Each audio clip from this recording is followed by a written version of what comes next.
to come and explain to the customers why the taste of the coffee has changed. Yeah. Why is this coffee today tasting differently? Yeah. For them, they know how. So long as you know how to put the flour on the cappuccino, you are a barista. You know. But now, at least now, I know that. I know more about being a barista. Yeah. Yeah. Now you know it's a way bigger thing. It's It's not just serving way coffee. bigger. Because Yeah. anyone else can serve coffee, you know, Yeah. but there's a level of professionalism Yeah. that you have to put into this. Simon Peter, I won't ask you the same question because I know you started way before him. Yeah. But in a class, basically, I believe that for your groups, you're either 5 or less, okay? And there are very many different, you know, characters in a class. Okay, everyone is different, you know, and being in a class of such people, okay, how do you work together with them to ensure that at the end of the day all of you become good baristas? Because everyone learns at a different pace, okay? You might have someone who's better at the theory part, you might have someone who's better at the machines, okay? So how are you working together with the people in your class to ensure that at the end of the day all of you are very good baristas? Okay, maybe to start with my first day, I want to sure. add in my first day, and when we came to class, Isaac served us coffee. Yeah. To me, I had not taken coffee that much, and when he served coffee, it was very concentrated coffee, and I tasted it and I felt bad, so I asked for sugar. I said, no, but you add some sugar because really I'm not feeling it. Yeah. You know, so it's a funny taste that you get used to gradually. Yeah. So we were like 7 in a class. We had some girls, 3 girls, and then 4 boys. Yeah. And we would help each other every other time. We help each other, we take notes and read, and then in the morning when we come, we discuss. And then even when we are doing the latte art, we help each other. Please, you have to steam like this, maybe with the espresso machine. You have to steam very well, and then you make the latte art. You know, you help each other. Yeah. That's how we cope up to help each other. Yeah. You know, at the end of the day, you become a good barista. And many times they tell us that those people in the Middle East simply want you to have the latte art. But of course, the knowledge, the coffee knowledge is very much important. Yeah. And many people have gone to the Middle East to make money, and also Europe, but they have no coffee knowledge. So Brew Plus has really given us the opportunity to learn about the coffee and also get more about coffee. All right. Before we get into a break, Emmanuel, you said you were working in a restaurant, and you know, the chef saw you as a good-looking guy, and he's like, you know what, go serve, you know, go be a waiter. Okay. How important are your looks? Okay, when it comes to being a barista, you know, it might not only be the way you look, you know, facially, but the way you organize yourself, the way you dress, you know. How important is that in making a barista? Your looks and the way you dress and the way you do your things is really so important in being a barista. Yeah. Because this is a technical what? Process. Yeah. You have to be someone that is really so clean. Someone that is so smart. You don't have to just go get cups anywhere and you serve. Yeah. You know, Isaac always tells us that you must first preheat your cup before presenting your coffee. Yeah. But you find out that some of the baristas, before presenting your coffee, you just go. Would look for very cute girls to serve, because the appetite comes when you look at the person. Oh, this is a nice person, and the look of what you're serving as well. True. So you know, it's about how you present yourself. So that's very important, Emma. It's really important that his looks are, you know. Yeah, true. Well, if you just tuned in, this is the Coffee Break on House of Talent Television. In the house, I have Emmanuel and Simon Peter with me, students at Brew Plus studying to become baristas and something big in the coffee industry. My name is Ateng Emmanuel, and it's good to have you guys watching. We'll take a break right now, but we'll be right back discussing the perspectives of students in the coffee business. Stay right there. This is House of Talent Television. Stay right there. This is House of Talent Television.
Welcome back to the Coffee Break on House of Talent Television. My name is Ateng Emmanuel, and with me in the studio, Emmanuel, my namesake, and Simon Peter from Brew Plus. These guys are students who are starting to become baristas. And before we left off, we're just basically discussing who they are, what they do, what drew them into the coffee business. And coming back, we're going to discuss their perspectives on the coffee business. What did they think?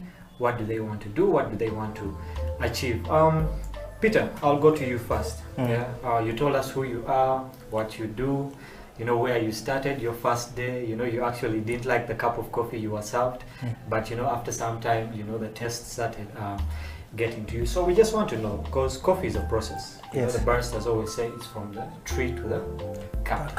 Okay, I believe that is one of the first things you actually study in barista school. So for the people out there who do not understand what is the tree part, I believe that is planting. Okay, so if you could just take us through the planting process. I have a seed, I need this seed to grow.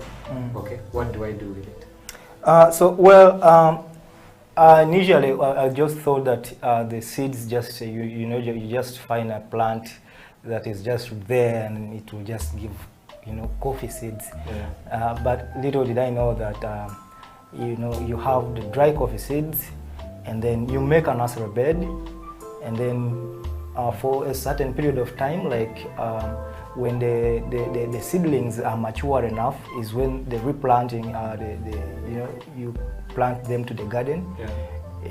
So that's how the coffee planting process is. The seedlings, from the seed to the seedlings, and then to the garden to become now big plants.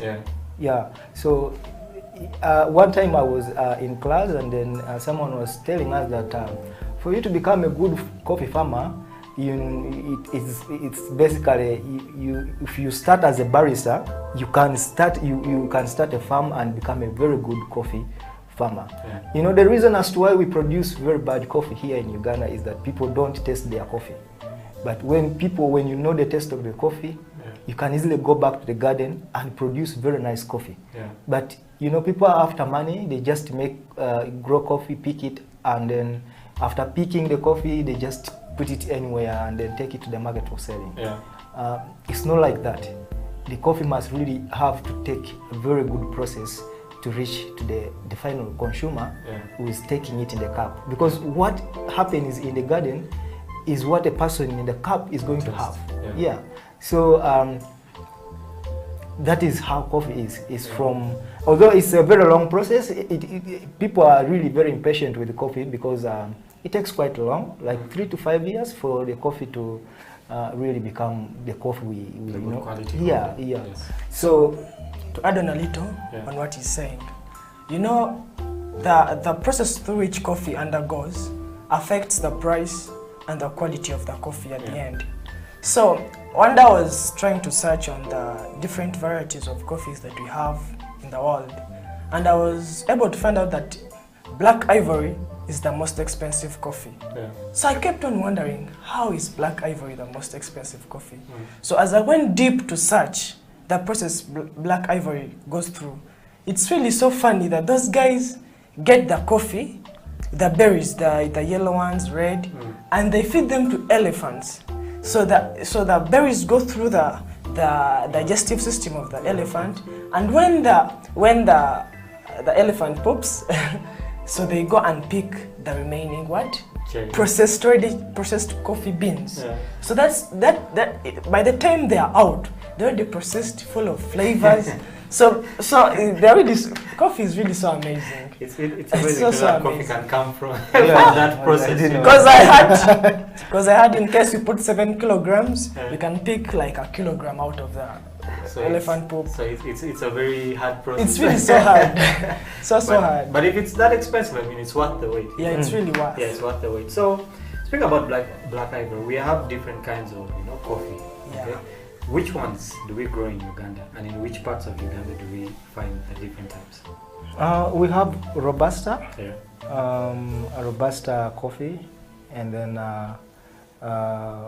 Robusta is basically in the mountainous areas of Uganda, I think around Kapchorwa, and the slopes of Mount Elgon. and then we also have the Arabica. Is it? And by the way, let me tell you the funny bit of the coffee story. They say that coffee, by the way, Africa is a rich continent, because they say that the Arabica coffee was initially found in Ethiopia, in the Ethiopian highlands there. So most of the coffee that you see that, and Arabica is the most exported and traded coffee. So that means Africa is a rich what? Continent. And the Robusta was also found in Uganda around the Lake Victoria Basin. So that makes really Africa and Uganda to be really so great. Though Uganda is also in Africa, but me, I always make sure that Uganda stands out. Yeah, I think Uganda in Africa is actually one of the leading exporters of coffee. But like you said earlier, it's amazing that we can actually export it, but we don't consume it here, which is a very big gap that I think we need to explore, right? Moving on from there, to Simon Peter. We have talked about, the different kinds of coffee. We have talked about how you start growing that seed, before you transplant it to the garden. So what are some of those things that I need to make sure I'm doing to the coffee seeds after planting them? They're still in the nursery bed before taking them. Do I have to water them, keep them out in the sun? What are the different methods or strategies that I have to do to make sure that by the time I transplant this coffee to the garden, it has reached the point whereby it's transplanted? Yeah, so after the seedlings have germinated, of course you need to take very good care of the seedlings. They don't need to get so much exposed to the sunshine. Of course they will dry up, and they also don't need to, get a lot of, water. You need to keep them in a moderate state until they are grown up a little bit stronger to withstand the sunshine. And then that's when you are good enough to go to transplant them to the garden. And in the garden, you must give, the good spacing, the spaces. Farmers out there think that you plant one here, one there, and you plant many trees to get more yields, and that's wrong. It's usually the spacing that you give to the plant to give the plant more space, to give the nutrients. That the plant will give you more seeds. But farmers think that one plant after the other is a good way to go. That's not good enough. So you have to take care of that. If you're watching us from home, these guys are speaking like professionals, but they are not yet professionals. They are on their way, starting to become baristas. But you can already see what the barista education is doing for them. It's not just about serving a cup of coffee, putting art in a latte, but basically discovering where coffee started from, where are we as a country in coffee. And if you're out there thinking of entering the coffee business, it's a very good thing for you. If you're out there, lockdown has caught you, you're a student, you're at home, you don't know what to do, consider going to barista school. I believe that it will be a very important thing for you. Emmanuel, we have planted our coffee, we have transplanted it, we have taken care of it, we have made sure that everything is okay. It's time for harvest. How do we harvest the coffee, and how do we process it to make sure that we get that good quality? Okay, so coffee goes through 3 processes. There's what we call the dry process, the wet, and the honey process. But in Uganda mostly we use the dry and the wet process. So I'm going to just go a little deep in the 3 processes. But in the dry process, you have to pick the red ones, clean them, dry them up, So as you're drying them, they are fermenting. As they're fermenting, the sugars are going deep. They are going deep in the seed. So that at the end, when the consumer is tasting the coffee, is able to feel the nutrients that are in the coffee. So in the wet, they don't dry, but they just pulp. After pulping, then they also take it and and remove the husks. So coffee is really so amazing that the process through which it goes through affects the flavor, the taste. So really that's coffee. So to Peter, what are some of these flavors we can get out of coffee? Because I believe that the way you roast it will ultimately that's the way it will come out as a flavor. You have the really dark roast, then you have the brown roast. So what are some of these flavors that we can get out of it? There are flavors like caramel, There are flavors like chocolate. the chocolate. Yeah. Then there are so many flavors. I cannot recall everything right now, but I think there are so many. There are many flavors actually. Yeah. There are many I can't recall. Okay. Then studying. Okay. I know that there's caramel, there's chocolate, there are all these different kinds of flavors. Okay. Have you ever thought, you just sit there one day and think, hey, there's caramel and chocolate. Why don't I create some chili coffee or something? Yeah. Have you thought about, creating something for yourself?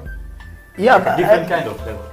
Actually, the flavors come right from the garden.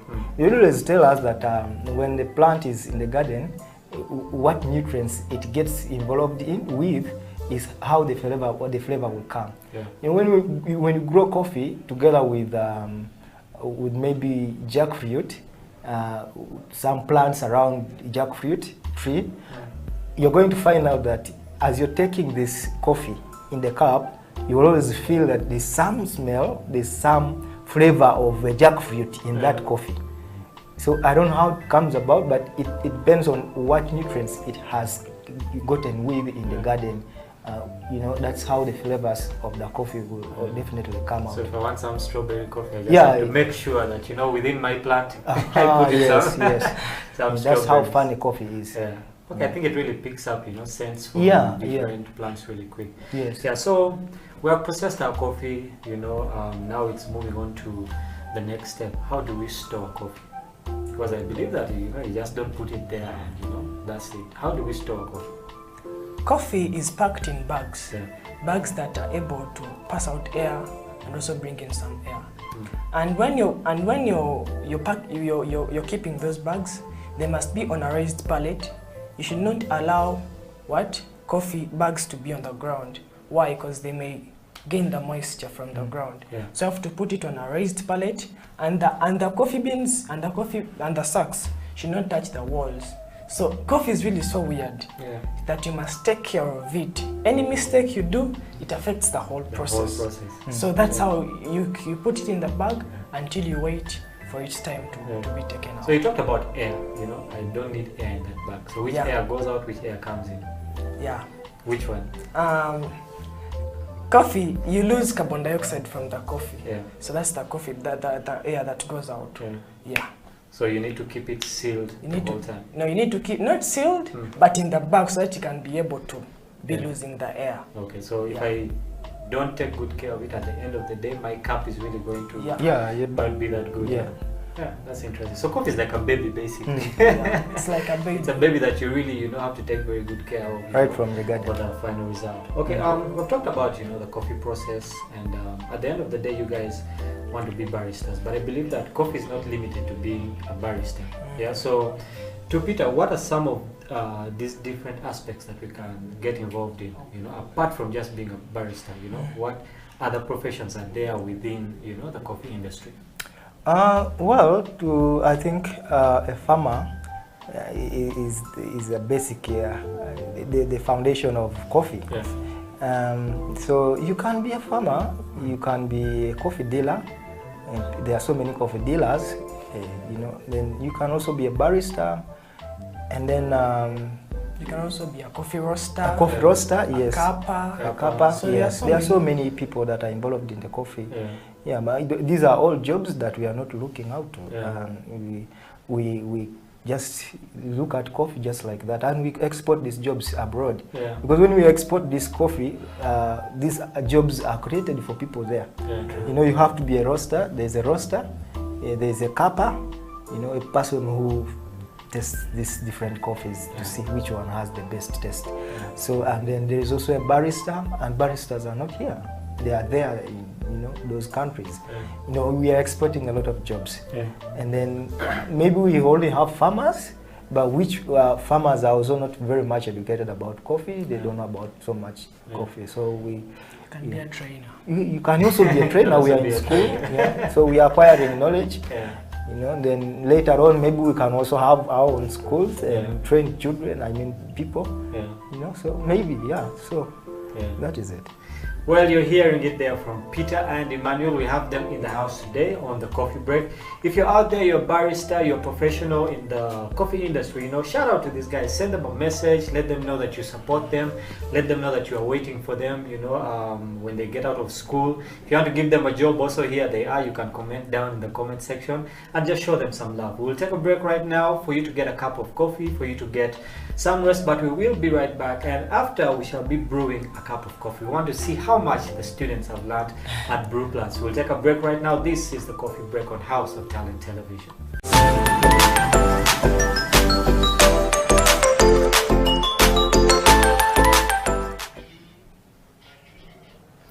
It's amazing how time runs. We have already had, the first part of the show, and I know what we can talk and like they say, until the cows go home. When we start talking about coffee. But you're still tuned into House of Talent Television, the Coffee Break. Me, Emmanuel, with Emmanuel in the house, and Simon Peter. We've been talking about their perspectives as students at Brew Plus, in the coffee industry. What have they learned?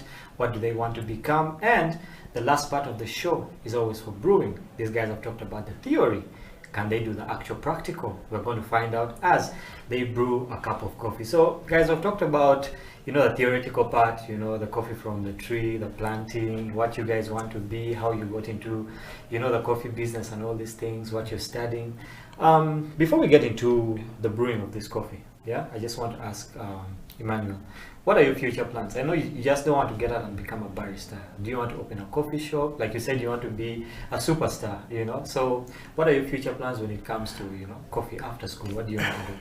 Yeah, I have some of the pastry skills. Yeah. So after me learning these things and I get some little money, I'm planning to start a coffee shop, and I'll have a pastry side in my coffee shop whereby my customers can come and take my coffee as they eat some of my baked things. Yeah. So those are some of my plans. So you plan on, opening your own spot? My own spot. Very good. What about you, Peter? I plan on becoming a farmer.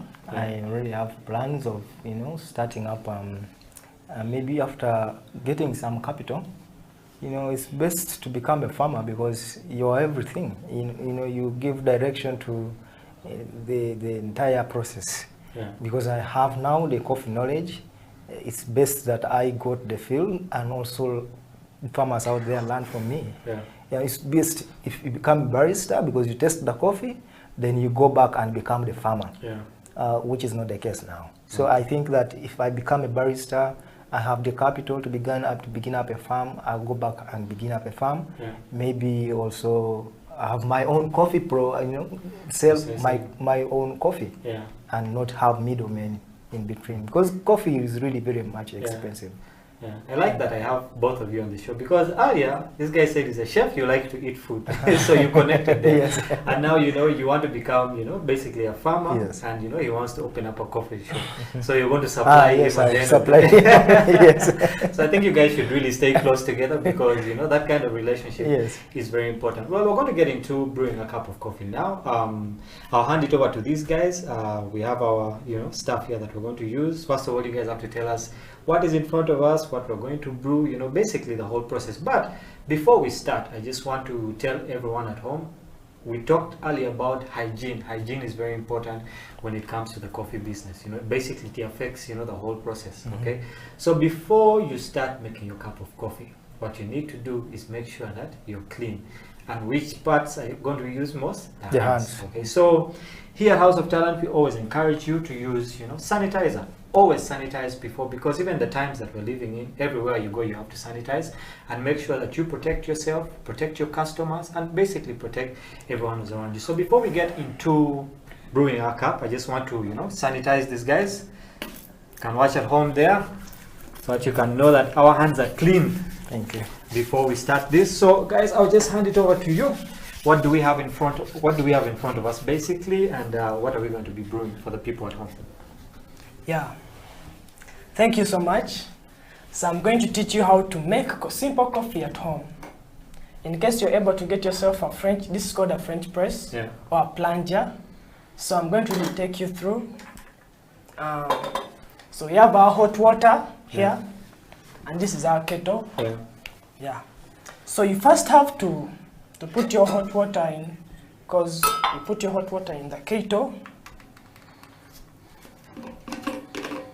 So to Simon Peter, how hot should this water be? The water must be really hot. It must be 100 degrees. Yeah. Yeah, it must really be hot. Okay. Yes. So sometimes I've seen, you know, some baristas coming with thermometers basically to test how much, how hot the water is. You know? So we have to make sure that it's heated to a certain point. Yes. Okay. All right. So we got to that. That also depends on where you are. There are places that are really very much hot. Yeah. And you don't need something too much hot. Okay. Yeah. So you need to keep it moderate. You need. It varies where you are. Okay. Yeah. So some people think that is not more than not 100. Yeah. Others think to 60 because where they are, it's really so hot, and you don't need something really so hot. Okay. Yes. So as a professional barista, Yeah. you know that you have to first preheat your vessels before using them, because you're not supposed to serve a beverage in a cold vessel. Yeah. So you have to first preheat it.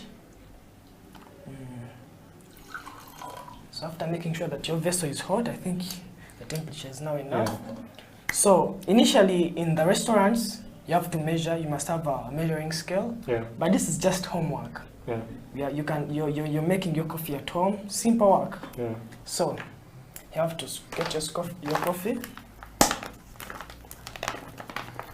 So you're free to put the number of scoops you want, depending on the level of coffee you want, on the concentration. So the more coffee I put, the more the stronger it gets. Okay.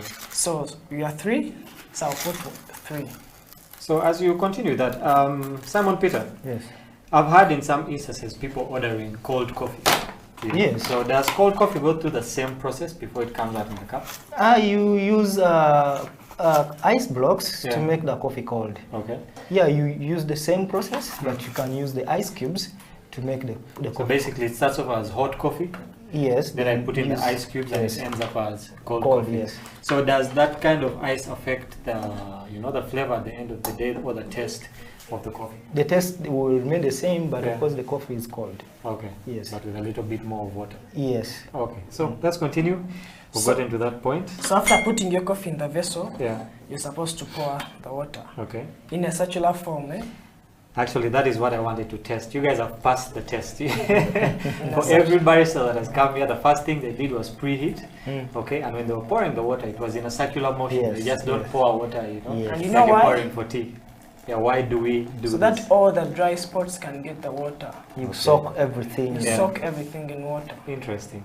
Yeah. So if you guys hadn't done this, I was going to go back to your teacher and say, boss, you know what? These guys did a refresher course. But you just doing simple things like this really shows, the level of professionalism that you guys have already acquired even in, the little time that you have been in school, which is a very good thing. So for the people out there, it's encouraging, to see you guys. How long have you guys been in school anyways? How long, Emma, have you been there? It's now 2 weeks. 2 weeks, so far, 2 weeks, but you can see what I can do. Yeah, in 2 weeks you can actually do this. I'm a little bit older, and I've taken time, although I just come and go back because I don't live here. Okay. Yeah, apparently I live in Mkono. So basically, about a month for you guys, yeah? Yeah. Okay, so after pouring our coffee in a circular motion, what next in the process? You stir. Okay, you stir the coffee. Yeah. And why should we stir the coffee basically? So that all the spots can get water. Okay, so we have to also degas it in a way. Yeah. Right. So if you're watching from home, these guys have been in coffee school for no more than a month. And if they can do this within a month, imagine what you can do within 2 months or 3 months, And I believe that, at this point we have to leave our coffee to brew. Yeah, for 4 to 5 minutes. For 4 to 5 minutes. So as our coffee brews and, we're coming towards the end of the show, Emma, I just want you to look into the camera. Okay, I know there's someone out there, you're a cute guy, wanting to be an influencer, you already spent 2 weeks in school. I want you to look into that camera and tell someone out there who's very unsure, should I join the coffee business, should I not join the coffee business? Just look them, encourage them, what have you learned and what can you tell them to pull them also into the coffee business? Yeah, to someone out there that would like to become a barista or join the coffee industry, if it's possible, you can even start now, because this is the best place to go. I used to like working simple things. I don't like hard work, because you can see my sweat. I'm so weak. So the good thing about coffee, you're paid to do your passion. Yeah. You know, you do your things very simply and very nice, and then you're paid good money. Yeah. So if you have a chance to learn such things, please just join. Yeah. And the market is there, because most of the people are not aware about this. Yeah. People are not aware about coffee. Coffee is something that is really too wide. Yeah. I'm sure after learning here, after my school, there are so many other opportunities waiting for me. So if you have a chance, just join. Interesting. Yeah. What about you, Peter? Well, the same thing I would like to, to call upon my mates, people who have not yet learned about coffee, that there are many opportunities in the coffee field. Yeah. Very, very many, and very virgin. The coffee industry is still very virgin, and Yeah. we've not explored anything in the coffee. So there are many opportunities. Just come right now and join, because you will be the first people there. Yeah. You know, you will be the first people in Uganda probably. One time I heard about government's plans about on giving coffee to So maybe you can have a job as a barista somewhere in a government office. Yeah. So there are many opportunities. Even going to Europe as just a barista, you can go to Europe and make money. Yeah. So there are many plans. So people should come now and join Brew Plus. Yeah. Brew Plus has given us this knowledge, and is still giving out the knowledge. Yeah. So let them come. Let everybody come and join the coffee business. Yeah, I like that right now there are very few people actually, okay? Yes. And for you to get into something when it's new, okay, you will have more experience than the other guys, But if you want to get into it when it's really populated, everyone, it's like how we have arcades in town everywhere you turn.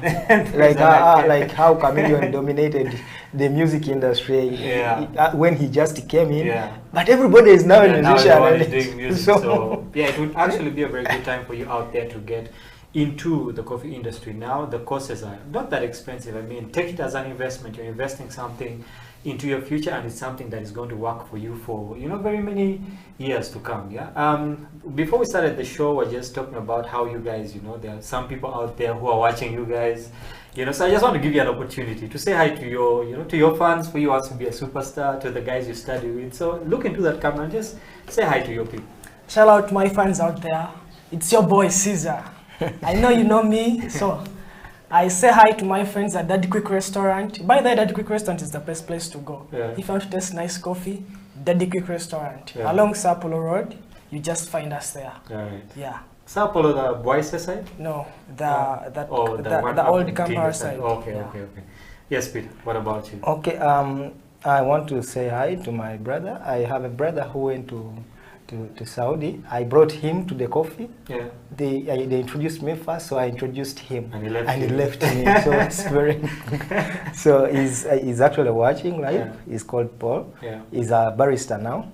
And then I also want to say hi to everybody who is watching and my friends, my workmates here in Mukono at Tiana Food Spot.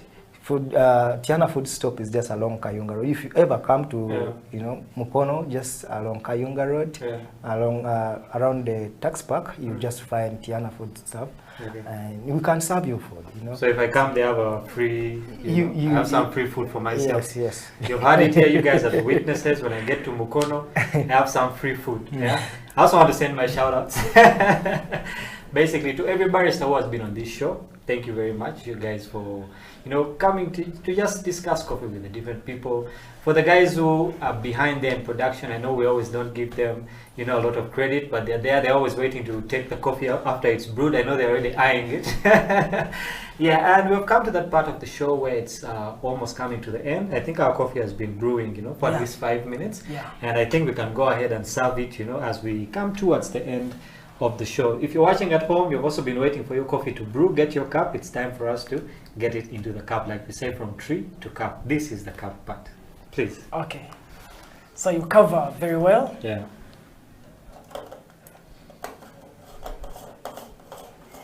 So you push down. Yeah. As it filters itself. See? Yeah, so you should also make sure that you always have a very good filter when you're using this. The filter paper is a very important part of the whole process. Wow. So you can see our coffee. As you can see, we brewed a very good cup of coffee. Yes. So, do we get it into the cups and toast off as we, you know, close the show? So what happens is that the residues go down. Down, yes. As you can see, this is called a plunger. When you insert this, you know, you plunge it. You press it, and then the residues of the coffee will go down, and then the liquid, this is now our brew. Yeah. This is our beverage that we are going to test. Yeah, so after I can't use the residue again, I have to get fresh coffee.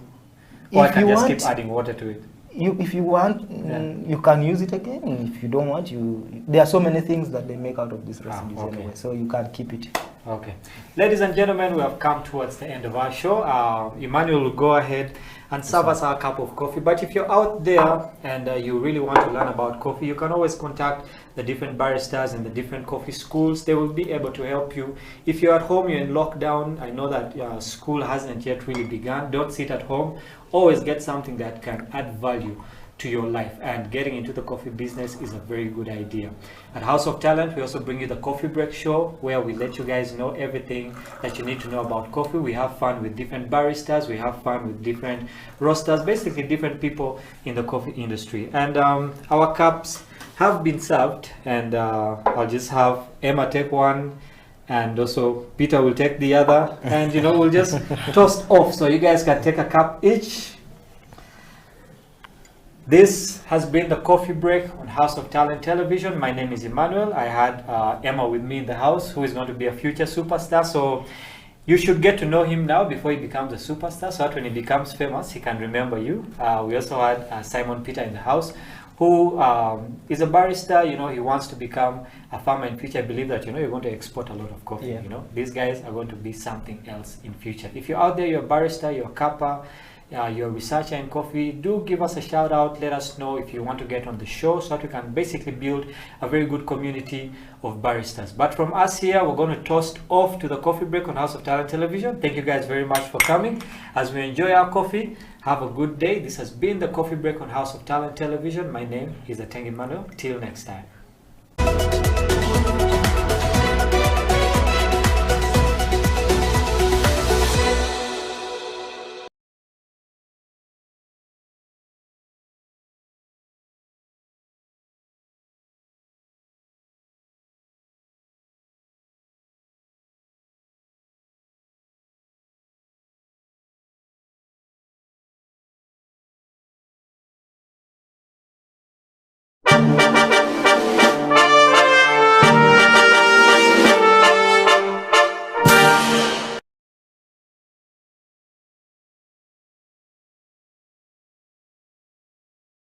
You see, it's like a ship. You just talked about a ship. A ship without a compass in an ocean or in a lake will go anywhere. It has no sense of direction, no timing of where it's going and when it will get there or whatever. Leadership begins as a personal thing. The reason why we have a society that is getting messed up with so many things happening and we're seeing corruption happening is because leadership is failing from a personal level. You are corrupt as an individual, and you pride in it because you're gaining more. You go home, your children are seeing that and thinking that is the way of life. Community and society is saying, this guy is a good guy, he's a rich guy, he's the man of society. And society is now beginning to agree to that being a norm. That's now where the problem starts. So let's just go back to your question. Leadership begins from your personal compass, your true north. Why are you on earth? What's your purpose? When you walk out of here, how do you impact on people? Or how do you want people to remember you? You know, nowadays people are dying, and all people can say is, you know, we had a good time with that guy, but beyond that, what next? And then you find the same people coming to bury you, then after that they even actually have a drink up after that, and life goes on. You'll never be remembered. But just think about this, and let me just give you a simple example of Mother Teresa. Mother Teresa was a 4-foot lady, very short lady. She was a teacher. You know, people think teachers have no impact. She was a teacher. On her way to school to teach, she was so disturbed by the number of young children who were hungry on the streets, having no sense of direction. One day, she just woke up, went to the principal and said, you know what? Kalas, I'm done. I am going to feed the children of the world. The principal laughed. He said, you small woman, first of all, what money do you have? You think feeding the world is... But when you think of Mother Teresa today, who do you think of? The woman who tried to feed the world. Her mission still exists way beyond her. Going back to the same principle of people. People and purpose. And you see, purpose cannot be from outside or without. You know, you don't tell me that this is your purpose, Otoa. No, it comes from within. And you know, leaders are very crazy people. Yeah? You know, it's the same Museveni who read a newspaper and he got pissed off and went and, you know, on the streets and went and joined the bush. Yeah. They talk about people like Fidel Castro and all these people who... Leaders are people who just get angry with what is happening and make a commitment to make a difference.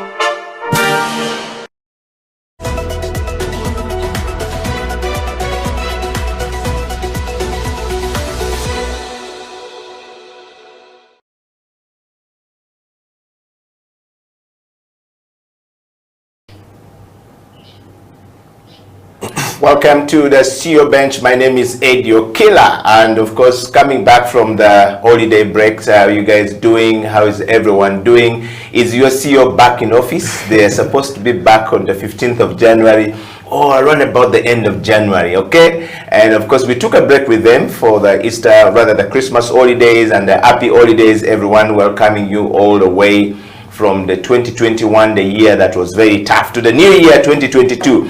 My guest returning on the show today for the very first time 2022 is the man who has been around the e-commerce, you know, and of course, you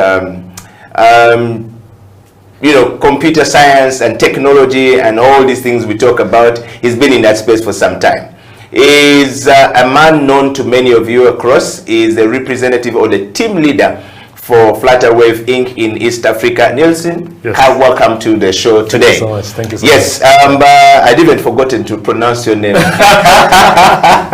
are too busy. Yes. Too ambitious. No, because I'm trying to look for the name. That's how far and how long it has been. Yes, I know. Happy to be here. Happy to see you too. It's been a long time coming, but yeah, sure. Yeah. We've had a lot of you know, requests to bring the young CEO on the show, and we said yes. We will definitely look for him, and I think at the time when the nominations came, we were going for holidays, right. And we decided we'll wait for the holiday to end and then bring you on. Awesome.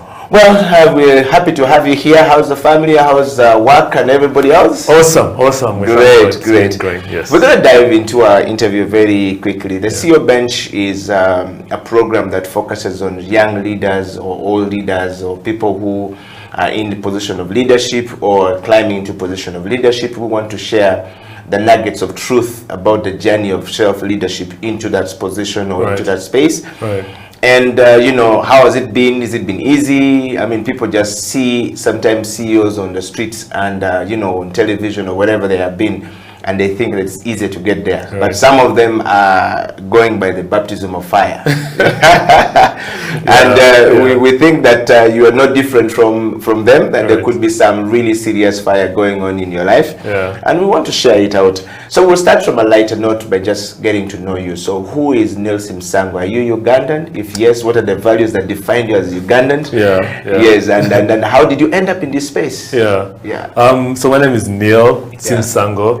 Ugandan, pure Ugandan, 100% Ugandan, you know, born and bred in this country, but with a passion for technology. Of course, the first core value for me is fear of God. You know, I really love God, and everything I do, He has to manifest. And because of God, it's excellence. You know, and that's how, you know, in everything I do, I really try to give it my very best. I believe, you know, that everyone is built with some, you know, something inside of them that they can, you know, refine and bring out to the very best. And so, you know, that was my journey. Fell in love with technology at a young age. Was blessed to have parents, Ugandan parents, who allowed me to explore that journey. Very important, you know. So my mother, you know, allowed me really to explore my passion, and you know, I just dived in. And when I was diving in on that journey, I realized that, you know, there is no one who has gone. Few guys have gone before us. And so it called us for a trailblazer, someone to go and make a path where there has been no path. And throughout that entire time, learning of how I can make myself better, because it's important. Every year, when the year is beginning, people make resolutions. And normally it's it's regarding other people, they are competing. But myself, it's every year, how do I become better? How do I become better? And never ever set out to actually be a leader, but leaders, for me, I like saying that cometh the hour, cometh the man. Right? You're in a space where no one is taking that step to go ahead. And you're willing to dive into that kind of self-education. Then I end up becoming, whenever I'd be in a circle, I'd be elected and chosen to lead. And when you're leading people, you have to know. So there's automatically sitting on a hot seat. And so just went on that journey of learning beyond technical skills, just learning how to lead people, how to manage people, how to strategize, how to get a vision, how to look forward beyond just look beyond yourself as a leader. And throughout that journey, reached where I am today. Wow. Quite interesting. Well, I want to take a moment to welcome you guys to the show. We're live on Twitter, on Facebook, and YouTube. You can go there, share far and wide, and be part of this conversation. I promise you this is going to be a good ride for you. And of course, if you have a neighbor who is interested in growing in the technology space to, become like Neil Simsango, that's a place for you to be right now. Neil? Yes. Let's start from that point. You've talked about leadership, right, and I want to just know from you, what is your understanding of leadership? Right. It's an interesting question, right? And like I said, I think I made something, subtle hint that, I always believed initially when I was growing up that leaders were born. Now, I believe that people are born with some qualities of leadership, but leaders are actually, they're made. And so leadership for me is being able to take that step, right? To go to a place where people have not been, so that you can go there, learn, come back, and then take people there. So, that means that to be a leader, you must have people who are following you. So you can't lead. You know what I'm saying? Some of the things that I've learned recently, over the years, really noticing is that, for you to be a leader, people must be following you. And so leader for me is going to a place and then learning how to get there and then coming and taking people along that journey to that place. But then the thing is that as you go to that place and take people there, when people you must be able to go to another place. So it's developing yourself to learn to see those places, go to those places, and then take people to those places. And then becoming as well. So you must be following someone, and you must have people who are following you as well. Wow. And that's a very interesting perspective right there, Neil. We are looking at today on the show with you. We're definitely going to be looking at the leaders' transformative leadership approach. And of course, we're looking at the leadership abilities, which are often what we look for to determine the level of effectiveness of a leader. What is your level of effectiveness? Is it correlated to your leadership abilities? I mean, if you don't have a certain ability, then you can't lead self. So on that note, are you a leader? I am. 100%. Yes. And what kind of a leader do you think you are? And this is a question that has been going through my mind in the past years, because you go to a level, and I know Eddie because we're personal friends. I know that you've been in that space and we've had these conversations. But throughout life, you get to a level where it stops becoming about you. Right. And at that level is then when many people realize that, and some don't. And the thing is, when you reach that level where it stops becoming about you, the purpose of what you're doing grows beyond self, right? And that's the point where now innately you're built to be in that place of leadership. Now, the thing which also is clear to me as I tell you what kind of leader I am is, for me, the key thing for me in everything I do in my leadership is the people I lead. And so I like to refer to myself as an empathetic leader. So it's, again, understanding. Empathetic leader. Yes. It's understanding the kind of people I am leading, whatever space, seeing how I can bring value to them, and then picking from them what I can learn for myself, and then using those learnings to help them go on that journey to go to the place where I want to go. Well, again, we're talking to Neil Simsango, and of course, our topic of discussion today, we're going to be looking into the leadership, transformative leadership in the e-commerce space in Uganda and across East Africa. He is the lead for Flutterwave Inc. in East Africa, and of course, Flutterwave is an e-commerce platform that allows business to trade and to transact and to transfer payment from one end to the next end. If you're in goods and services or in trade, that's the place to be.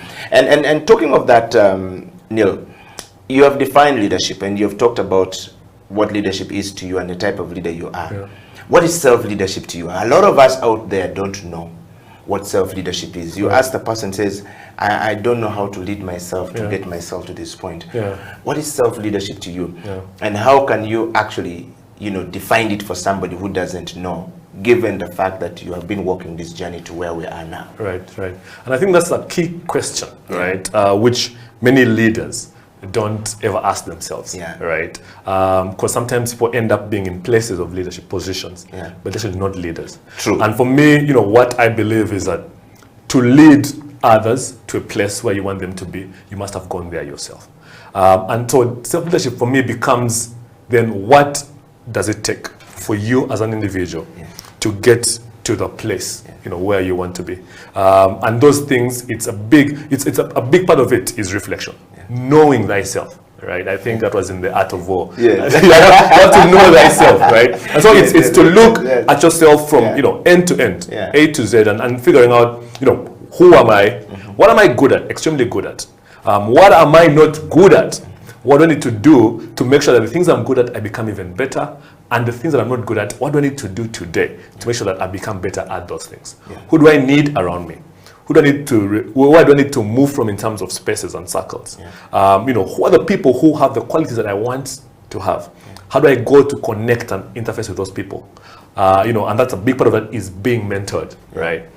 And so it's just knowing exactly where you are, being self-aware really of where you are at any given point in time, and then doing the things. Because it's one thing to know, and I tell you, it's a thing to do. Yes, I tell you're telling a couple of young people who are a leader, over the weekend that it's one thing to know what to do. That's the first step. The biggest thing is then to do what you know how to do. Wow. That's a big challenge right there, which many of us struggle with. Neil, I want to take you a little bit just back, to as a child. Right. How did you end up in ICT? Right. And was any of your parents into this space, or an uncle, somebody will say, where did you pick your inspiration from? And going through school and getting to this, did you always see that this is where I'm going to end up? Right. We just want to know that bit because it connects to self-leadership that we're talking about. I mean, if you're able to pick yourself from point A to point B, chances are we're going to find you in point Y, at the later stage in life. And that is because there's been certain level of motivation towards that. Would you share that? Yeah. So, growing up, I'm a middle child. So number 2 of 3. And I believe greatly that also, harnessed my skills of being a leader, because then over the time the middle child is forgotten. So there's the firstborn who is the firstborn, then there's the baby who's the baby, then there's the middle child. But also because of that, you're able to be a mediator, because the firstborn is the leader who is born leadership, and the baby is fighting for that power. And so you have to learn to manage people. But going to the ICT question, I remember my father, he came back from one of his trips with a computer, desktop computer, and with a couple of books, but no one knew how to use it. Not himself, not the people at his office. And so I just began to pick up those books. My dream initially was to be a pilot. And it's just that we share the dream, though. That's good. No doubt about it. Share the dream, and I still want to become one. Same to me, And yesterday, when we have a mastermind we're doing, faith-driven entrepreneurship, and I was sharing, look, that I still have to fly a plane. It's only because during our days, Eddie, it was hard to get a scholarship to go to flying school, and so my dream, then began to transform into technology. I got that computer, immersed myself in that computer. Again, realizing early that, because no one knew how to work that computer, if I knew how to work that computer, I'd be ahead. And so then my hours were spent at that machine, learning, and then coming back to teach people. And I think, looking back now, it's those things of being, having the first movers advantage that began to show me that, look, in life, if you're able to take a step ahead of where everyone is thinking, you'll be ahead. And once you're ahead, then people have to ask you how you did it. And then you have to now learn how to teach people how you did it, right? And then I began to, I remember, just looking at material around, what does it take to be a president? What does it take to be a CEO of a company? What do you need to know? Because at some point, there's a point where I knew technical skill. And then I just hated people. And it's a common thing in my field, right? That many techies, right? They just don't know how to deal with human beings. And so I realized, hey, look, if I can figure out how to deal with human beings and computers, I will definitely be able to lead this bunch of gigs. And that's a very complex situation right there you talked about, because many people in the tech space usually lock themselves off from so many other people. You call them, they say, I prefer text messages rather than the phone call, because they don't want to talk to people. They don't want to interact. So to see you move from that space to a space of leading people and becoming the lead for East Africa, that's 5 countries that you're moving into. I mean, it's not something that one would take it for granted. I mean, would want to learn from you. How was this man able to move out? We've brought tech people here on the program, and I think only you and Elijah Chitaka has been able to express yourself beyond, the talk. And of course, Adrian Kamoga was here as well, to be able to. So there are very few people who have been able to push themselves out. Now, whether it happens fast or slow, these are just variables, but we must always be changing. And as a leader or as a member of an organization, you have to understand that this is going to happen at some point. So as someone who's in an organization, you have to know that, look, change is coming at some point, whether sooner or later. As a leader, you then have the added responsibility of being responsible for that change. And I think that is the place where everything, where the sleepless nights are talking about, where the fire brigade has to come in for the leaders, because then this now becomes a process of controlling, of managing, of being in charge of transitions and changes and moving parts in an organization. And in the pandemic, this has gone from like 15% to 20% of the time of the leaders' work to like 70-80%, because everything has come down to how you organize the dice, how you stack the bricks as a leader. And so for me, this has been also a key thing, in organization. Even the other things that I'm blessed to serve at, like I serve a church, I serve in various businesses as an advisor and a partner, and I've seen that the companies, the firms, organizations that stood above the rest in the pandemic was because of how they handled change management. And I think for me, it's a good thing we're talking about. These are rarely spoken about topics. And and no doubt you're the one who's bringing this kind of conversation as the CEO. We're going to take a break, and when we come back from that, Neil, we're going to be talking to Neil about change management. Change management, we are referring to change as an individual. Was he employed? How was he able to move from his first employment, if at all, to the next? That management of change is quite very important, so many people don't take it seriously. There are people who are stuck in jobs and can't move, don't know what to do, and not aware of, the steps that they need to take to move forward, because they've not been able to take themselves forward. Like you said, if you're able to push yourself a little bit, you're definitely going to be able to find that the challenges ahead of you, you're able to manage. So we'll dive into it a little bit when we come back from the break. You who is watching the show, we want you to send us your kisses and disses. I've seen some comments already coming from all across. We're definitely going to be sharing it here. We're going to take a break, and when we come back, the CEO bench will continue with Nielsen Sam.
What is your understanding of leadership?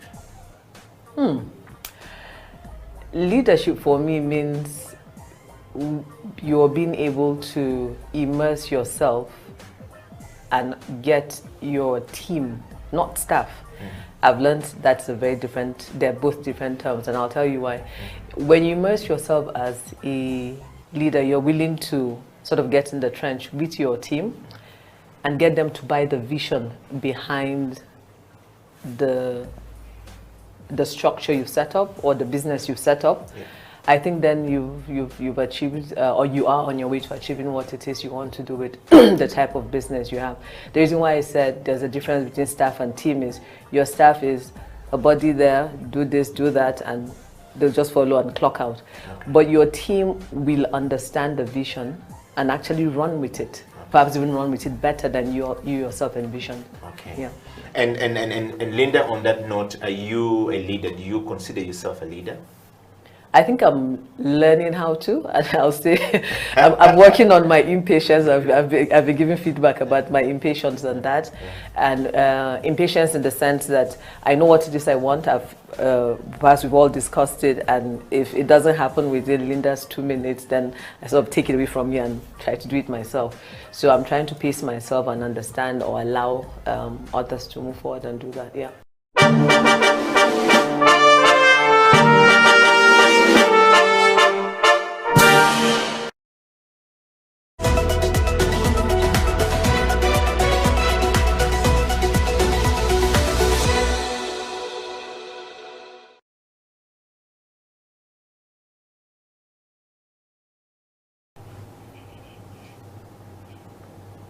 Welcome back from that break. The CEO bench is here, and we're talking to the CEO of, or rather the team leader of Flutterwave Inc. in East Africa. Nielsen, welcome back to the program. Thank you so much. Pastor Mugabe says every time we do this, we have to spread love. So, you have to spread love. Love it, love it. It was brought, during the COVID situation, the pandemic, and he says, the world is so stressed, so you need to spread love to the world. Yes. So you have to, wherever you bongo at somebody, you have to spread love to them. Yes. But welcome back to the program. Thank you so much. Neil, we're talking about change management. Right.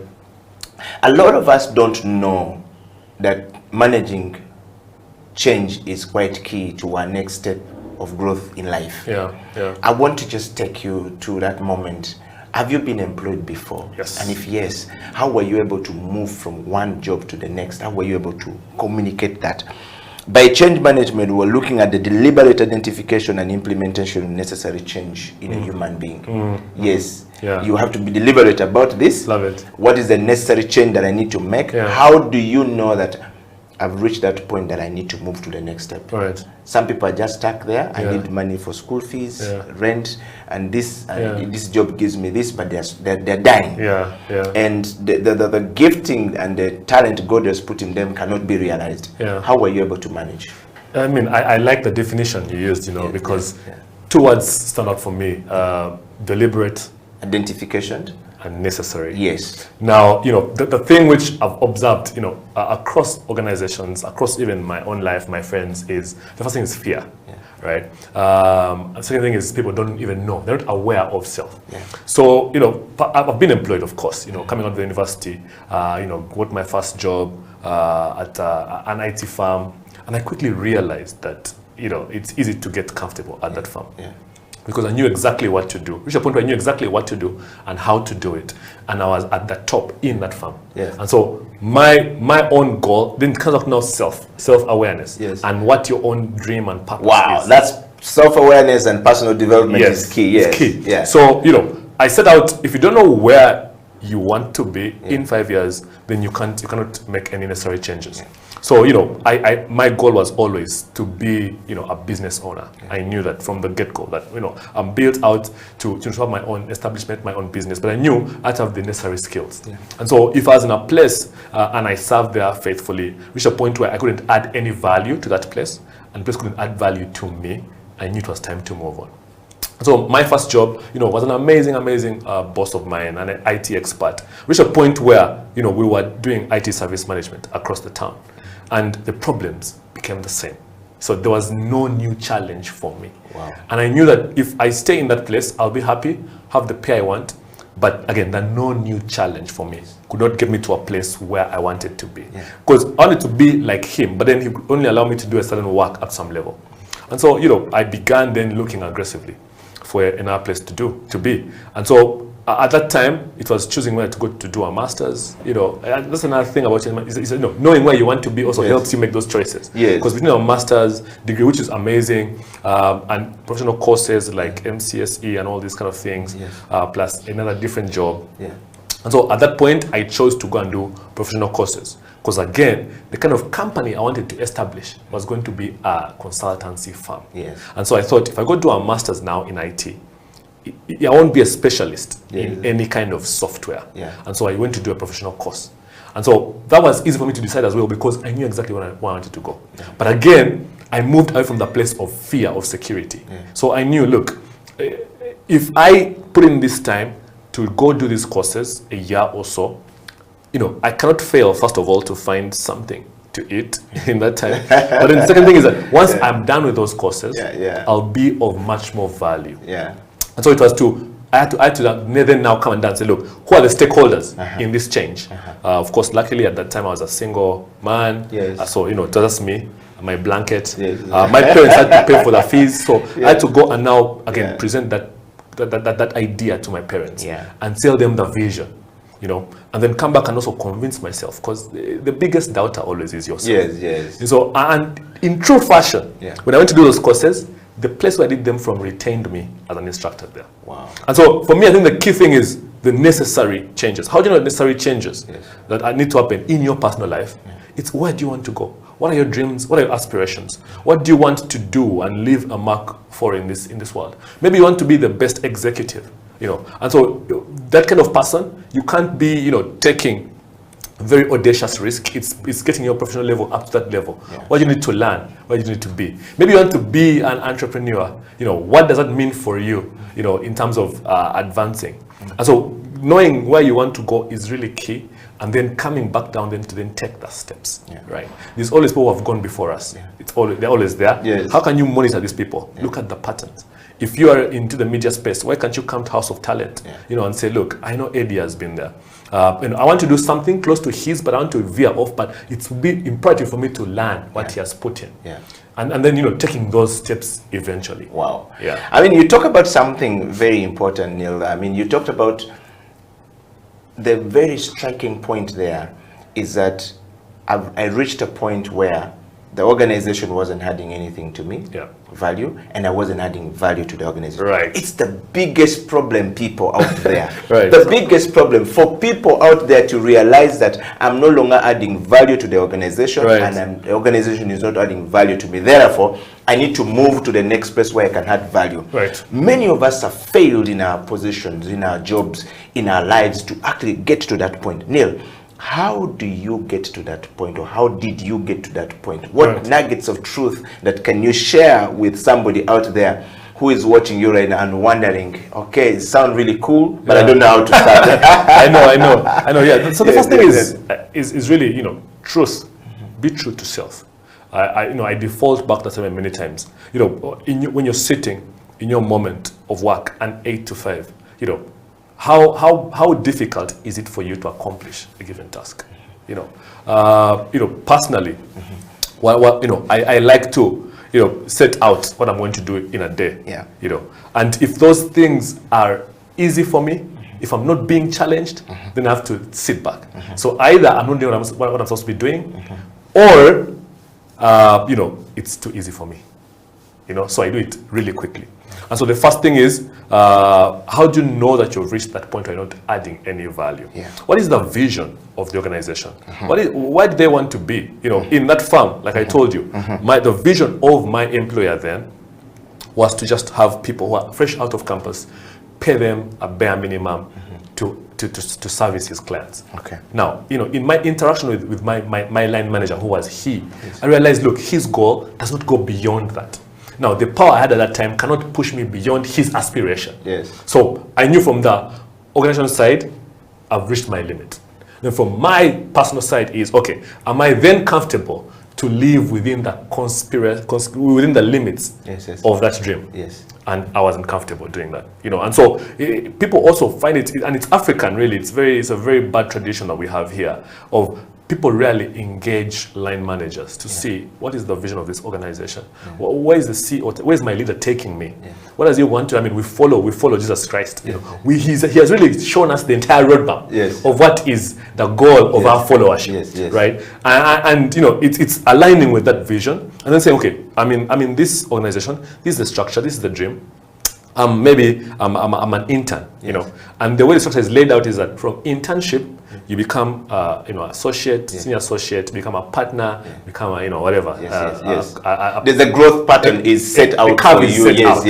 If you're in a firm where that is brilliant, set out, that's the first good sign. But if that firm now, I was in another job again, had that structure, but that structure was for architects. Okay. Right. And I was the IT person. Right. And so I realized, as an IT person, this is still the limit for me. Right. I can't learn anything new. I can't, because of my limitation to learn, I can't then give a better service. And again, the work I'm doing is valued up to some point. And so it's looking up at the organization, at their vision, their dream, their structure. Is it in line with what your own aspiration is? Yes. And if no, then again, one of the indicators. And if yes, then how then are you aligned to go through that structure? How much time are you giving yourself? What does your roadmap look like? Do you want to do it in 2 years, in 5 years, in 10 years? And is that process a process you're willing to go through in that company? And if that doesn't align as well, then another indicator. Wow. Thank you so much, Neil. Well, I told you this is going to be some real fire in the house today. As a young man who is on a roll, and some of the things that he's talking about, you too can do it, you too can make it, if you're really, really willing to go there. I mean, Neil just talked about some of these things. I want to put the topic of the discussion up there, and I have some questions already coming up from you guys. Some people are really interesting question there. We are talking about, leadership, change management, and transformation. Leadership, change management, and transformation. Leadership, we want to know, do you have self-leadership? What's your understanding of leadership? I mean, it's not far-fetched for everyone to get it right, right? And then change is an aspect of, like Neil says, you either do it now. If it's delayed, it's coming. If it comes and find you when you're not ready, you're definitely going to crash. And transformation is about the ability of a person to think beyond a certain degree. You've heard it from Neil. And Neil, I want to go back to that point. When you talk about, two organizations, distinct, experiences. One, you're an IT, but the growth pattern there is for people who are architects. You is in information technology, basically you are supposed to make these guys go there. Yes. There's no room for you to go. And in the first organization, you engage your line manager openly and ask for what is the direction that the company is taking. Right. Many of us are afraid to talk to our leaders. Right.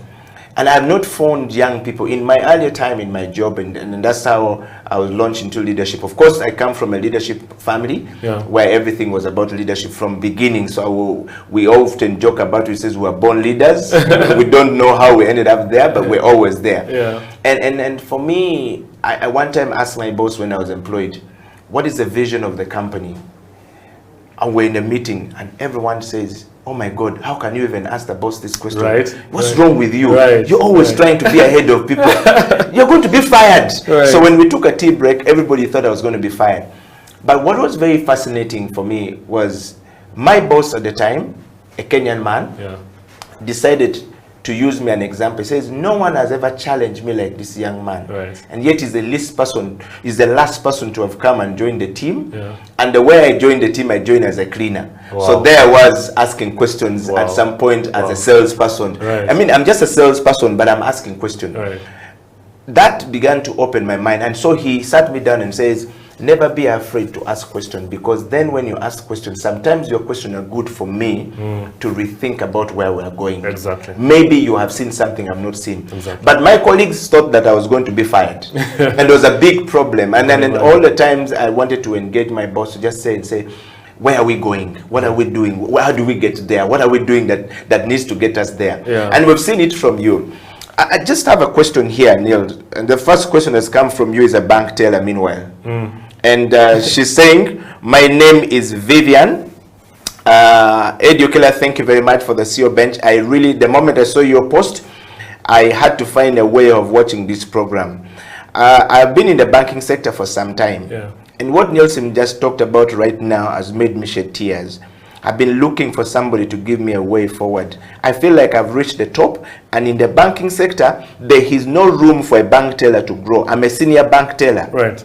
That's all I have. Right. And there's a branch manager already there. The branch manager has nowhere to go. So the bank has very strict and not very many room for growth. What should I do? I'm just tearing up right now because I feel like I'm cut out for more, but I don't know what to do. And yet I fear to leave my job because I may not be able to get another one tomorrow. Right. Yes. I think you can see the predicament we've been talking about in change management. Yeah. What would be your best advice to Vivian? I mean, the first thing is, the minute you feel it, right, it means there's something more in you already, right? That's the first sign. I always tell, all the people who I lead with, serve with, that the thing that makes you uncomfortable is probably because that's part of your purpose. Okay. So Vivian, of course, you're cut out for more, definitely. That's discomfort you're feeling. I had another word which always goes against change is fear. Yes. Right? You have to come against fear. Yeah. You have to do it afraid. And that's a thing which I learned over the years that everything I've done in my life, I've been afraid. But I've learned to minimize fear to a point where it has no effect on me. Okay. So, you are a senior bank teller, you've realized that, you're afraid that you won't get another job. That's a fallacy. You will get millions of jobs. The key thing is, what kind of skill do you now have to add to yourself? What kind of value? So where do you want to end up? What do you want to do? Again, the thing also which makes many people disturbed and scared of change is they put unrealistic expectations on themselves. So the thing I want to tell you now is, if it took you 5 years, right, to change your life forever, would it be worth it? My guess is yes. Yes. If in 5 years, Vivian, you could be the CEO, or you could be a business owner, or if you could be whatever, you're an auditor or whatever it is, would it be worth it? Yes. And here's the interesting thing, that 5 years will pass anyway. So some people, when they think of taking a journey of 5 years to change their lives forever, they give up. Yes. And yet the 5 years have to pass anyway. What skill do you need, Vivian? What do you want to be? Do you want to be a business owner? Begin to put in that time and that work. It will be difficult in the beginning, but do it alongside your job. Take some extra hours, learn about what you want to do. Begin to take some risk, calculated risk.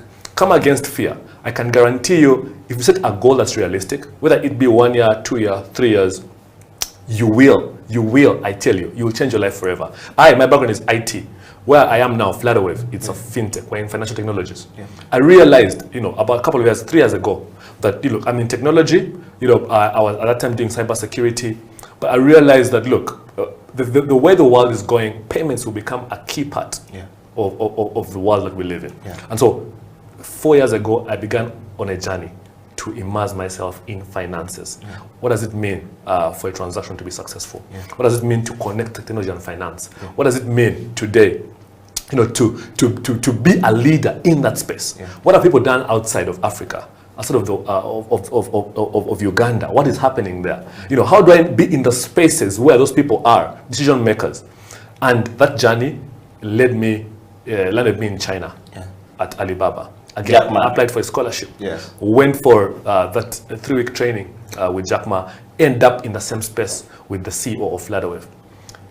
And I can tell you that those years of learning, have ended up putting me in a place where I am today. Today, very few, young, technology specialists are in a place where I am, my position. But again, many people just see the end result. No one sees the hours I spend in the night. My wife would know. Spend reading up, spend immersing myself, getting the education, spend on calls with people who have gone before me. But is it worth it today? Yes. Am I just getting started? Yes. Is it possible for any young man? Yes. Any young woman? Yes. So Vivian, it's good that you're tearing, because now you have the sense of what is in you. Take that time, make a roadmap, and begin to implement it slowly. It's cumulative. It's like compound interest. before you know it, if you give yourself a time of a year, 2 years, 3 years, in the third year, as you quit your job, it will be like you just began. Wow. Yeah. I mean, I told you, and of course, I have another question here coming up. Eddie Okila, thank you very much. I'm in the IT world. I enjoyed the interview with Adrian Kamoga and Elijah Chitaka. Man, Neil is breaking it down. I want to know. He said he left his job and he was able to speak to his line manager. How about you have a line manager who doesn't give you space to talk to them and does not want to hear from you, and every time you try to engage them, they think you want to take their position? How do I deal with that? How were you able to deal with that, Neil? Because right now I'm in that place where my manager just simply sees me as a threat. Of course, I have some strength he doesn't have. Yes. yes. So change management has become tough for many people. Yeah, Yes, that's right. I mean, one of the things that human beings, Yes. have downplayed a lot, Yeah. is influencing people, is knowing how to deal with people. Yeah. That's a key strength, and that's an area of that you must take as self, because the person who masters self and then masters people is going to thrive. Yeah. In fact, there's a saying in the marketplace that your net worth is your network is your network. Exactly, yes, right. Yes. But how does your network become your net worth? Is being able to do with those people. Yeah. Now, I've told several people, who I've served with, and I've learned from my experience that we will always serve with difficult people. Yeah. With and for. Now you have to then learn how to address that. In all the difficultiness of your line manager, there are those moments, there are those times, there are those seasons. And it's just about having that wisdom, observing him and seeing the patterns. When can I go to him? And again, granted, the people who are impossible to talk to eventually, and that becomes a second sign, right? What you're trying to avoid is that you have anything to do with that. So take time and learn how to influence people. There's a nice book by Dale Carnegie, how to make friends and influence people. That just deals with all sorts of dynamics of all sorts of people, And so take that time, observe him, look at his patterns. If you ask for, outrightly ask. Sometimes we just want to throw in points, but ask him and say, look, I want us to go for tea. I have some ideas I want to share with you. And in those ideas, begin with some compliments. Say, look, I appreciate you for all the things you've taught me. And this is exactly what I did. I said, look, we need to just have some time. Go for lunch. Where are you going to be? I can come to your house. And I said, look, you're teaching me so many amazing things, right? And here are my dreams, right? And I want you to help me, because where I am right now, I can't achieve those things, but you have the power. So that's what I'm thinking. These are my ideas. How can we implement these together? How can I come alongside you? How can I serve you today? And I've found that as even a leader, the people who have come asking me, how can I serve you, Neil? They have always had my ear. What can I do for you, Eddie? You can never say, I don't want to get out of my face. What can I do for you? And as you win him over, you're then able to ask those questions. Now, at some point you'll find that in the structure, he's also, has another leader, right? But at least if you have that buy-in from him, you can then begin to have those questions. And if you reach a point where you can't get that breakthrough, you can't, there's that barrier, and if your company doesn't allow you to go, beyond him, because for example, like where I work today, we're allowed to, if you can't get to your line manager, you can go to the manager of his manager. But if you can't have that structure, that's also a sign that you're in a toxic environment. And many times, if you're in that kind of environment, the best thing is to move away in faith. And find something that is better. Exactly. Well, thank you so much, guys. We're going to take a break, and when we come back, Neil and I are going to dive deep into e-commerce and how he ended up at Flutterwave. I think he's talked a little bit about it, but also answering some of your questions about change management and how do you manage change from one place to the next. And then we've got to talk about the leadership transformation in the e-commerce space in Uganda. How is it going? 6 questions for him to take, and for you who is looking forward to be in the e-commerce space to understand a thing or two. We'll be right back after this break. This is the CEO Bench.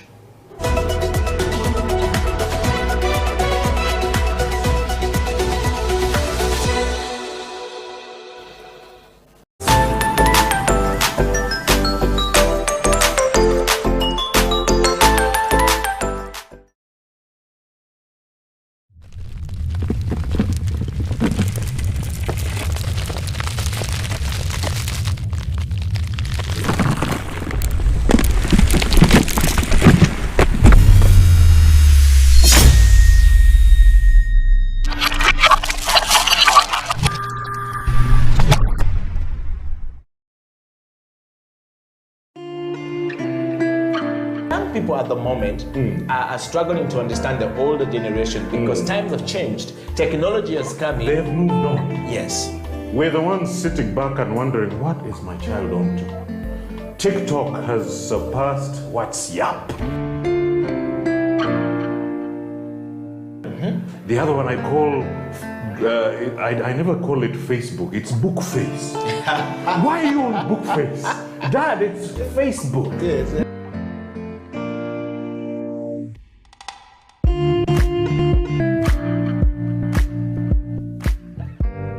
Me, I keep saying, I have a foot amongst the millennials. Yeah. And I understand the traditionalists. Okay. There's a song in the 60s, by the way, and in the 90s, 70s, where they're like, parents don't understand. Yes. Remember Prince? Yes. Prince.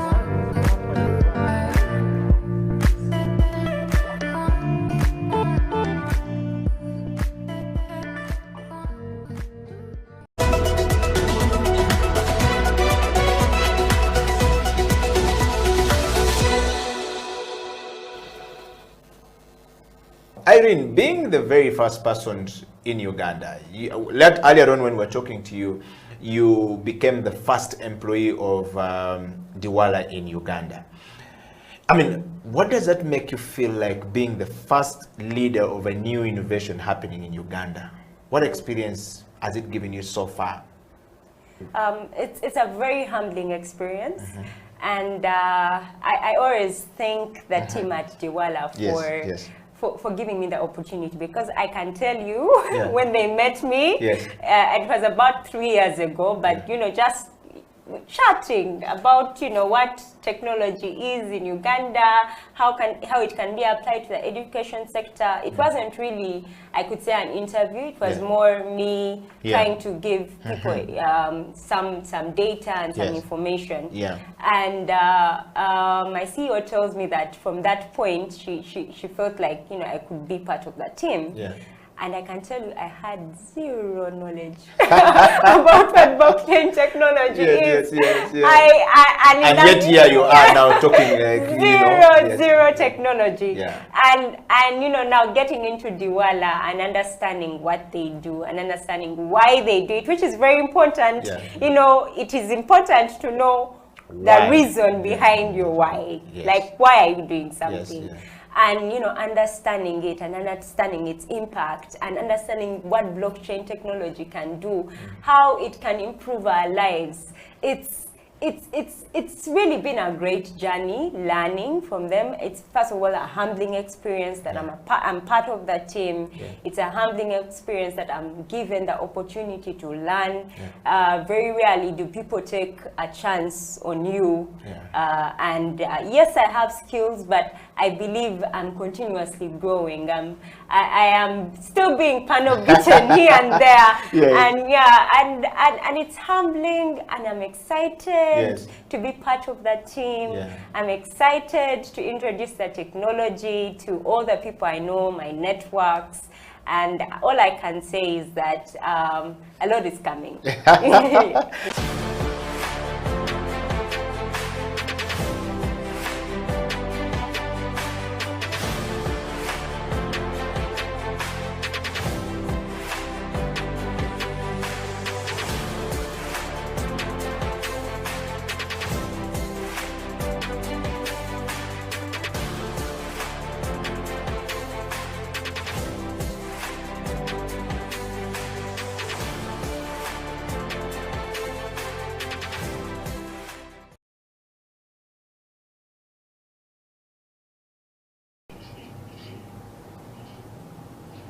It is the CEO Bench, live on House of Talent Television. We're live on Twitter, Facebook, and YouTube. Go there and be part of the Ugandans, people in the diaspora. Over 1.8 million people we talk to every single day. They are happy people. Over 15,000 people out there we talk to every single day. Be part of that family growing big and better. Today on the program, we have Nelson Sango, who is the regional lead for Flutterwave Inc. in East Africa. Flutterwave Inc. is a fintech company taking East Africa by storm, making sure that If you have a product you're selling, you can integrate and receive payment from China without you having to go to China when you don't have a bank account. That's a simple one. Neil, welcome back to the program. Thank you know, somebody was asking me about it yesterday when I posted about you.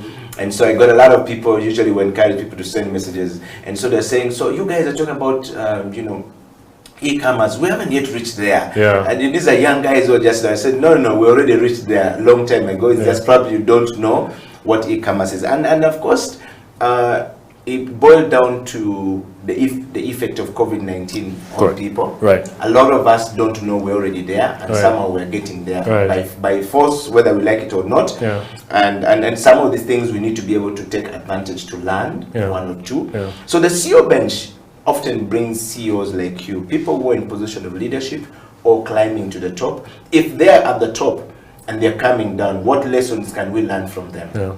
You know, if they're going to the top and they've reached a certain degree, what lesson can we learn from them? So you receive over 56 votes from different people who nominated you. Right. And normally, when you're nominated, we reach out to a person who is nominated and brought. You're on the list. I think you are with Pastor Moses Mukisa. There's another person from, I think it's the founder of Basel Dental, Godfrey Batanengaya, and a few other guys, Val Okecho from Vivo. So there's been a shipload of votes going on from people. Right. And we decided that we'll reach out and bring people one by one. But there was a question perhaps about you. Can we bring Mr. Sango to share the story of how he ended up at Flutterwave? Yeah. I think you mentioned a little bit about it when you went for apprenticeship in China. Yeah. Neil, talking of this, and given the background we've given you, the journey to Flutterwave. I mean, it's an international company. Yep. We're known, started originally from Nigeria, but started from the US, Nigerian, and is now. In fact, what he said was that if there are no problems, there exists no opportunity. And so he said, look, you people, you're 18 in this room. What is the biggest problem today in Africa? You know, I'm not from Africa. You people know it. So what I'm going to do, I'm going to put you in groups, and I'm going to have you discuss what do you think the biggest problems are in Africa. And I sat there, and I, you know, just thinking about my own company, which I'd founded, which still exists today, BuyToAfrica.com, was, you know, it's an e-commerce company, logistics company, you know, cross-border logistics. And I thought to myself, look, if I can't get paid, I have no business. Yeah. And clearly, to all of us in that room, the biggest problem was payments.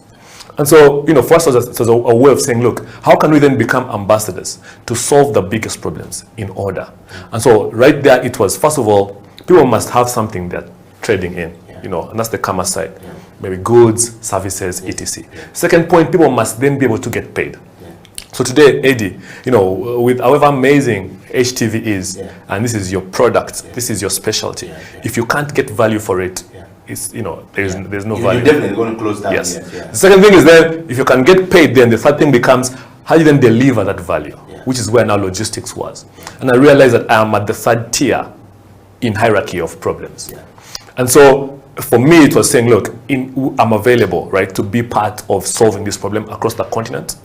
And we vowed in that room to be available to each other to solve those problems. And so it's not a question of me being part of Flutterwave or being part of an organization. It's a question of how do we come together as Africans to know that, okay, we know this problem exists. How do we solve these problems together to make the change, to be the change, to lead the change we want to see on this continent? So for me, you know, I can't be anywhere, but today I'm at Flutterwave because I believe in the value of the problem. Yes.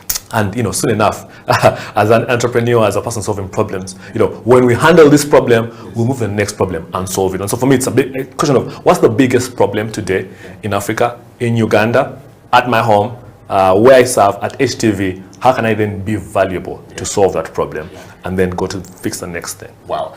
That, thank you very much, Neil, for that. Let's talk about the question that has been lingering in our minds for some time, e-commerce. When we talk about e-commerce, it's a confused question, people don't understand it. But I want to start from my first question being, what are the features of e-commerce that you can share with us from the beginning? Or what is e-commerce? The question should be, I think, actually, what is e-commerce first? Because a lot of us out there don't know what e-commerce is, but we have a product to sell.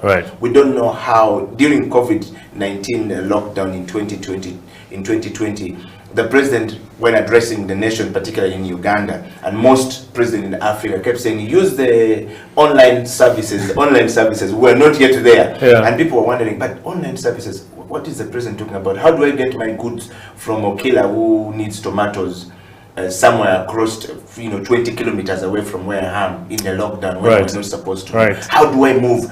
I mean, then how do I pay for these goods and services to get there? Right.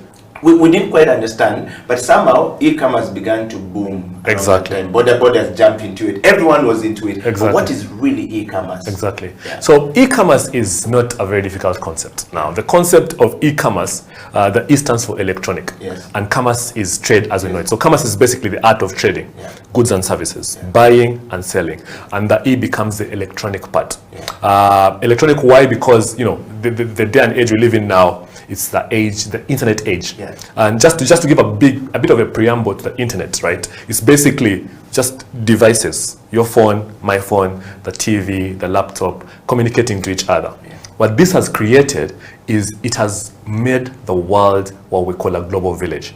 Today, we're being watched live in the United States. Yeah. We're being watched live in the UK, Dubai, in China, also in Uganda. Yeah.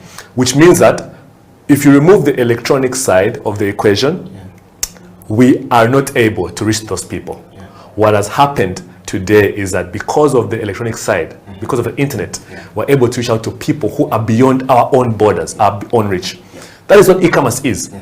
Today as a seller, today as a manufacturer, today as a person giving a service, how do you reach people on their devices across the world and sell to them in the comfort of their homes, in the comfort of their office? And so it's basically taking trading, buying and selling online. And so it has three major pillars. First is, how do you then showcase the good? And today social media has taken the world by storm. So Facebook, Twitter, Instagram, these have millions, hundreds of millions of users. But then how do you then create also a platform for yourself where you can now showcase? It's like an online shop. Yeah. It's basically a shop that exists on your device. Yeah.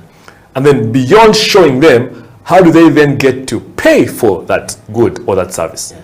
So, the aspect of payments, how does money move?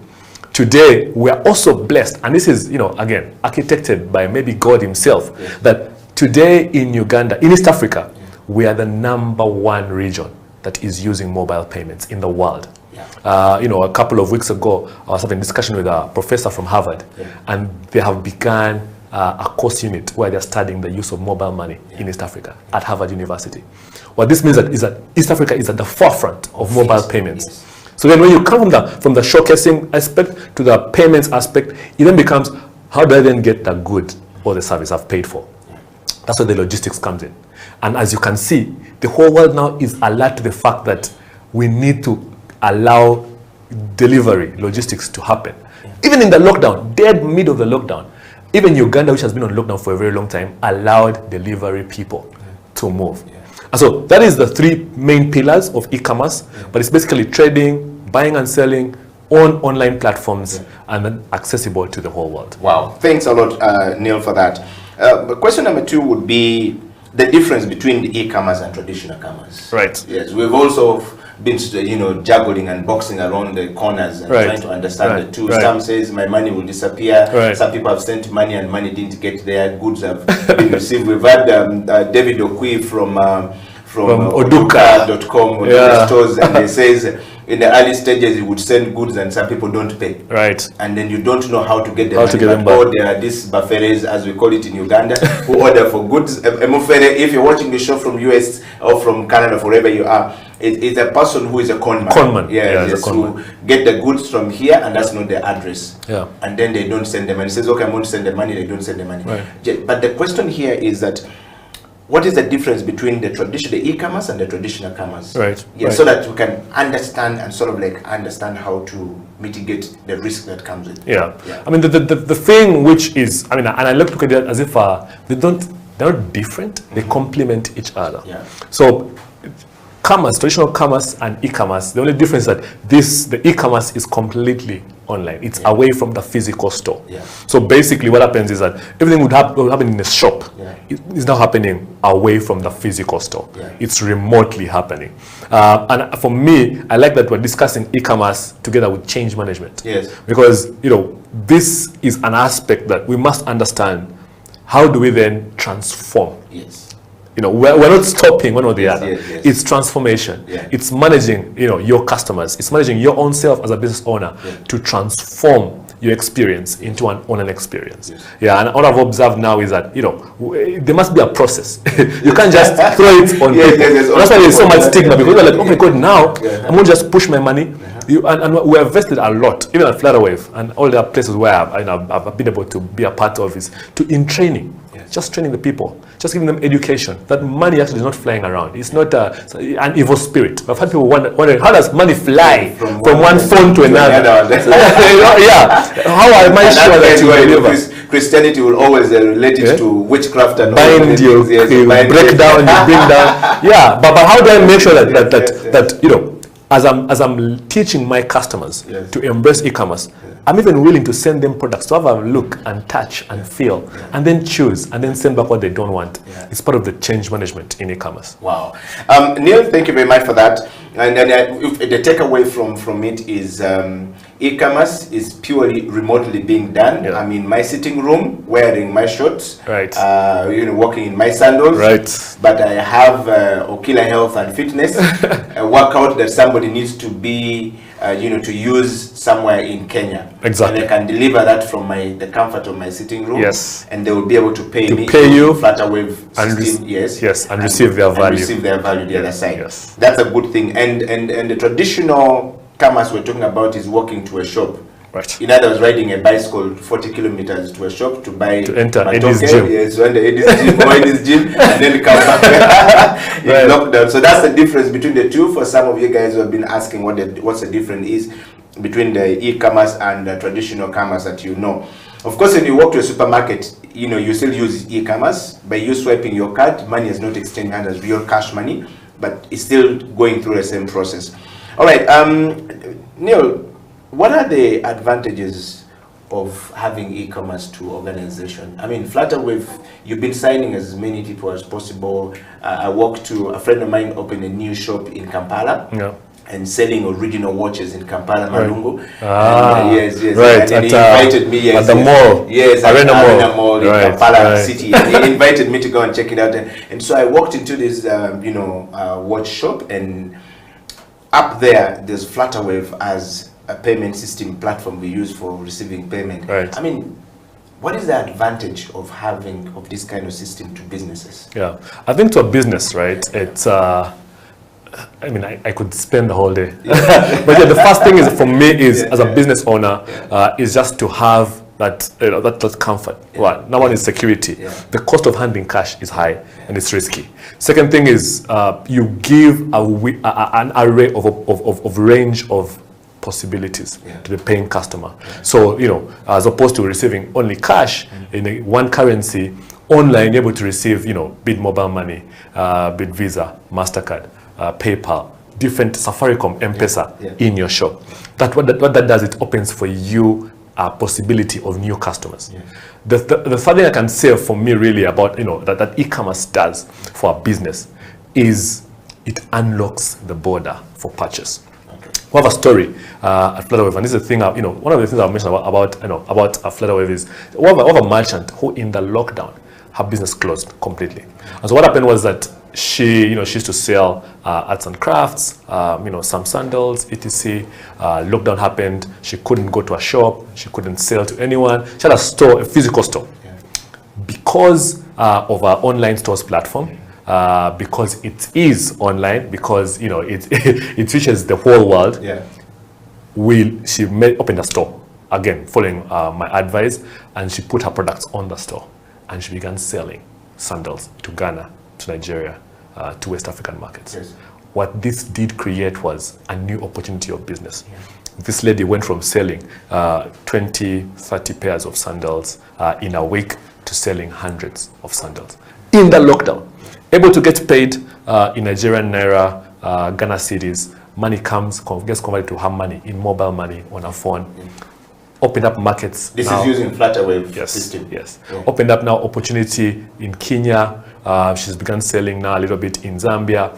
But before going online, this was impossible.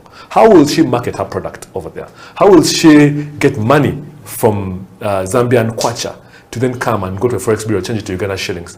This was impossible for e-commerce. And so as a business owner, you have to think of these things. What does you going online today on Facebook, there are millions of customers, millions of potential buyers. You can reach, by just, putting your advert out there, you can reach over 100,000 Ugandans. What would it take for 100,000 Ugandans to walk into your store today? A lot of, first of all, you need to jump into the car and, or a motorcycle to ride to go and find the store. Yes. The traffic, I mean, we're talking about that you were delayed in traffic just to get here. Just imagine if you are going to get something. So imagine 100,000 Ugandans in a day accessing your product. If the conversion, if even just 5% of them are buying, or even just considering to buy, that's 5,000 people. Wow. If 10% of those 5,000 are buying, that's 500 sales. For you to sell to 500 actual customers, you have to have 100,000 people come through your store. These metrics, are really challenging, and that's why online presents a new arena. And I'm thinking about only Uganda. If you look at the fact that Facebook is in every single country in the world, then the possibilities are endless, like we say at Flutterwave. Wow. Thank you very much, Neil. We're just reading one more thing, a couple of questions here before we've gotten to the evening of our show. And I want to encourage you guys to share your questions far and wide. We're definitely going to sample some of them. I've seen a lot of questions coming from the US and some of them coming from Nigeria. You've got some people in Nigeria, got some people in Kenya, and I've seen some people sending messages from as far as Canada. These are Ugandans who always stay up late to actually watch the show. But first, before we get into their comments, Neil, I want to ask you a question. Would you explain the advantages of e-commerce to viewers? Right. So I've been explaining the merchant side. Now the customer side, it's comfort. The customer is king, like we've known in many businesses. The key thing that the customer gets from e-commerce is, one, is the comfort.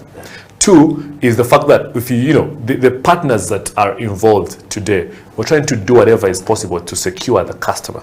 The customer is primary focus for us. And so security, of course, of transactions. You're able to claim back. You're able to say, I didn't get value, and get back your money.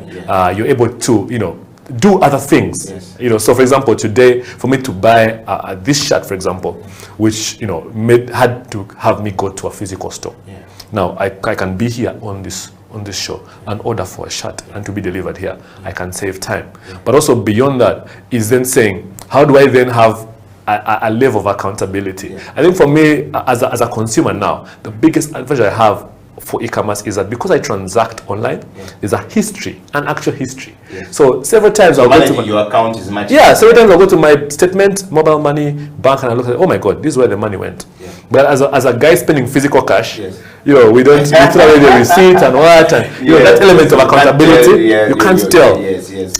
And that's among the many other advantages of e-commerce to a user. Very well, thank you.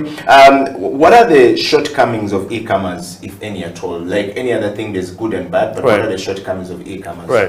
So e-commerce has a bit of shortcomings, especially in our market with our background. The actual human interaction. I've found it again difficult to convince a customer. Even that avenue of convincing is not there. So e-commerce, works when you have some level of trust already from the customer. Because then, traditionally when a guy walked into Eddie's gym, you say, no, I can see your size, Neil. I've worked with people like you, etc. If he clicks a link and Eddie is not there, Eddie, the salesman, as we know him, it's up to his intuition and your graphic design to convince him. So that can be a shortcoming. Of course, there are ways to mitigate that, but that's one shortcoming. Second shortcoming would be, because it depends on various aspects in the ecosystem, right? The delivery, the payment. Sometimes because of that interconnectivity, there may be a delay in one place or another, and it breaks down the trust of the people in e-commerce. Oh, wow. Well, thank you very much, everybody. We've come to that moment where we now read your questions to Neil. I want to start from guys on YouTube, and I see here Faz Zinderson says, good presenter. So Neil, thank you very much for representing. And I want to go straight to, you know, the messenger always have as many people as possible. 250 plus messages. We can't read all of them, but I want to sample some of them. Eddie Killer, thank you very much for bringing Neil Sango to the program. First of all, I went to school with him, and I like the fact that he's very passionate about what he's doing. I have a question. I live and work in Europe now. In Europe, you know, everything is about e-commerce. Everything, all payments online is credit card, credit card. Uganda and Africa, like many other countries in Africa, don't respect credit card. How are they managing, you know, the challenges that comes with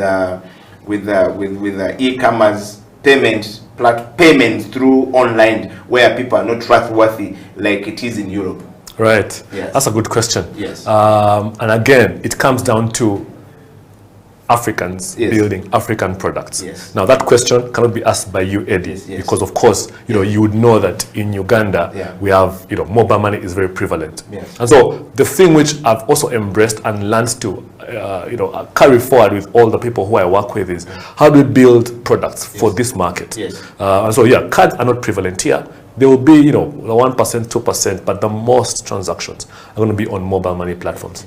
And so this is a way. Mobile money platforms is really popular in this part of the world. Uganda, Kenya, Tanzania. So it's number one in payments, and people actually utilize it a lot for payments. Yeah, so, you know, but as well, alternative methods like cash on delivery, which, you know, as you begin to go into e-commerce, it would be nice for you to start, you know, with that channel as you encourage customers to then, you know, move into mobile money, card, etc. What that does is that, you know, you have to sell the advantage to the customer. Okay. You know, not just saying you use this. You know, you're saying why are we using this? What's the vision of us using this? What does it mean for you also in securing payments? And then we have seen also the rise of wallets. You know, so apps. You know, platforms that have store of value where you can keep some money in a wallet and then you can easily pay online. Yes. Well, thank you very much. Dennis, all the way in Australia. Dennis, first of all, thank you very much for being a very loyal person to follow HTV. Yes, he's one of those people best in Australia. Says, Eddie Killer, thank you very much for bringing Mr. Sango to the program. I have a question to Mr. Sango. Many businesses in Uganda are not very formal. Yeah. And they are not quite very organized with bookkeeping and stuff like that. Sometimes people prefer cash money to money coming from coming through e-commerce. And take, for example, I recently had to send money to my brother when the fuel prices in Uganda hiked. All petrol stations in Uganda, and to me it was shocking and very disturbing that Vivo Energy, Shell, Uganda refused to take mobile money and cards and said they wanted cash money. So that defeated the whole point of e-commerce. I mean, such challenges that comes like this to Mr. Sango, how are they able to deal with it? Because that poses a threat to their business. I think what he's saying, I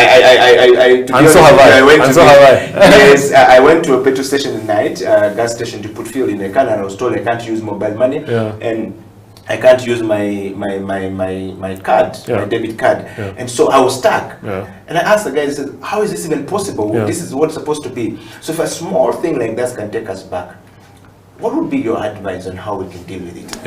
I think, I mean, it's part of its responsibility, right? And it comes down to change management and leadership. The same exact story happened for Visa and MasterCard years ago when trying to convince people that store of value can be on a card.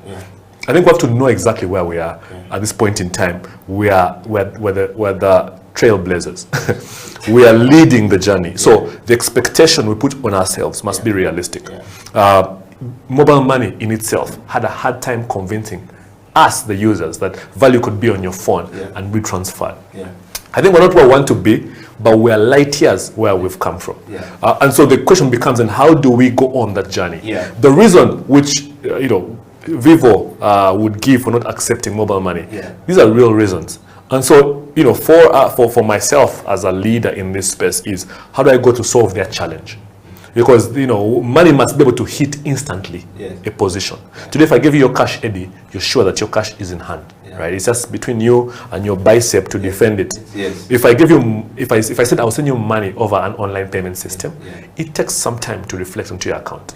Now, if you don't know me, if you know me, Neil, it's easy to accept. If you don't know me, it's hard for you to accept and say, but how is this money going to move through these systems? Where is it actually? Is it in the clouds? Where is it?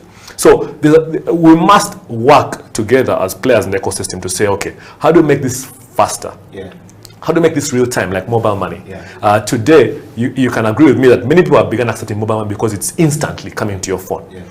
If we can do that for organizations now, the value is going to become eminent. And as we do that, and we train them, we integrate it into their systems, make it a part of their process. I can tell you, even just the lockdown has caused an acceleration of like 5 years. Before, no one would even ever consider accepting online payments. Today, you have seen even companies like Cafe Javas, for example, who have a big online part of their business that grew and became active in the lockdown.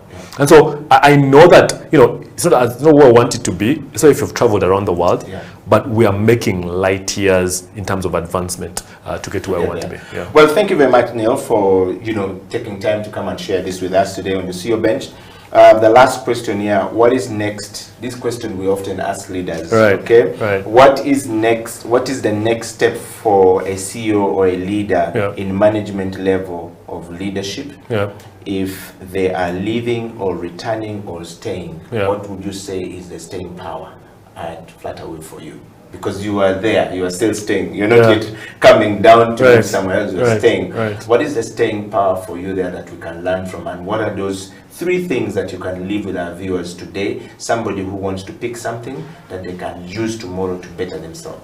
I think, for me, of course, I'm blessed to find an organization like Flutterwave where, there's a lot of value for the individual, right? In terms of what you're becoming, what else can you become? What are the possibilities?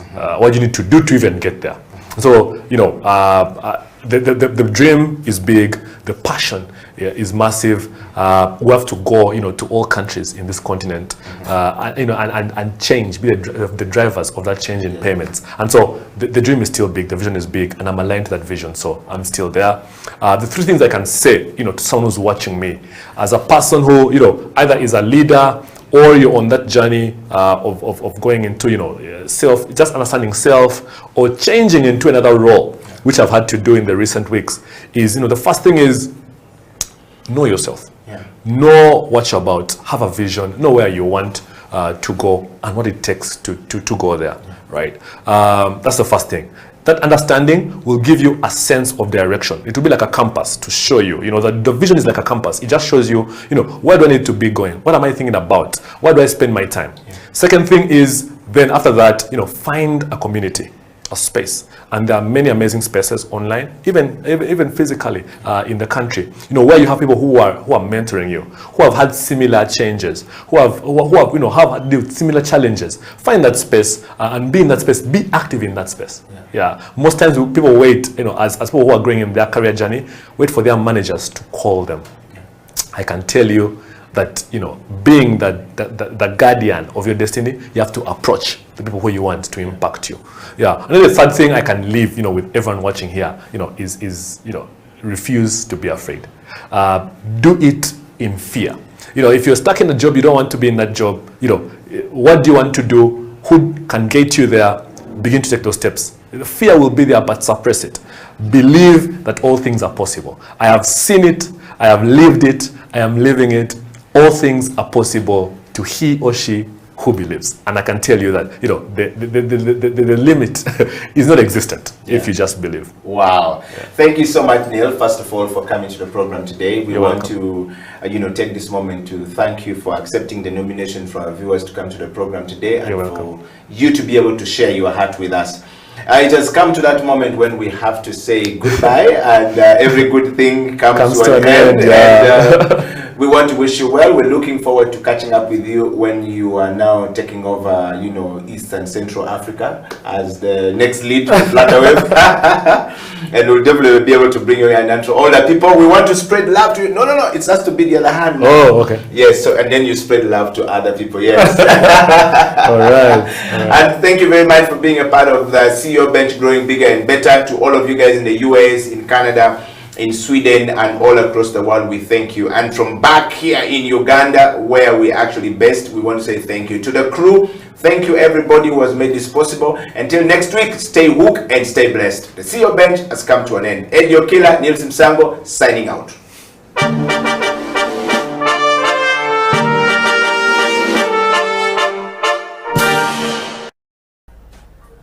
We can choose to teach what we teach differently.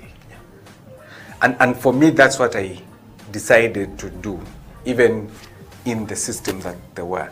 When I was in Makere, my classes, I was very intentional on how I taught my classes. Yeah. I opted to be a facilitator as opposed to a lecturer. Yeah. 2, I allowed co-learning. We learn together. Yeah. I am not the epitome of knowledge. Yeah. If you have learned something and you think it's beneficial, let's share it. That's the second thing, that come to the realization that knowledge is not housed in one brain. Yeah. Knowledge is God is gracious. Yeah. Each one of us has a portion of knowledge about some of the things. When you trigger people to go and search, they will go. When you trigger people to sit back and depend on you, they will sit back. I'll say, trigger people to go and search. Wow. You will teach the same things, but the outcomes will be different. My final shot to those of us that are very passionate about education and want to change, when it is so painful with what you're doing, you'll do what I'm doing at Refactory. You'll choose to go against status quo. And I hope history will judge you fairly. When that time comes, I can say, yeah, I've trained about 300 people at Refactory. We've trained about, it's not only me, we've trained about 300 people at Refactory. We have about an average of about 70 to 83% placement. I can say I'm happy. I'm a very happy person because I know for a fact that the current placement rate for fresh university graduates is below 10%.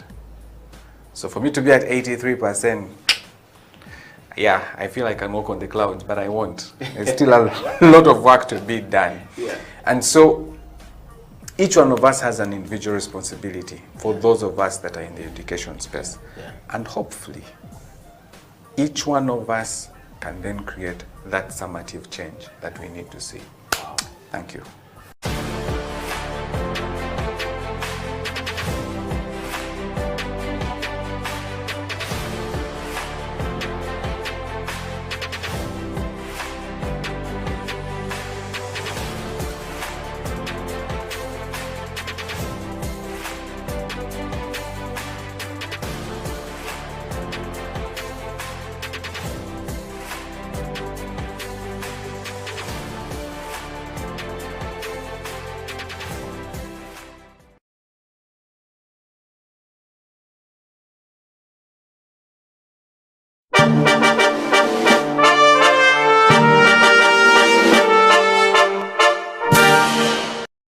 The private sector is not yet fully utilized because not everybody can be employed by government.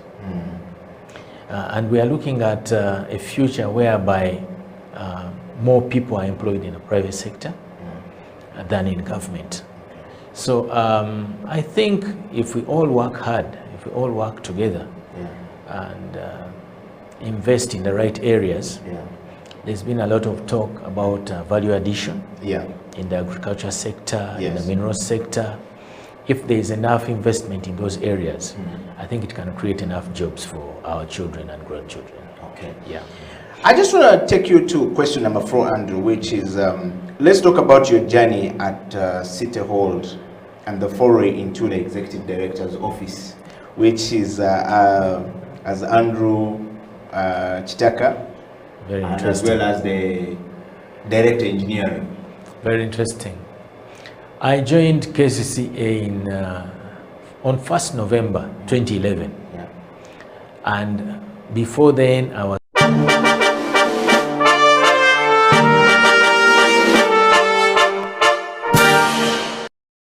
for so much. Yes. CEO of whatever. Yes. They give so much. This is the reason why you are actually on the bench. Because of my credibility. Thank you so much.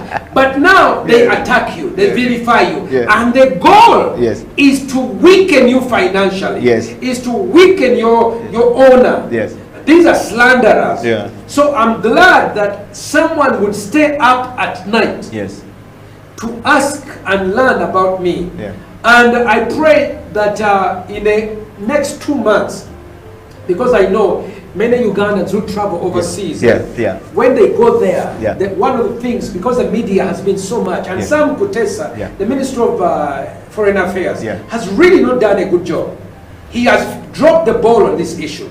Why? So many of us are being accused of being gay killers, including me. You've just heard that person.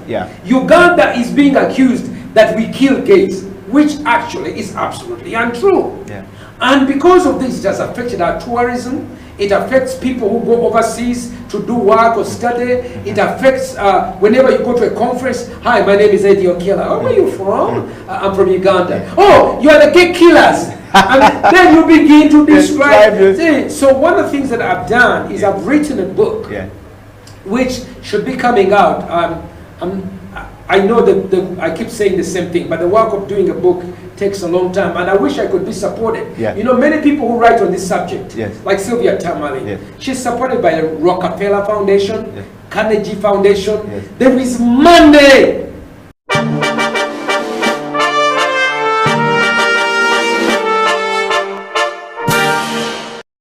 Is a very big brand, and as we go on, we will probably discuss the things we're trying to do to see that things change for the better.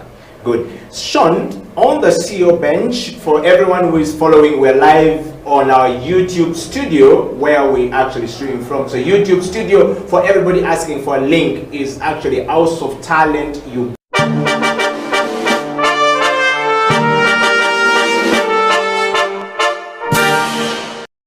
Confident in themselves and what they are offering. I think that's the biggest problem. Like, women will easily settle for a less pay than men would. Okay.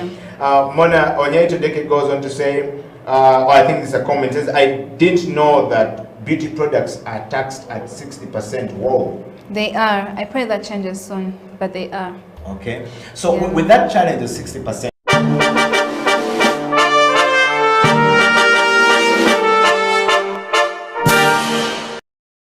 setting up the company, you're doing tours all across the world. You know, a personal account is great, but how these things are taxed becomes important for your business later on. As soon as you cross that threshold of 50 million a year, you know, you're now in the interest become more shares. Yes.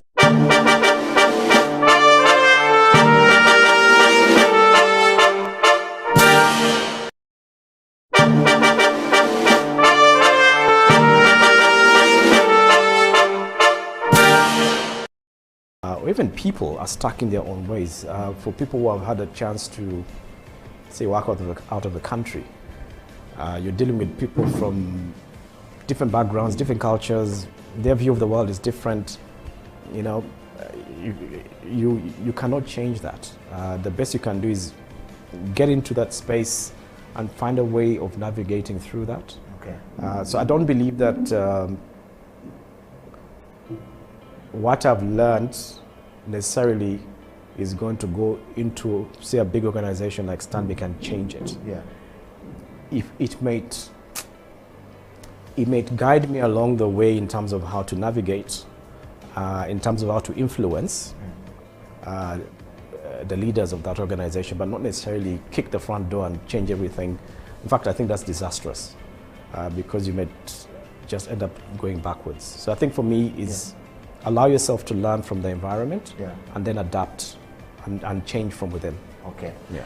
A lot of time we see people, Daniel, who go into organization and just start changing, and you find people flying from this organization to another and says, man, the new boss was come. Correct. I can't stay there. Absolutely. And this happened. Absolutely. Is it they themselves who are a problem, those who are running away, or actually the bosses come and want to change everything? Have you ever been in an organization and people have viewed you like that? And if yes, how were you able to deal with it? If not, had you learned these tricks before going inside there so that when you arrived, you are more warmer to people than more, cold to other people? Yeah, I think in most cases where, and we've seen this, even in Uganda, where a CEO comes and tries to change everything overnight and the organization suffers. You lose your talent, the good people leave the company, they go to other organizations, your numbers start going down. It's a no-brainer. The good ones are the ones who quickly realize, oh, this is different. I need to adapt. I mean, I always hear people who have worked in Tanzania. Tanzanians are different. The way they do things at their pace and how they shift and move things, relate among each other is very different. Yes. So if you come with your speed and and forcefulness, you'll get a culture shock. They'll edge you out slowly in their nice way. Before you know it, you've left the company. I remember earlier back in our breweries, we had similar people who used to come from South Africa at the time. Because Africa is obviously very fast-paced. It's about push, push, push. And a lot of them suffered. In fact, a time came when they said, you know what, this thing is not working. Let's empower now Ugandans. That's how you guys came through. Yeah.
It was like the Psalms. When you look at David, he's passing through hard things, but then he's willing to talk about them. So music allowed me to be real, authentic. To God, he uses song to minister to me. So it was more, it's personal, I can relate to it, and he's helping me overcome through that, to be able to be used as that vessel that delivers this message, which I know that I've just borrowed from heaven. Cast down on my soul. Why don't you hold my music statement is to write music that will be able to speak to the heart, soul, and spirit. Restoring the goodness. You know, when in the Bible it says, and he looked at it and it was good. The message that I have, there are 10 songs. They will be specifically invoking that God has already said, that we have to embrace as his image, to restore goodness in this world. Music is not what defines you. For me, that was a great revelation that my identity is more in God, in who God calls me. If I can inspire you also to use your gifts and talents to make a difference, I would have played my part in this world. I will rise. Now is the time.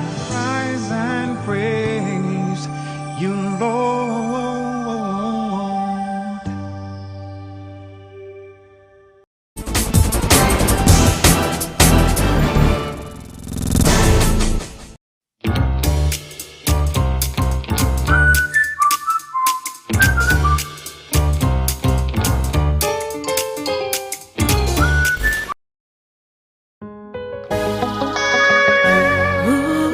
C'est toujours toi. Tu es belle maman, tu es belle maman. Un amour sans condition. Sokochi eneo sambo. Producer Jose Mayani.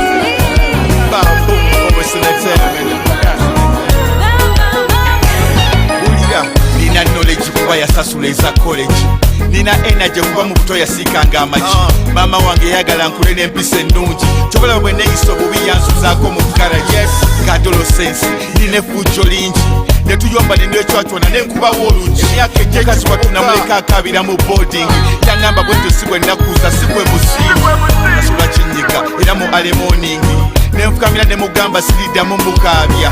Mama wange njagala obeere happy kubanga yegwe yansindikanga ndi butwalire ensambya. Njagala nkugulire sukaali ne kahaliya kuba mama wange mu bulamu nga wavumiriya ku ntuuyo zonna oyimirizaawo familiya sombula kumanigogwala Sisilia kana kayimba teri kisinga ondaba nzina tata webale kana kayimba teri kisinga ondaba nzina tata webale yawandikiwa Amina yazala Muhammad Maria nazala Yesu who resurrected Roilala nazala Mandela yes South Africa never liberated omugaso gw'abamama munsi tegubeera outdated tukola bapaka kati bakyali celebrated nebaza bakola bamama okubeera emancipated kubanga ebiseera bingi babeera so frustrated ngali ku lubimbi okunoonya ensimbi bakuza abaana nga ne bayita mu mbeera embi kano nkaweereza n'abakyala lule yazala kabaka mutebi ne Joyce Bakulu yazala Ernest Nsimbi kana kayimba teri kisinga ondaba nzina tata webale kana kayimba teri kisinga ondaba nzina tata webale.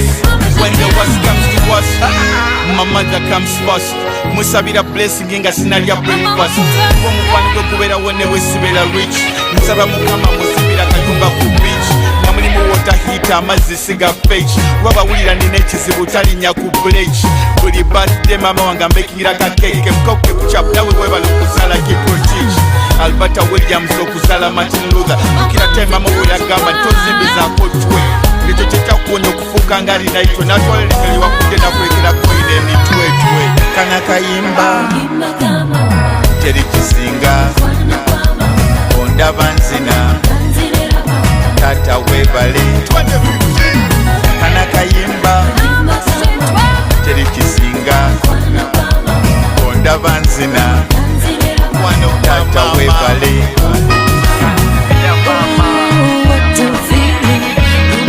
Something to believe in.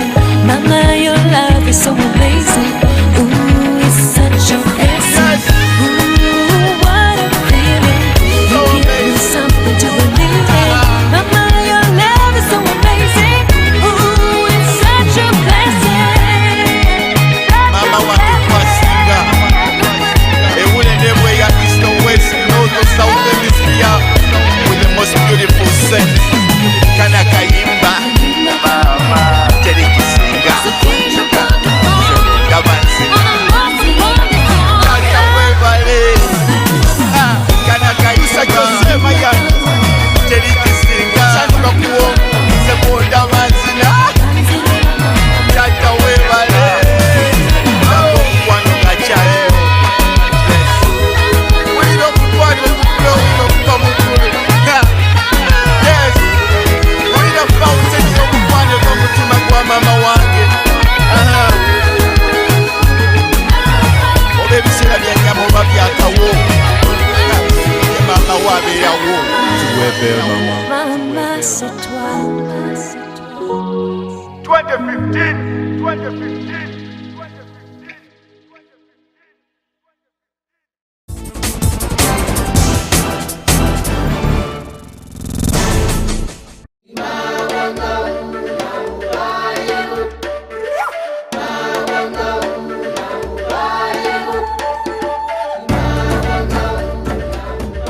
I am Flavia Luanga.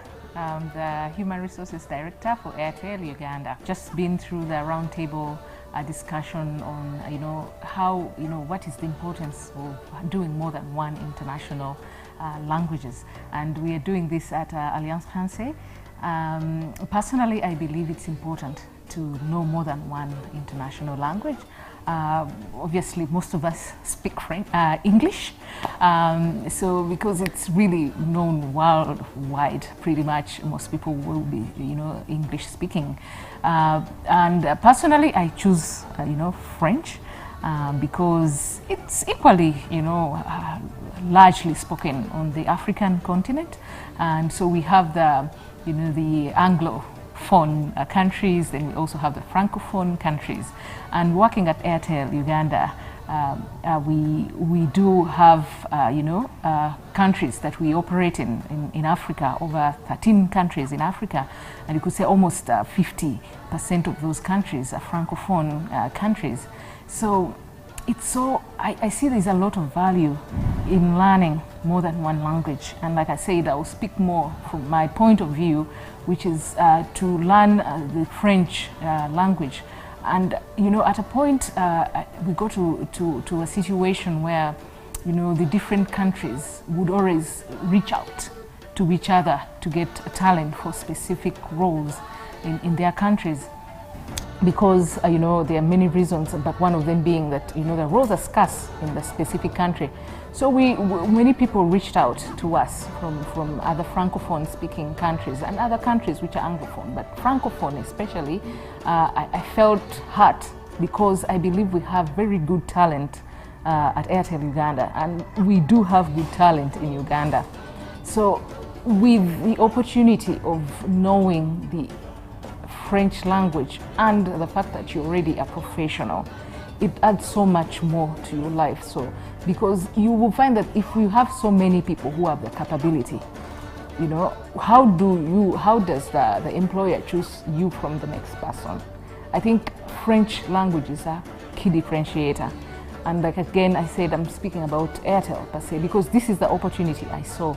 And once I saw that opportunity and I realized, oops, our professionals do not speak French, then that's when we approached Alliance Française, and for 5 years now they've come through, and we've structured some French classes at the place of work.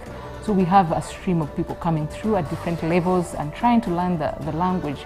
So at least I want my people to be prepared. I want them to be ready, so that when these kind of opportunities come, that they end up to be the preferred, candidates for the jobs, because they already know English and they know it very well. But then, and they are professionals, they're very good at what they do. Now the only challenge is they can't speak French, and the opportunities are there.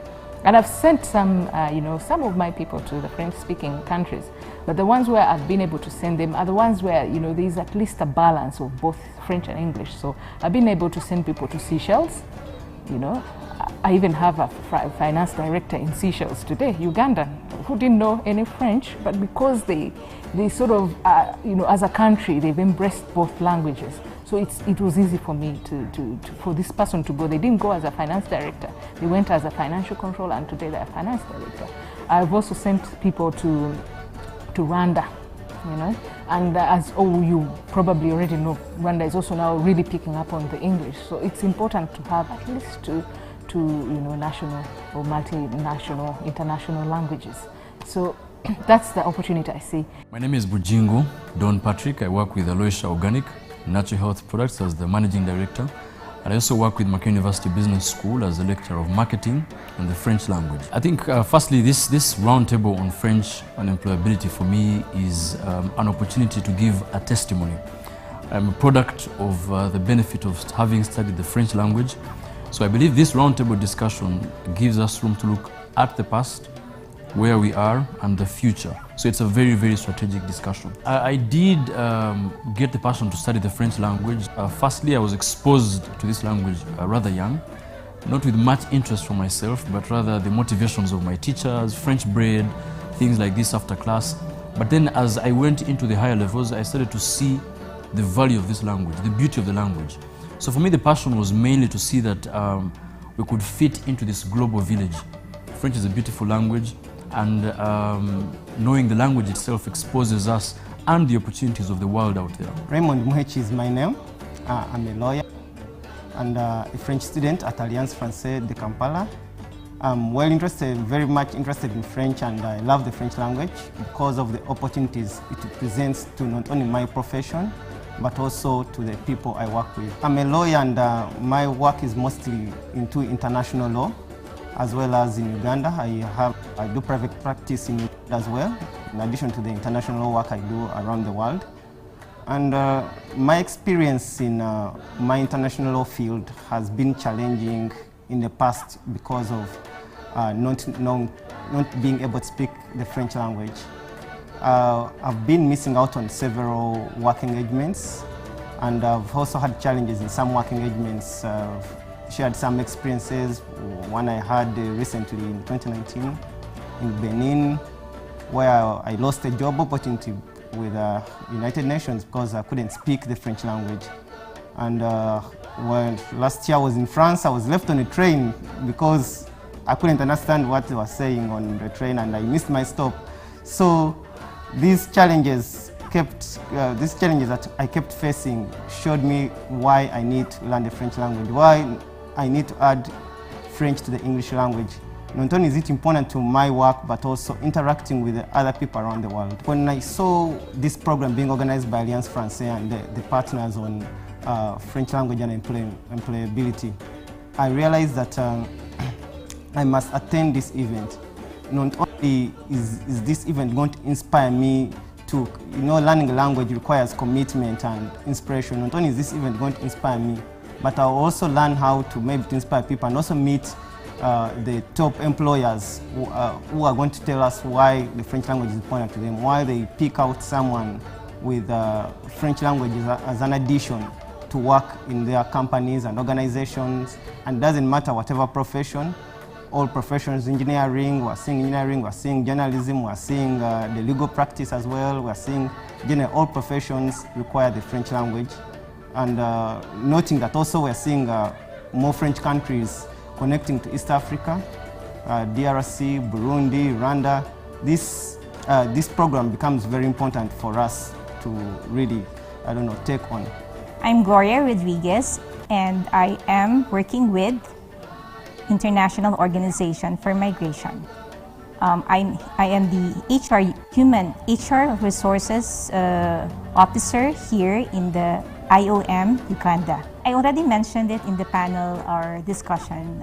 You see, as International Migration Organization, we are very open to diversity, and our job deploys us in different countries all over the world. So it's important that when you as an IOM staff member get to become an international officer and you're assigned to a certain country and it speaks French, and you have to have that language skills, which is French. And as I mentioned also a while ago, I was surprised that in Africa, the countries speaking French is so many compared to the European part. So that's why we require ourselves to learn a second language or a third language if we can, as much as possible, because you really have to blend in the culture, and language is the key to the culture of the country. So yes, that's why we require them. They have to speak the language where they are supposed to be. My name is Walimbwa Teddy. I currently work with Stanbic Bank as a consultant in the call center. I've been working so far for 3 years under Stanbic Bank. and proudly to be a member of Alliance Française, the French club. It hasn't been long, but I'm proud to be one of the members. I did French part of my university program, but it was a compulsory course because I was studying with the Missions of Africa. So because they have French programs, they have English programs, so I had to do French. So I did French for 3 years during my social sciences bachelor's course. And then they sent me to Congo for 2 months to have an experience in speaking French and listening besides the classwork. And shortly they sent me to Burkina Faso for 4 months. And I did intensive, it was an intensive program, but it was more of past work, like interacting with people, of which it helped me so much. Because if I didn't have the knowledge of French, then I wouldn't interact with the people, I wouldn't get information from them, and I would feel it difficult to fit in the community. I also picked up a lot more from the other speakers. I picked up a lot from the people who are, the students who are seated on the floor. And you see, there's a lot of opportunity. So the question is, why do I have to learn French? For me, the simple answer is, you do not know what you will stumble on. You just don't know. When I hear that, the kind of testimonies that came through, you realize there's, you cannot even put a number to the opportunities. There's so many opportunities. Some we know, some we don't even know, but they are there. So just learn the language. My name is Magali Losange. I'm the head of courses of Alliance Française Kampala. I would say first of all that was a direct answer to a request we heard a year ago. So a year ago we met with a couple of teachers at Chambogo University, and some of the head teachers asked us, how can you create more awareness on the specific job opportunities offered for people who can speak French? We thought about it.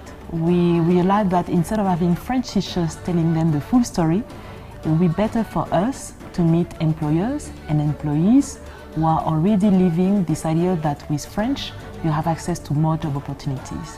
So this conference was an opportunity to listen directly from the people who hire people speaking French, but also from the people who already speak French and are using this skill for their professional career. Yes, I think the French language has come in fundamental for me as primarily as a French teacher, being a lecturer of the French language in Mackay University Business School, and also being a marketing lecturer. Now this helps me fuse the experience that I've seen in the French world, because I had a chance to do my master's in France, in one of the top cosmetics brands in the entire world, called L'Oreal. And for me, this was an experience to see the marketing angle at a global perspective. And at the end of the day, I picked this experience to share with my students.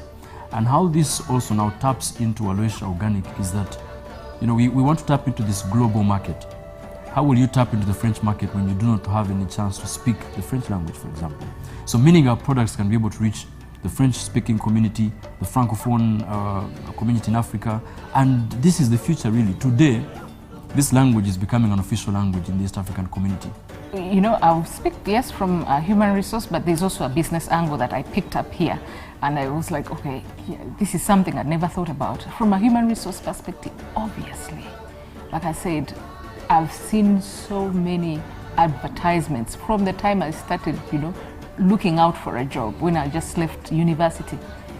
There's so many adverts I've read, and they say French is an added advantage. Je m'appelle Raymond Muhechi. Je suis avocat international ici à Kampala. Aujourd'hui, prendre employability en langue française. Pour prendre langue française, practice.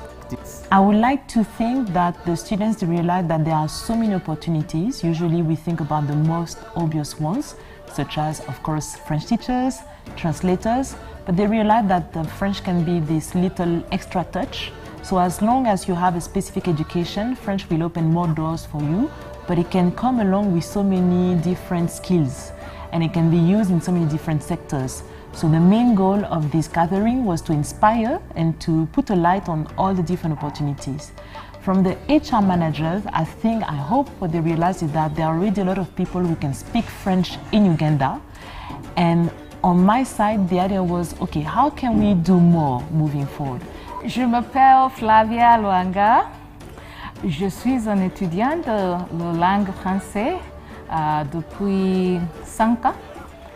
Je suis apprendre avec l'Alliance française, mais je parle un peu de la langue française parce que je suis très occupée avec mon travail. I'm Flavia Luanga. I'm a student of the French language. I study at Alliance Française. I speak little, very little of the language because I am too occupied with my job. So I intend to start taking up, classes, online classes. I intend to read French written books, and I want to also get into the videos, do movies, simple movies. And then I also want to join the French club here at Alliance Française. So we were sharing quite a bit with Magali and the director on some of the things they could do, given my experience with, someone who's been loving the language and learning the language. So I shared with him some of the few ideas I had that could probably help, people like myself. My name is Guy Maza, and I'm the manager of this research center of Alliance Française, which is also called library, which happened to be the biggest resources center with French and Francophone resources. From when I attended this talk and thoughts, I was very impressed because we had so many people, they came. And when it comes to practice, people ask so many questions about how can we practice the language. And as the manager of Resources Center of Alliance Française, I could relate to those questions because I've been asked so many times by students and also members who want to to have opportunities to practice the language. Because in Uganda, it's the English is predominant, so they don't have so many opportunities to practice outside of their classes. It was a great opportunity for them and also for us to hear from them what they want, the expectation.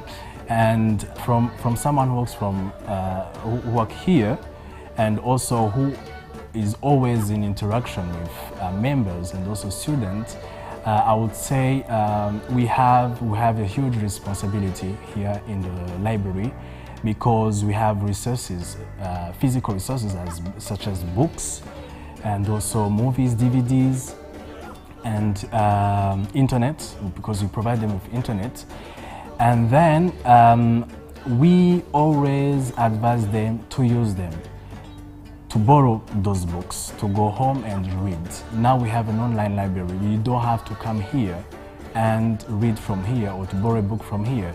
We can create an account for you and you go and you practice from home.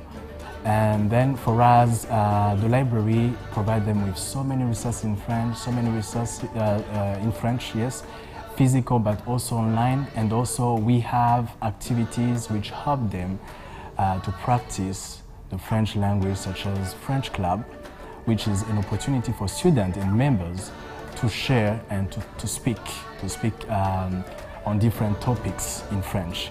So it's time for those student members. They're francophone, they're anglophones, and they meet and they share. They help each other. Yes. And also we have other activities with different purposes, but the main goal is to help them to practice French. First of all, I would like to say that this is something we hear very often, and that's why we try on ourselves to be more flexible and to really adapt to the schedule of these busy professionals. One of the things we've done is to provide classes online, so someone doesn't have to come to Alliance Française or doesn't have to wait for a teacher to come to the office to learn French. So that's the main innovation, I would say. And then there are also many other ways outside of Alliance Française to take advantage of any little time you have to improve your French. Whether, again, we talk about watching a movie, it doesn't look like you're learning, but you're actually learning while you're watching a Netflix movie. There are a couple of different apps. I would talk about Duolingo. That's another quick way to practice. So the most important thing is to make sure that you don't give up. Maybe you feel like you're not doing so much, but you're actually doing enough to keep on practicing and being exposed. Of course, classes will help you to get a proper grasp of the language, but as long as you keep on trying to find a way to practice, you're good. Bonjour, je m'appelle Magali Losange, je suis la directrice pédagogique de l'Alliance française de Kampala. Et l'une des choses qui m'a le plus marqué aujourd'hui, ça a été le sourire du public, l'enthousiasme du public en découvrant toutes les opportunités offertes à ceux qui parlent le français. Donc merci à tous ceux qui sont venus aujourd'hui au Talks and Talks French and Employability. I say that one of the things that I really enjoyed was to see the smiles and the enthusiasm of the public who was able to discover all the opportunities offered for people who can speak French. Thank you very much to everyone who came to the conference today.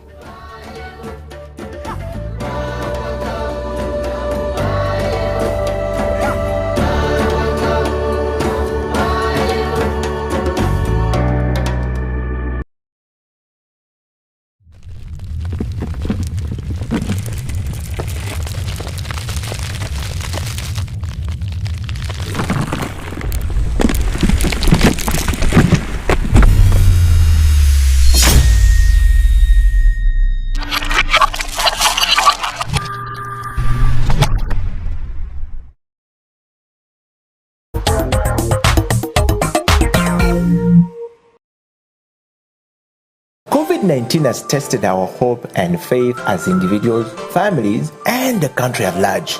Besides destroying many aspects of our lives, the novel coronavirus has also affected our human rights in many ways.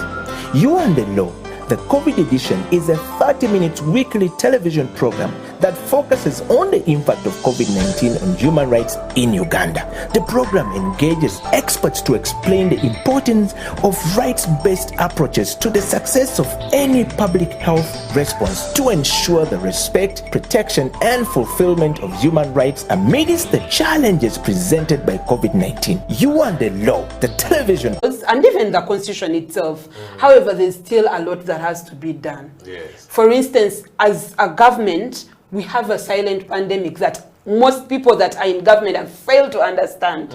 This silent pandemic is gender-based violence, where people are focusing on how many people are dying of COVID, and no one is focusing on how many people are becoming victims and survivors of gender-based violence. So it really, really affects. And then the other thing is in regards to the implementation. We have very, very good laws in Uganda, but then one of the main issues that we face is in regards to the implementation of those laws. So there's lacking in regards to the implementation. And then there's also lacking in regards to sensitization. People don't know these laws. You'll find someone harassing a person online and they'll think it's funny. Someone look at you and they're like, oh, and then they'll give you a sexual comment and they think it is funny, it is okay to look at a woman or a man and you make a sexual comment. Even men, huh? Yes, so that's why I said a man or a woman.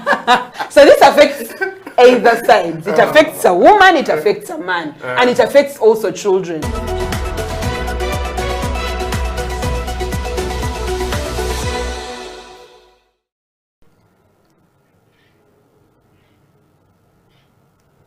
Hello viewers, welcome to yet another episode of You and the Law, the COVID edition here on House of Talent Television. My name is Jonathan Ochom, your host. Today we're discussing yet another right or another aspect of our rights that has been affected significantly by COVID-19.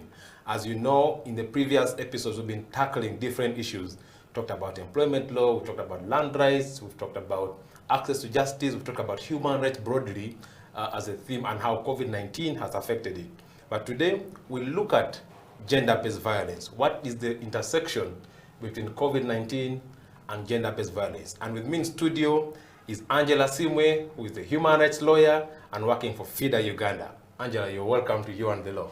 Thank you so much, Jonathan. How have you been? I'm good. How are you doing? Great. So COVID-19 came here.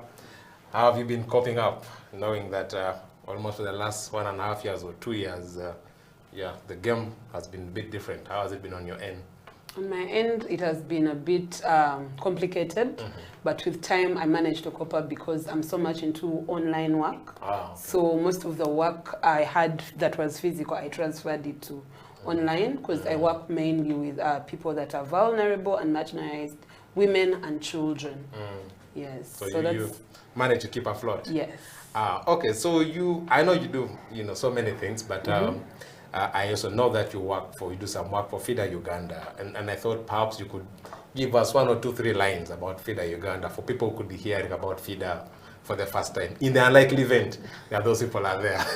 Okay, so FIDA Uganda is a women's rights organization and a feminist organization that is a membership organization for women lawyers aimed at ensuring that people, especially women and children, get access to justice in all spheres of life. Yes, so that's what we do mainly. Oh, so I can't apply to be a member? No, men can also be members of FIDA, but they are friends. So women lawyers are members of FIDA if you pay the subscription. Yes. But then for the men, you can be friend of FIDA. So I befriend Angela and I become a really. friend of FIDA. You befriend FIDA and the work FIDA does. So you as Jonathan, a human rights lawyer that advocates for the rights of women, girls and other marginalized groups, you can come to FIDA and request to be one of our friends. So you become a friend of FIDA. Okay. Yeah, so we have men that are friends. Perhaps I'll be filling a few forms after this show. Okay. So today we're here to talk about gender-based violence and seeing how how COVID-19 has affected that area, either heightened or reduced it. But I thought that we could start by understanding first the concept. When we talk about gender-based violence, what do we exactly mean? How would you explain to an ordinary person this whole idea of gender-based violence?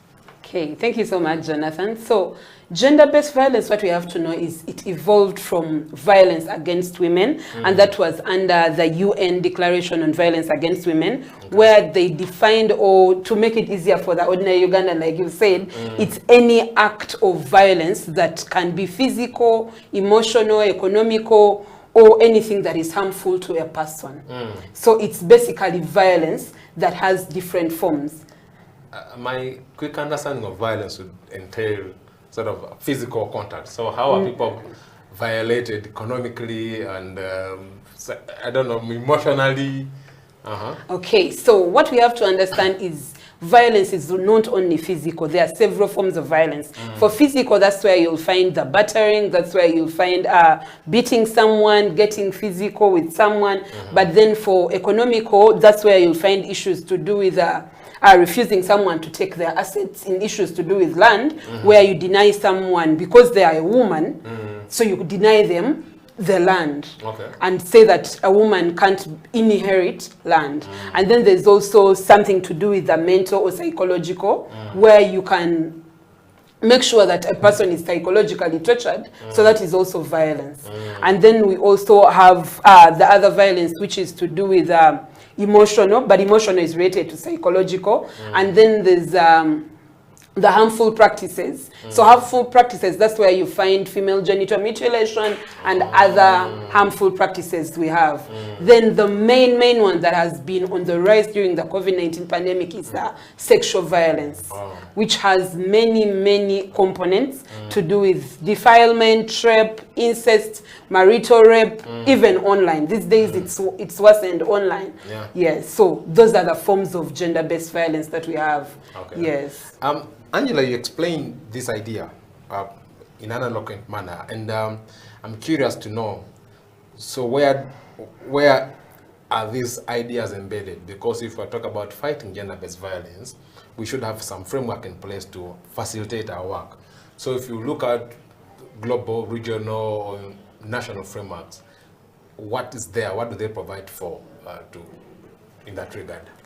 Thank you so much. So in regards to the frameworks we have, I'll start with our constitution. The Constitution of the Republic of Uganda under Objective 14. It's very clear that the state is obligated to protect rights of people. And then we have Article 33, which is rights of women, because gender-based violence mostly, especially in Uganda, affects more of women than men. However, we're not saying that men are not affected. So Article 33(3) is clear that it's in regards to protecting rights of women. However, in the objective 14 of the Constitution, it's protection of all rights of people. So that's where you find gender-based violence issues that are aligned. And then we have other laws like the Domestic Violence Act. I'm privileged to be one of those people that belongs to the Domestic Violence Coalition. The people that ensured that we worked on the Domestic Violence Act in Uganda, and it was passed. And FIDA is also a member, and other organizations that are women rights organizations. We also have the Penal Code. However, the Penal Code is a law that has been in existence for ages. So there are many loopholes. We also have the one of prohibition of female genital mutilation, which is in regards to the harmful practices that I told you about. Then we have the Sexual Offences Bill. Now those are all national. Sexual Offences Bill that was enacted in 2010, but up to today, it's still lagging because people feel it is okay to have issues to do with marital rape, not to consent. So we believe that as women, as men, as children, there's need to pass the Sexual Offences Bill so that it protects all people, because it's a law that consolidates all laws in regards to sexual offences. Then in regards to the regional level, we have what we call the Maputo Protocol. That one is a bit related to the Sexual Offences Bill. It also covers those issues to do with marital rape, to do with abortion, to do with issues to do with LGBTIQ, because in the Sexual Offences Bill, one of the reasons that's why we didn't want it to get passed is because it criminalized. Yes, even sex work. It criminalized sex work. Yet everyone has a right to decide what they can do as a human being. Yes, so see, it has become funny. Then we have the UN Declaration against violence against women. So there are several laws. And we also have the CEDAW, which is mainly in regards to violence against women. What is the CEDAW in full? So CEDAW in full, we have it's mainly a UN AU charter that is against violence against women. But then they make it in form, even Maputo, because it was made in the town of Maputo, yes. Then we have the Beijing Declaration, Platform for Action. So some people also call it Beijing. So those are some of the laws that are both at national, regional, and the international level. Yes. Okay, so with that sort of good background in the law, then I'm curious to know then who is responsible for doing what? Whose duty is it to protect, to prevent gender-based violence? Who does the law vest with particular specific mandates in this regard? So if we go to duty, one of the things that people need to understand is there's a right and a duty, but then it's everyone's duty to make sure that we combat gender-based violence. But then the state, under Objective 14, it's clear that it has to protect rights of the people. And then apart from the state, we the people, as Angela, as a human rights activist, as a lawyer, I also have a right and duty to protect and also ensure that I fight for the rights of the survivors. And then the community leaders, because we have some community leaders that are gatekeepers of patriarchy. And yes, so what I mean mainly, patriarchy is like domination by men, where someone feels that a woman is more inferior to a man, and that's why you'll find people thinking that women are property.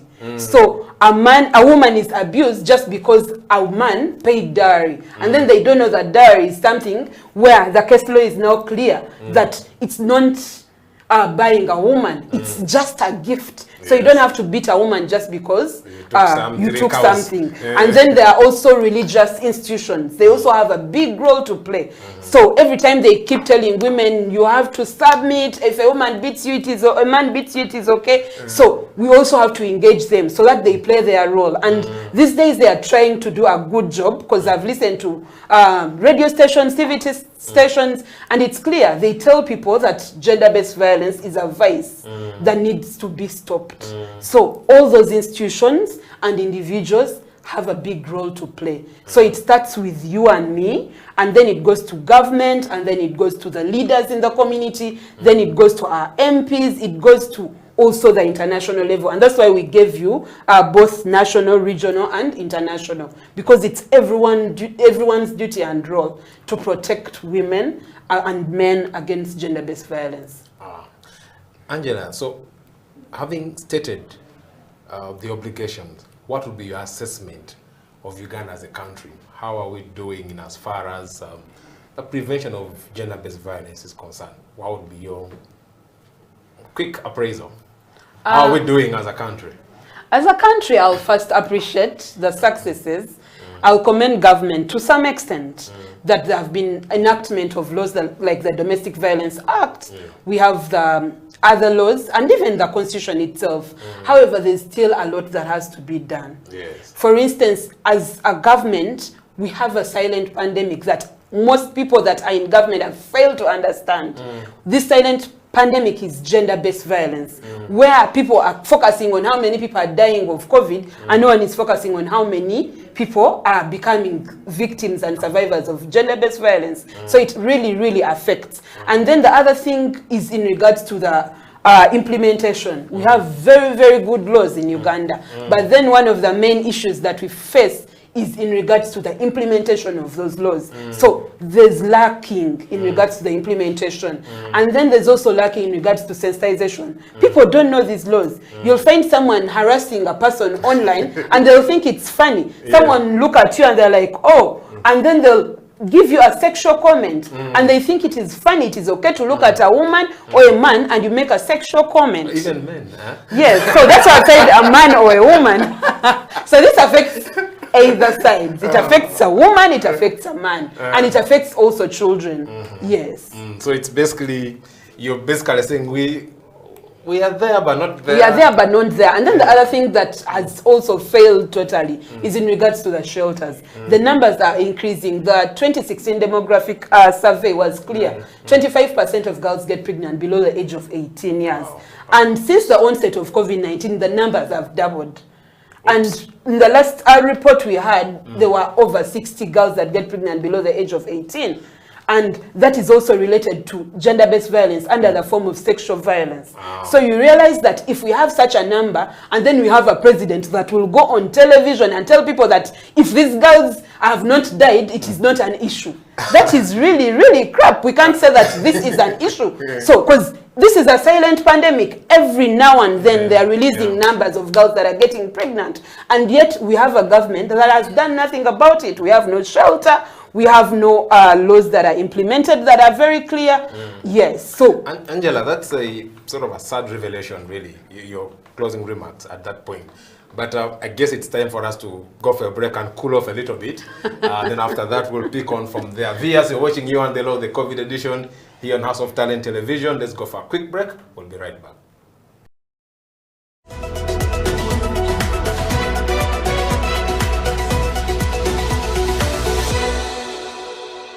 When it comes to the law, we basically live the law, you know, on a day-to-day basis, you know.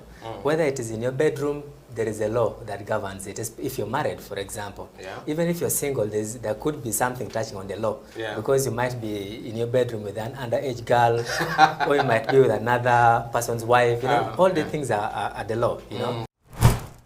If you're a human being, you have rights. Those rights are called human rights. They are examples: the right to health, the right to freedom from torture, that underscores human dignity, freedom from slavery. You're not supposed to be someone's slave. If you look at our penal code, it sets out another marriage laws. It sets out the persons who can marry and those who cannot marry, right? For example, you can't marry your close relatives. You know, if you did, you'd be committing a crime. The state is not supposed to tell you who to worship, how to worship, how many times a day. No, you have a right to work. A right to work. You have freedom of association. Cohabitation for whatever period of time does not make you husband and wife, right? And that is why we emphasize to people that when the relationship is still hot, you know, you must ensure that you do what? Marry. Yes. You know? For human rights to be respected, protected, and fulfilled, relevant government programs must actually work. Medicine should reach hospitals, oxygen should be there, health workers should have gloves, teachers should be present. Now they are mostly absent, and they have left the profession, a good number of them. They are into trading. So things must work. If things don't work, human rights are not respected, are not protected, and are not fulfilled. COVID-19 has tested our hope and faith as individuals, families, and the country at large. Besides destroying many aspects of our lives, the novel coronavirus has also affected our human rights in many ways. You and the Law, the COVID edition, is a 30-minute weekly television program that focuses on the impact of COVID-19 on human rights in Uganda. The program engages experts to explain the importance of rights-based approaches to the success of any public health response to ensure the respect, protection, and fulfillment of human rights amidst the challenges presented by COVID-19. You and the Law, the television program, brought to you by Legal Hub Uganda, taking the law to the last mile in proud association with I4C Africa Hub and House of Talent Television, coming soon.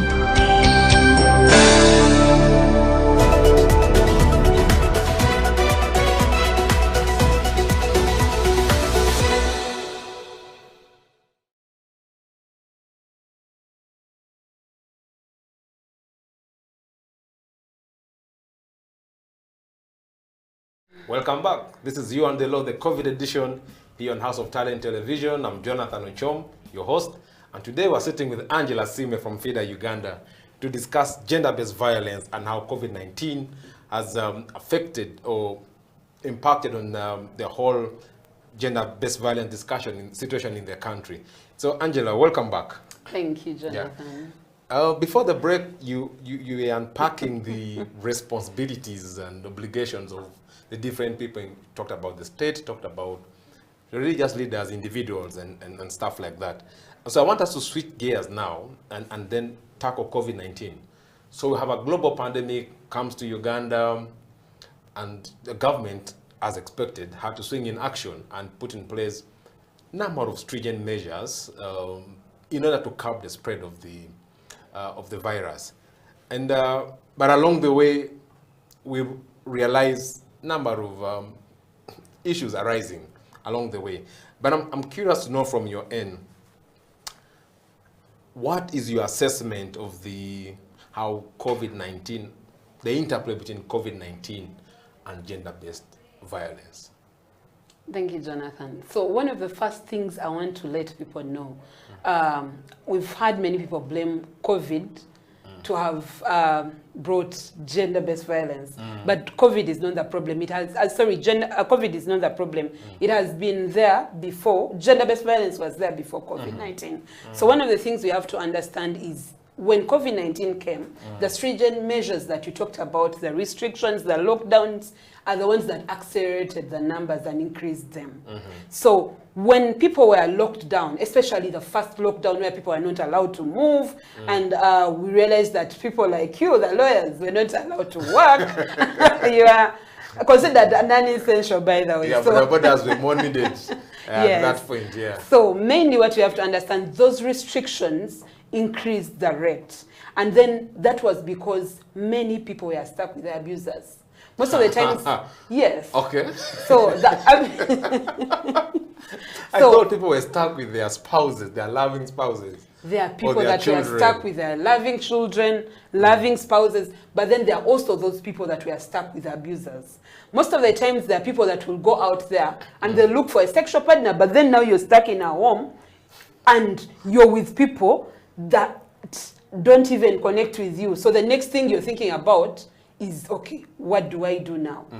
And one of the things we have to understand is people that are perpetrators of sexual violence don't start during the pandemic, but they have been doing this. Maybe they were doing it with other people. But now that they are stuck in homes with these young children, with the women, with the men, then those become the victims. Because then you can't go out there. Maybe they were having the sexual violence in offices. Now they are home. So who else can you have? It's the people that are at home. I'm one of the people that work with mainly teenage girls.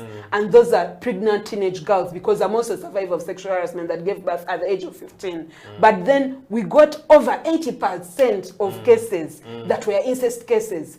You've realized that these are fathers that are defying the girls. These are uncles, these are aunties, these are, you get? So at the end of the day, there are people that have the power and influence. Before COVID, people that had the power and influence were mainly teachers, border riders that take your children home. So those that are the people that had the power then. But now you're home. So people were very much stuck with those abusers. And that's why the rates increased. And then the other issue was to do with getting services. Previously, especially to do with physical violence, even sexual violence. Physical violence will start with the police. Very many people, especially those that live in far-to-reach areas, there was a time where even borders were restricted to move, and you needed like a letter from the RDC. Yes. So when they beat you and you realize that the police station is like 5 hours away, you wonder, how do you get there? You decide to die in silence. You're like, okay, let me not put out the dirty laundry, because what if I don't even reach there? And then the other thing was to do with, apart from the police, to do with the courts. People that are supposed to ensure that these survivors get access to justice, like you and me, we're not out there to provide it, because we were considered non-essential in the first lockdown. So courts were not operating on such matters, because according to the president, he realized and thought that it is okay to tell Ugandans that gender-based violence is not an issue that needs to be concerned and also needs to be addressed, where people can access justice. He said, unless it is to do with like murder, to do with robbery, the things to do with gender-based violence, to him were not. You can understand where he's coming from. You can't understand if you're someone like me who works with gender-based violence shelters.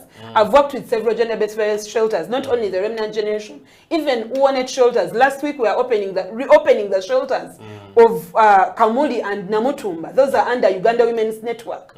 And that is in relation to the shrinking civic space. We have a shelter that is closed just because the government is threatened and thinks that women rights organizations are terrorists, which is stupidity, because how do you call a women rights organization a terrorist? So they close the shelters, the numbers are increasing, and these people have nowhere to go. Action Aid also has. But then during the COVID pandemic, we've had a flood where you don't even have where to put survivors, and some of them ended up living in our homes.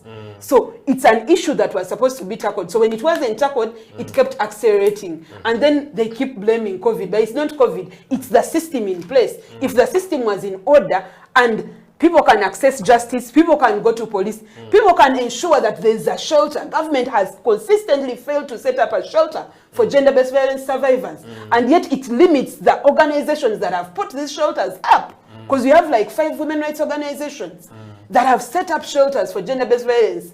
But then you realize that even the restrictions that are there to start and also to operate, they are very stringent and draconian. So it becomes so hard for these people to provide the service to these to the survivors. Yes. So Angela, you paint a very sad picture, which could be factual, but I'm sort of anxious to know, aren't there things that we can say in this area the government did well? At least it intervened this way, but tried. This intervention also was considerate of, GBV, and perhaps it tried to cap down the prevalence of GBV. Aren't there, from the COVID response, aren't there things that we can, quote unquote, celebrate as a country from the government's intervention? The first thing I said, I commended, because the first thing is in regards to the laws. We have the laws, but then we failed on implementation. So it's a success and not a success. No, I mean in the context of COVID response. Yes. Still, when after the first lockdown, when they opened up and the hospitals are operating, that's a plus. It's a success. And then, but then you realize that even when the hospitals are open, transport fees, too much. Not everyone can afford the transport of taxis now. Even border. They have doubled the price, because the taxi that was taking 14 people is now taking like 7. So if you are living in Tinda and you're going to Masaka, the transport you'll use, let's say it was 20,000, now it is at 40. How many people can afford 40,000? So yes, there are measures that have been done, and we commend and we thank the government that it opened up. And then also we are grateful that also I've realized that there are also areas where the Ministry of Gender, we commend them, especially Angela. Angela, who is also the PS of Ministry of Gender, was part of the opening of the shelters of Uganda Women's Network, even AIGP Hassan Kasinje. That shows that they have also played their role, not only as government people, but also as individuals, to ensure that this is worked on. So them being present and also encouraging people to come up and go to the shelter for their services means that government has tried and it has done something. But then we're not saying that it should stop. It should do better. We expect more from this government. Yes, we don't only expect peanuts. We expect something big. But then we also have a role to play. That's why you've said as feeder, we make sure that these women, children get access to justice. And then we don't only work alone, we work with the Domestic Violence Act Coalition, where you'll find the Uganda Women's Network, you'll find the Action Aids, who have shelters. And they're also playing their role. But then when they're playing their role and you shrink their space, then that becomes a problem.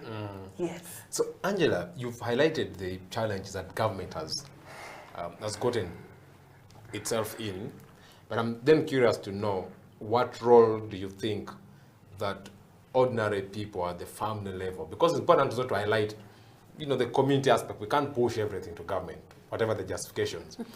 What do you think the people could have done or should do, because we're still living under COVID measures anyway, to prevent GBV, especially in extraordinary times like now, at the community, family, individual level?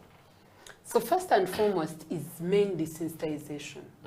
As community leaders, the time they were getting those microphones or whatever they are called, to tell people that mask up, they would also have used that chance to tell people and inform them about this silent pandemic, which is gender-based violence.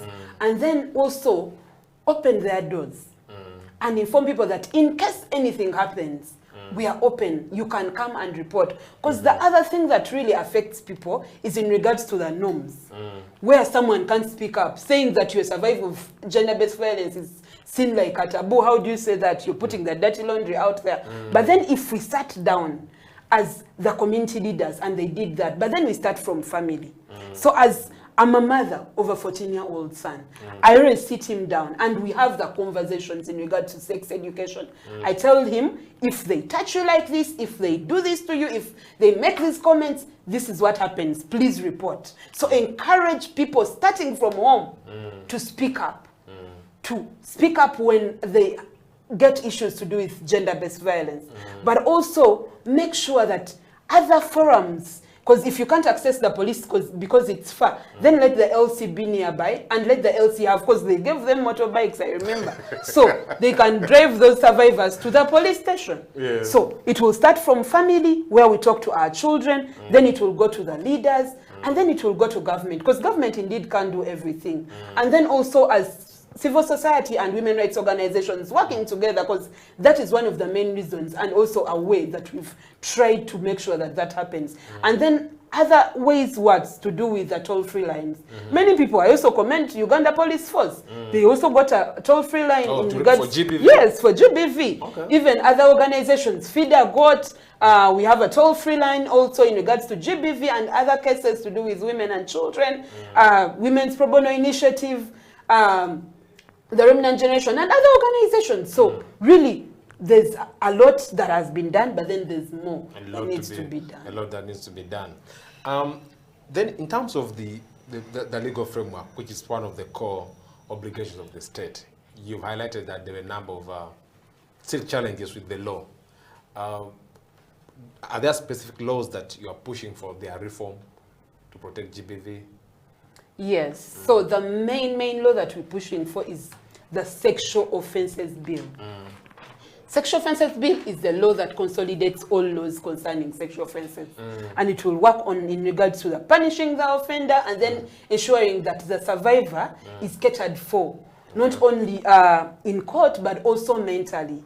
So when this law is passed, then it becomes very, very easy. And then the laws we had previously, as I told you, like the penal code, these are laws that were made during the colonial times. Yeah. They don't address issues to do with online sexual violence, contemporary marital rape. They don't address issues of consent. So if this law that addresses all those things is passed, then we'll see something that happens. And then the other thing is in regards to the institutions. We realized that some institutions of higher learning were closed, but then others were operating. I'm happy to inform you that under FIDA Uganda, we worked with Makerere University, which is like the first university in Uganda or the public university, and we made sure that we had the policy which they had against sexual harassment. And then we'll return and then try to project the future and see how we can prepare ourselves. Viewers, you're watching You and the Law, the COVID edition here on House of Talent Television. Today we're from the angle of preventing gender-based violence. What lessons do we learn from the current COVID pandemic and our response to it? What have we learned that can inform our actions for the future? Then perhaps later we shall then talk about specific recommendations, but I thought we could start by lessons first. One of the lessons we've learned is in regards to family. Family being the main unit. You know, previously people were more into sending children to schools. And as parents, we were so redundant and we didn't play our role. So one of the lessons we learned is let's have our children get the conversations in regards to sex education so they're able to break the silence and report. Then in regards to government, one of the challenges was to do with allocating funds in regards to gender-based violence. Going forward, we learn a lesson that there's need to ensure that when they're allocating funds, they need to also consider other emerging issues, not just the pandemic. So you don't focus only on the pandemic and leave other challenges that are facing in the country, because also other things came up like land, but also mainly the main thing that rose was gender-based violence. So we don't only have to focus on the pandemic, but the country has to continue running. And then the other lesson we learn is that everyone is essential. What are the things we learned in Uganda? That without one structure, the other can't survive. True. Yes, so that's one of the other lessons, that we should know that everyone is essential in their own way, and everyone contributes to the other person's work. So we need everyone. And lastly, the other lesson we need to get is working together, collaborations. I like the collaboration, like I told you, our government now is coming on board to work with women rights organizations in combating gender-based violence. So we should continue with that, working together in ensuring that we end gender-based violence. But then ensuring also, the other lesson we learn is that there's need to have platforms that are safe spaces. And safe spaces to do with shelters, to do with going to police. Good thing they have now a department to do with the women and the children. So having those spaces, not just there, but then training these people and ensuring that when people grant to them, they can provide the support that they need. Yeah, so those are some of the lessons we learned. Okay, now we then need to think about where we headed. Scenario, let's think that Angela is the next, Minister of Justice, Minister of Gender, Labor and Social Development, sort of in a docket, in a position of responsibility that, has a higher say or a higher mandate on prevention of gender-based violence in the country. What would be those recommendations that you would push for to ensure that if we find ourselves in a similar situation, the country is prepared? Because I think when this started, people used to think it's a problem of China. It's a problem of the rich world. It can't reach here in Africa. And remember at the start, they were saying that it doesn't even catch Africans. Black people are okay. And then until the thing came through into the airport and spread across the country.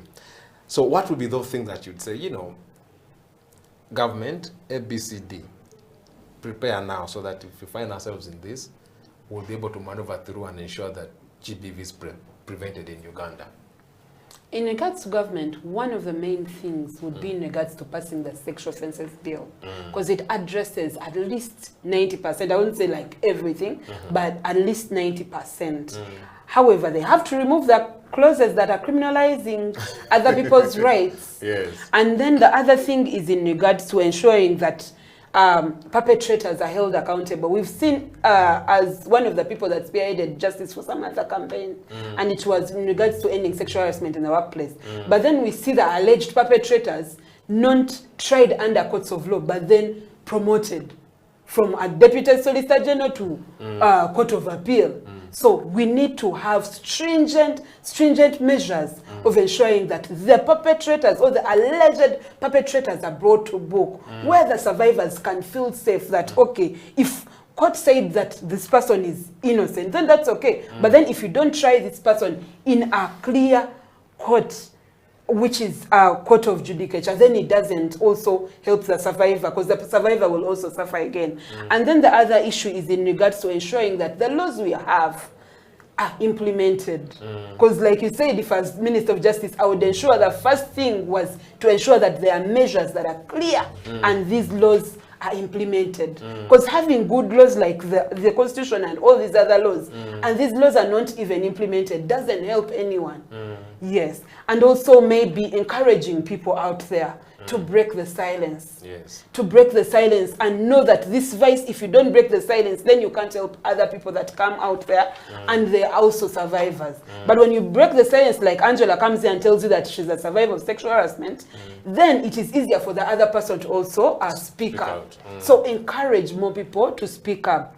Then we also need to ensure that even the institutions that help in combating gender-based violence, like the police, courts, local councils, we need to have more trainings. I commend women rights organizations, especially FIDA, the Remnant Generation, Uganda Women's Network, who have done a great job at training police officers, at training cultural leaders, religious leaders, in regards to combating sexual and gender-based violence. But there's more that needs to be done, especially at government level, where now the women rights organizations have done this. So they should also complement and do something in regards to that. So those are some of the things that need to be done in regards to combating gender-based violence. You highlighted training as an area of investment, but I'm sort of curious to know what other areas do you think need government deliberate attention on?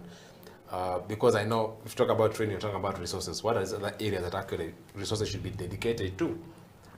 So that we're able to deal with pandemics or any other situation like COVID-19 and prevent GBV.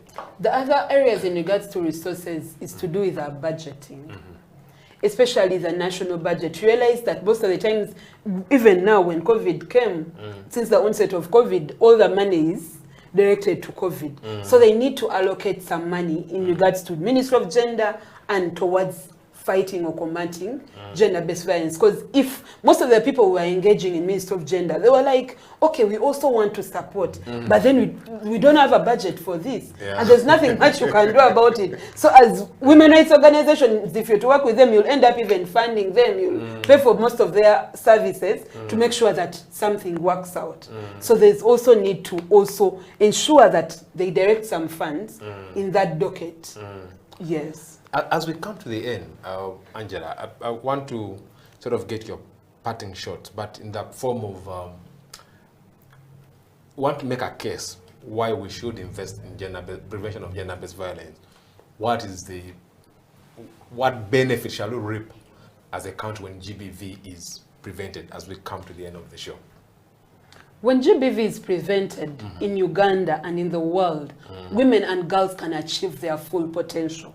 As Angela Simwe, a survivor of sexual harassment that gave birth at the age of 15, I was able to achieve that because I broke the silence. So if we invest in this, then more girls can be like Angela, and even better, then more girls and women, plus even men and boys who are survivors of sexual harassment, they can be able to achieve their full potential. They can be able to achieve gender equality, and then they can contribute to the development of the country as Uganda, but also Africa and beyond.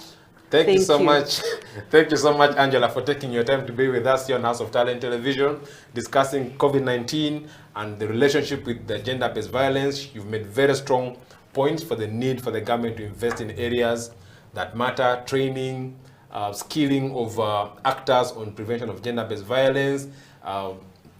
You've also emphasized the role of the community in preventing GBV and the fact that all of us have a role in this country, not just on the government, religious leaders, cultural leaders as a family, and individuals who have a critical role to play in preventing gender-based violence, especially in critical times like now that we find ourselves in because of the global pandemic. With that, we've come to the end of today's edition of You and the Law. I've been your host, Jonathan Ochom. Next time, we'll have a discussion on yet another right which has been affected by COVID-19. Until then, bye.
video, stereo, radio.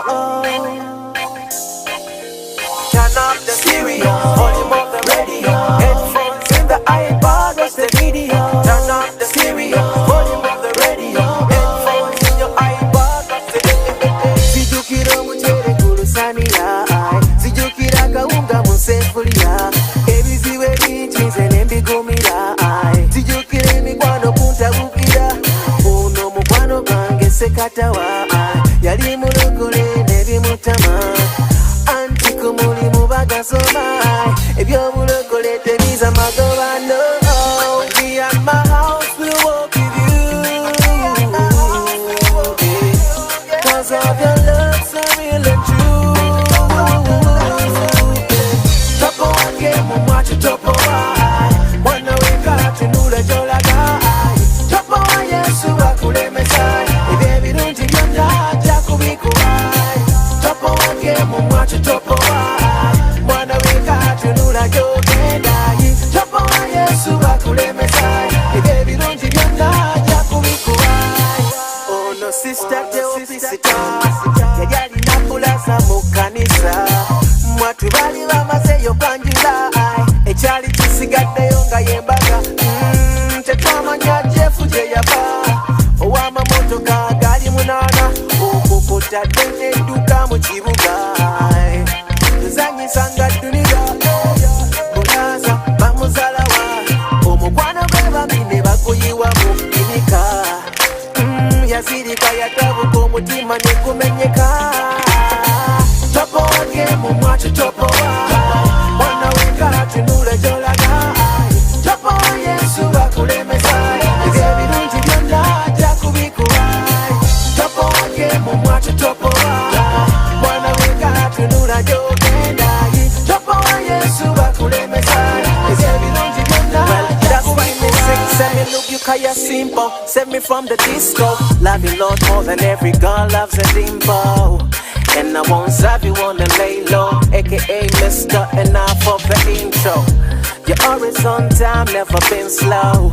I focus on you, Lord, let the world know. When alone and everything feels cold, you my umbrella jacket, everything feels warm. When the going gets tough, I keep on keeping on. Truth is, trouble don't last long. When I'm weak, you're strong. And it's in your presence that I be loved, presence that I be loved, yeah. Topo wake mumwachi topo wa, mwana weka tunule jolaga. Topo wa Yesu wakulemesa, ebye birungi byonna jakubikuwa. Topo wake mumwachi topo wa, mwana weka tunula jogenda. Topo wa Yesu wakulemesa, ebye birungi byonna jakubikuwa. Topo wake mumwachi topo wa, mwana weka tunule jolaga. Topo wa Yesu wakulemesa, ebye birungi byonna jakubikuwa.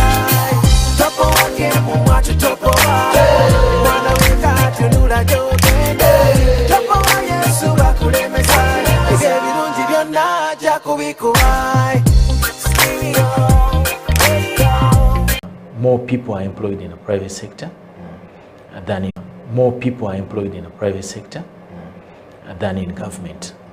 So I think if we all work hard, if we all work together and invest in the right areas, there's been a lot of talk about value addition in the agriculture sector, in the mineral sector. If there is enough investment in those areas, I think it can create enough jobs for our children and grandchildren. Okay. Yeah. I just want to take you to question number 4, Andrew, which is, let's talk about your journey at City Hall and the foray into the Executive Director's office, which is as Andrew Chitaka, Very and interesting. as well as the Director Engineering. Very interesting. I joined KCCA on 1st November 2011. And before then, I was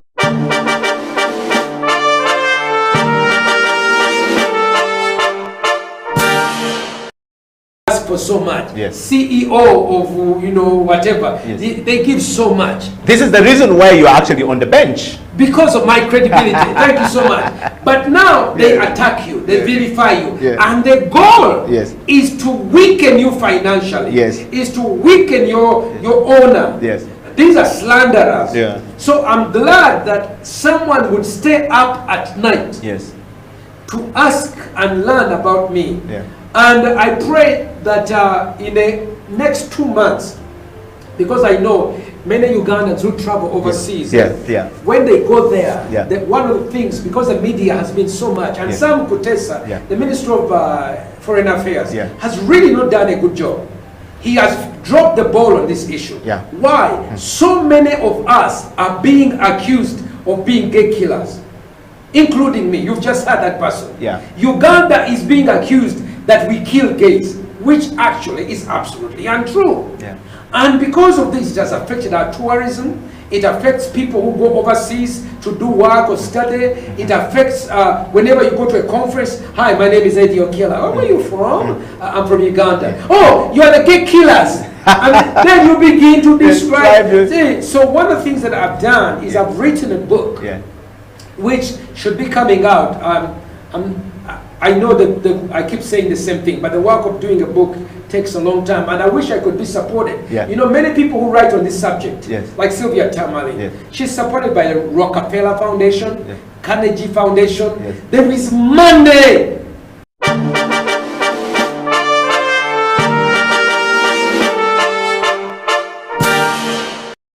Is a very big brand, and as we go on, we will probably discuss the things we're trying to do to see that things change for the better. Good. Sean, on the CEO bench, for everyone who is following, we're live on our YouTube studio where we actually streaming from. So YouTube studio, for everybody asking for a link, is actually House of Talent Uganda.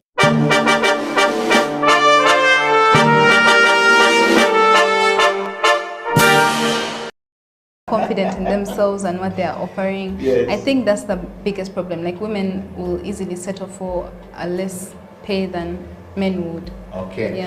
Mona Onyeto Deke goes on to say, I think it's a comment, says, I didn't know that beauty products are taxed at 60%. Whoa. They are. I pray that changes soon, but they are. Okay. So with that challenge of 60%,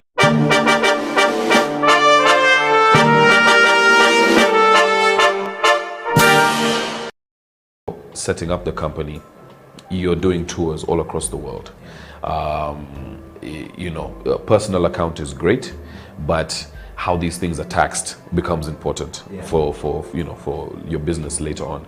As soon as you cross that threshold of 50 million a year, you know, you're now in the interest become more because share. Yes.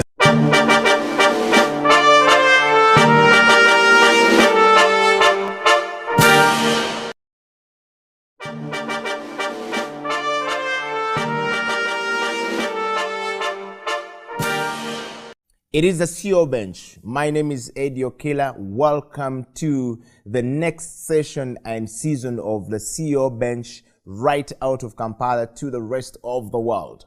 It's a 45 minutes of a bumpy ride with the CEOs, those who are on the top, those who are rising to the top, and those who are coming down from the top. What is it like to be a CEO?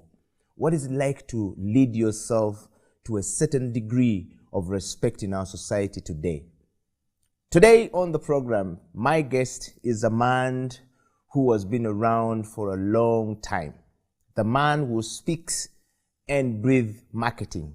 In fact, it is believed that marketing was injected in him from birth. Ladies and gentlemen, with no further ado, is Mr. William Kalombo. Kalombo is a fellow of Nairobi University and a marketer by profession. He is also the convener of the famous Marketers Night Out in East Africa. He is the great publisher of the marketing publication magazine across Africa, the greatest that we have springing out of East Africa. He's on the program today to share the journey of who is William Kalombo as the CEO of Marketing Africa. Ladies and gentlemen, Mr. Kalombo, welcome to the show. How are you doing? I'm doing fine, just a bit scandalized with all these lights on my face. I'm not used to it. First and foremost, thank you for risking to trust that I can have any value for your listeners. That's my disclaimer. Yeah. So at the end of the day, if they do not harvest anything, I think they should shoot you, not me, because I did not invite myself. But thank you all the same. I'm Kalombo William, as you said correctly. I am a marketing by profession. I breathe and inspire marketing in everybody that I talk to and I meet. Wow. Now, that said, William, I want to just take you down to, you know, the CEO bench is all about marketing, rather leadership, and leadership at self, leadership at change and management of change, and leadership at an individual level of William Kalombo. We want to just dig down and know who is William Kalombo first. As I said, I am a marketing person. I publish Marketing Africa magazine for many years down the line. We do a lot of professional networking events across the region, as you mentioned. And yeah, that's all. We want to just go back to Kalombo as a child. Where do you come from? Are you African? Are you Kenyan? Are you Ugandan? You say you published across the region. We want to know from you. I'm a Kenyan from Kakamega in Western Kenya, former Western Kenya. Now there are counties in Kenya, but domiciled mostly in Nairobi with a regional feel, because I'm Ugandan heavily, I'm Tanzanian heavily in trade, but I am a Kenyan and African in spirit. Let's talk about Kalombo as a child. I don't remember. I wasn't able to connect at that time. I think that one my mother can tell you very well. Yes. So in Africa, when you were growing up, we want to collect the story of how we started our life from a journey of being a child to adulthood. Growing up in Kakamega, what was it like, and where did you see yourself when you were growing up? I never saw myself far.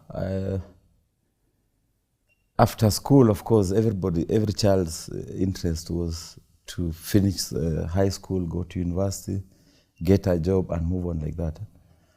But my journey was interesting. After I chaired the Marketing Student Association of Nairobi University, I got an urge to run my own kiosk. So immediately we finished college. I think I worked for about 1 year. Then I started my own business. We were doing BTL stuff for many corporates across the region again at that time. So I can say I have worked in a formal setup for not more than 12 months since I left university. And you became independent. Where do you draw your inspiration from, Mr. Kalombo? For people who are watching you from all across the region, I'm very certain many of my friends in Kenya who are in the marketing space would want to know who is really deeply Kalombo. You've never shared this story before, but where do you draw your inspiration from? My inspiration is a function of the fear of failure. Just imagining that what you are structuring is going to collapse on you keeps me awake every other minute. When you say the inspiration of fear of failing keeps you awake all the time, I mean, what is the backbone of that fear? Did you fail before? What happened? How did you reach to that point of saying, I cannot fail? I have successfully failed on very many occasions. What pricks me is when I fail without planning. Not that I plan to fail.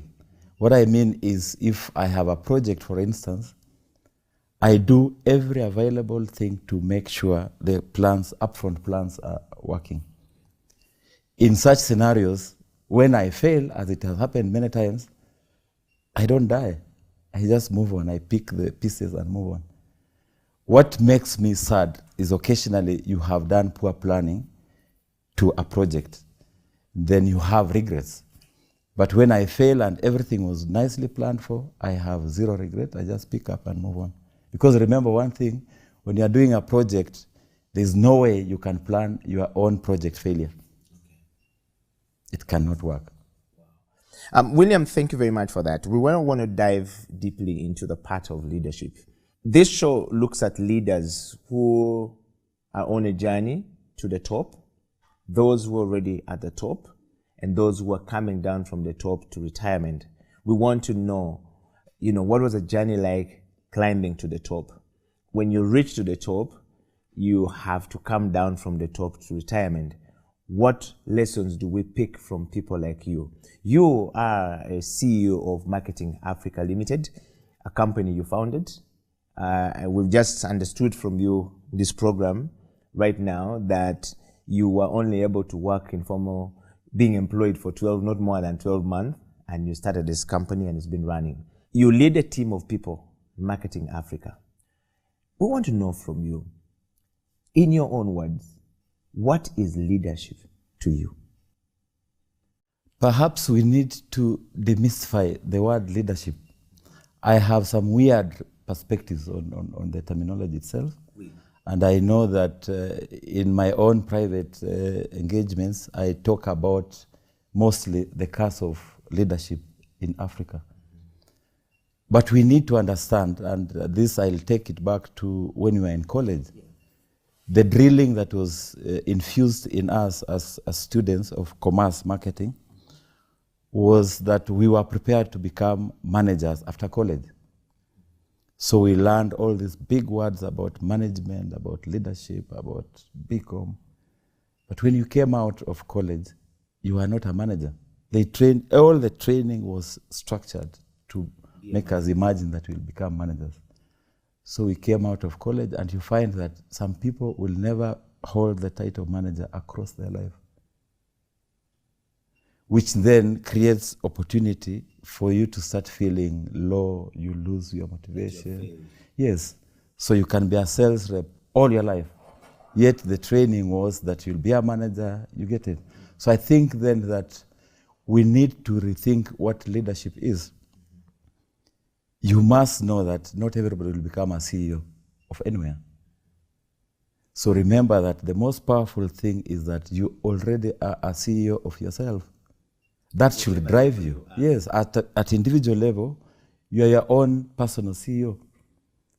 So then it should not kill you that you are not CEO of Marketing Africa, you are not CEO of Talent Uganda. On that note, William, you raise a very interesting perspective.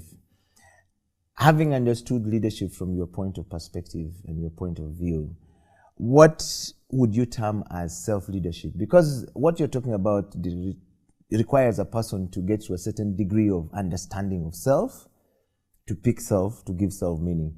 You pick self, your own self, and gave it a meaning. And today we're here with Kalombo leading a team of people across the region. In your view, what is self-leadership? Self-leadership is a function of focus on your personal brand. I've seen many people are known because they work for certain companies. I've seen them attract a lot of interest because of the brand they work for. When that opportunity lapses, they get completely lost in the world. Nobody knows them. So it is very dangerous for you to position yourself as that guy, director in Marketing Africa. And when tomorrow Marketing Africa is not there, you are not known for anything. That's why in every other forum, I keep telling people, the only brand that will not leave you in any stage, that will not drop you across your life, is your personal brand. So in everything you do, you must always invest in your personal brand. And remember one thing, if your personal brand is powerful, wherever you are sitting, wherever you are working, you will deliver that value to that brand as well. But to get lost and high on the fact that, oh, I'm a boss in this particular company, it's for today. Tomorrow when you leave, what happens to you? I think the driver every other minute should be, what happens to me if I leave this seat today? Will people still recognize me? Will people still respect me? Wow. Well, thank you very much, William. We're going to take a break, and when we come back, we'll be talking to Mr. William Kalombo further about the journey of being a marketer and the journey of marketing. Who is a marketer? What profession does one need to become a marketer? How do we move in the world that is changing so rapidly fast? And if you are a marketer, what lesson do you pick from the CEO of Marketing Africa? Stay right there. The CEO Bench will be right back after this break.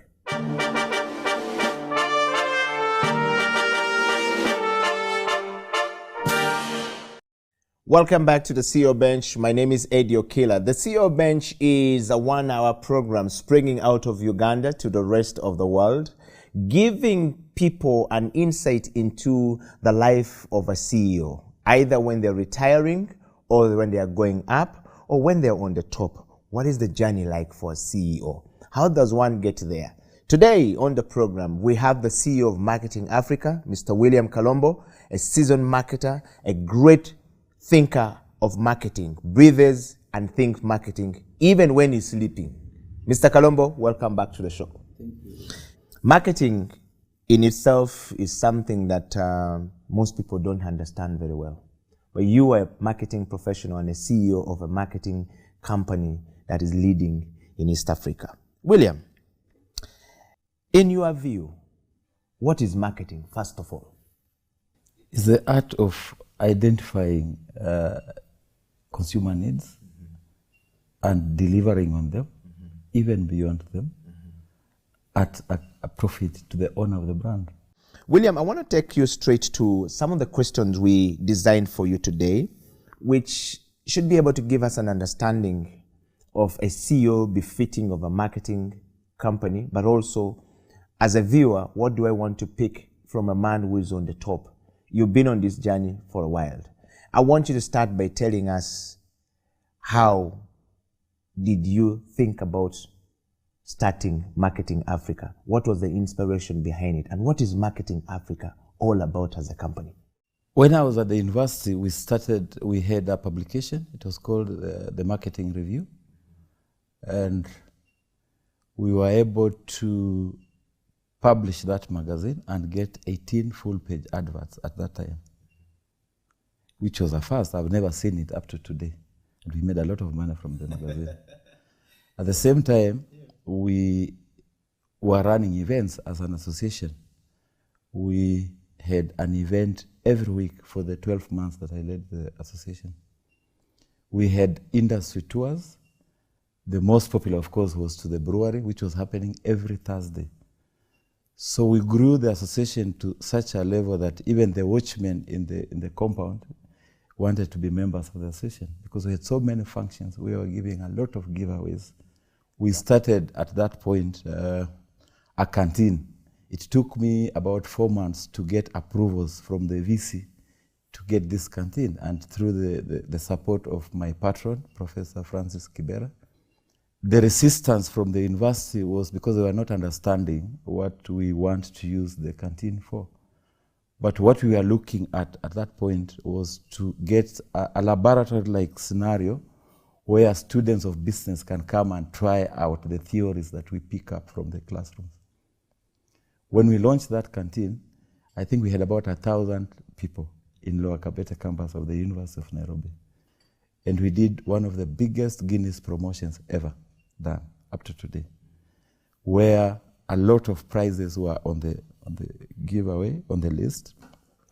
It was a scenario where even saved people were participating in the activity because we had to buy a drink, get a voucher, and then get a raffle.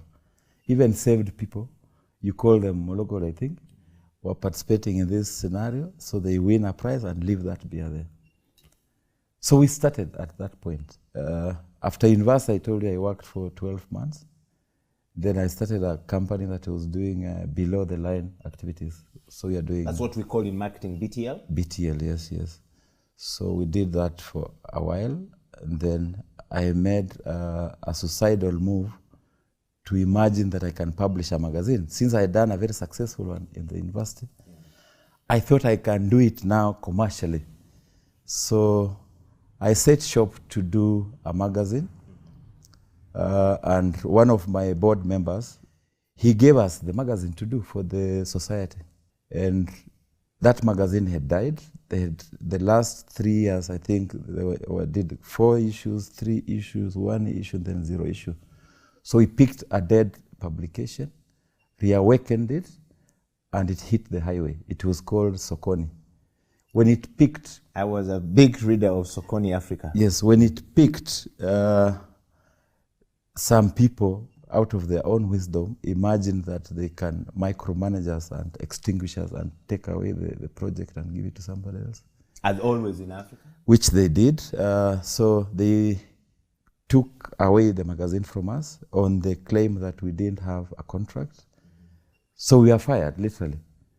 So we had publication knowledge, but we had no publication to do. That's how now Sokoni Africa was born.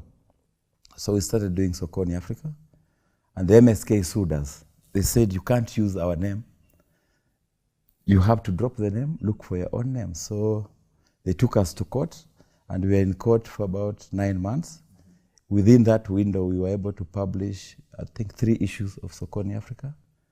The courts ruled that until we clear the full case, the case is completely hard, we can't use the name. That week was, I think, the worst week we ever had in our office. And I remember our lawyer is called Mereka. He's a senior counsel in Kenya. We were in the same building. He came down and found everybody happy and jumpy, and he asked, you guys, we just lost the case. What is happening to you? We said we are fine. We said we are fine. So what happened a week after the court banned us from using Sokoni Africa, we launched Marketing Africa, which is Sokoni Africa in English. Okay, just hold it right there and send that comment because Colombo has just hit something very interesting. Yes, so that's how we launched the magazine. So did they take you back to court this time around? It is Marketing Africa, it's not Sokoni anymore. So there was no brand infringement anymore. So we were safe that way. Then we moved on like that. It hasn't been easy. Even Sokoni itself, when we started the magazine, I told you, when we were in university, I think we got a lot of favors and sympathy from the corporate. In the commercial space, it was very hard to sell space because magazine, what drives a magazine is space, selling the adverts. And my imagination was that we will start this magazine. After the first issue, it will finance the next issue. I can tell you, it is the magazine, Sokoni, that collapsed my below-the-line business because I got my first payment on the 6th magazine. Wow.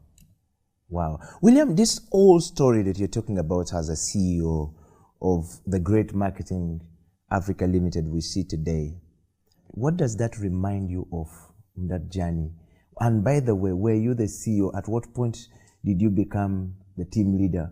Because I imagine that you had a group of people you're working with and you started together. How did you make it to become the CEO with all of that story? Is it because you won the case by losing it and winning it by starting Marketing Africa? It's another issue. The question you raise touches on partnerships. You have social partnerships that have successfully collapsed in relationships. You have corporate partnerships that have collapsed. The irony is that you cannot become a multinational or a very big brand without partnerships. But on the flip side, a lot of the partners we pick them up emotively. And they end up collapsing you or slowing down your speed of vision or compromising it. The biggest trouble for businessmen is that you look at things, they tell us you must be passionate about what you do. If you look at every other passionate person, let me talk about relationships. The minute you are passionate with something, with a woman, with a man, you lose the ability to look at things objectively. From my world, I tell everybody, please try to be objective. Because when you are passionate, your eyes are completely blinded. You will never be objective. You can't pull back and say, this thing is flopping, can I leave it? We must accept the fact that business will collapse. If your passion is in there and it collapses, you are gone. You have one life. In a lifespan, you can run 10 different businesses. We've seen people who thought their biggest line is manufacturing. They end up becoming the best musicians. You can pivot, isn't it? So we should divorce from this idiocracy that passion must be my driver in anything I do. I'd rather be more objective in everything we do. Wow, you are tuned to the CEO Bench. My name is Eddie Okela, of course, with Mr. Kalombo, the CEO of Marketing Africa. And we would like to hear from you. Send your kisses and disses coming. If you have a question for Mr. Kalombo, we'll definitely answer it on the show, either on the comment section of the program. And of course, share it far and wide. Make sure it gets to your grandmother, your grandfather, your cousins, your nephews. We're not leaving anyone behind in Africa, particularly when we're talking about a very serious topic on leadership and marketing of Africa. And we're going to dive a little bit deeper into that with William. William, that said and done, the story of Marketing Africa is very compelling to hear where you're coming from. My question is, what is your view on sponsorship marketing in this part of the world that we're in as a CEO? I think is the most convoluted space you can ever think of. There's a lot of gray areas in that space. And the biggest problem are the players themselves. The people who own brands are a very big part of the problem, in the sense that if you are looking for sponsorship, say for a particular event, you surrender the power of owning that baby to the sponsor, when all you are relying on is a sponsor for the event to happen. If you have a baby and you are my neighbor, I have a baby as well, they are going to the same school. If they go together to that school, it means there's familiarity, they are at home, nobody can bully them, you get it. So they are happy together. If your baby has malaria and can't afford to go to school, should mine stay home as well? Certainly not. We've positioned our events, our sponsorships to look like, if Eddie cannot sponsor me, I can't do this function. So we are coming up with glossy ideas instead of coming up with what can work and scale it up. I'm talking to the person looking for sponsorship. Don't overdream. Don't come up with what cannot work. Start small, scale it up. If the sponsors you are targeting are aware that without them you cannot move, they will not give you that money. Wow. Or if they know that your project will continue with or without your support, their support, you shall dictate the terms. So we need to be sober enough and arrange things that can run without any injection. Yeah. If you do events like Marketers Night, for instance, our key revenue stream for Marketers Nights is the ticket sale. So we look at the ticket sale and say, this particular event, if you have a budget and you cannot fully finance it from ticket sales, it is an unhealthy event. So we try as much as possible to make sure that we break even on ticket sales, so that then if you attract any sponsorship, it's an additive to the promise, then you can add in a few more things in terms of experience to the people coming. Wow. But the bigger disease is the client themselves. You have people who I'll easily call brand rapists. I'll explain. Yes. In value buying, yes, the brand custodian is one who takes care of the brand. So much so that, assume the brand is your baby. Brands are our babies. If this brand has diarrhea, has malaria, how are you treating the baby, isn't it? Are you rushing to hospital, checking the temperatures, giving them food, making sure they are warm? Are you getting it? But a lot of us are brand rapists, in the sense that we are in the brand for personal gains. We don't care about the brand value. We are killing our brands. You've had that coming from Mr. Kalombo, and we're going to take another break. And when we come back, Mr. Kalombo will dig deep into, the question of marketing, and we want to understand the idea of change management in that space. The post-COVID-19 situation in Africa that affected many businesses across the world. How was Marketing Africa Limited, that holds some of the big events across the region of East Africa, able to pull things through? Stay right there. The CEO Bench will be right back after this break.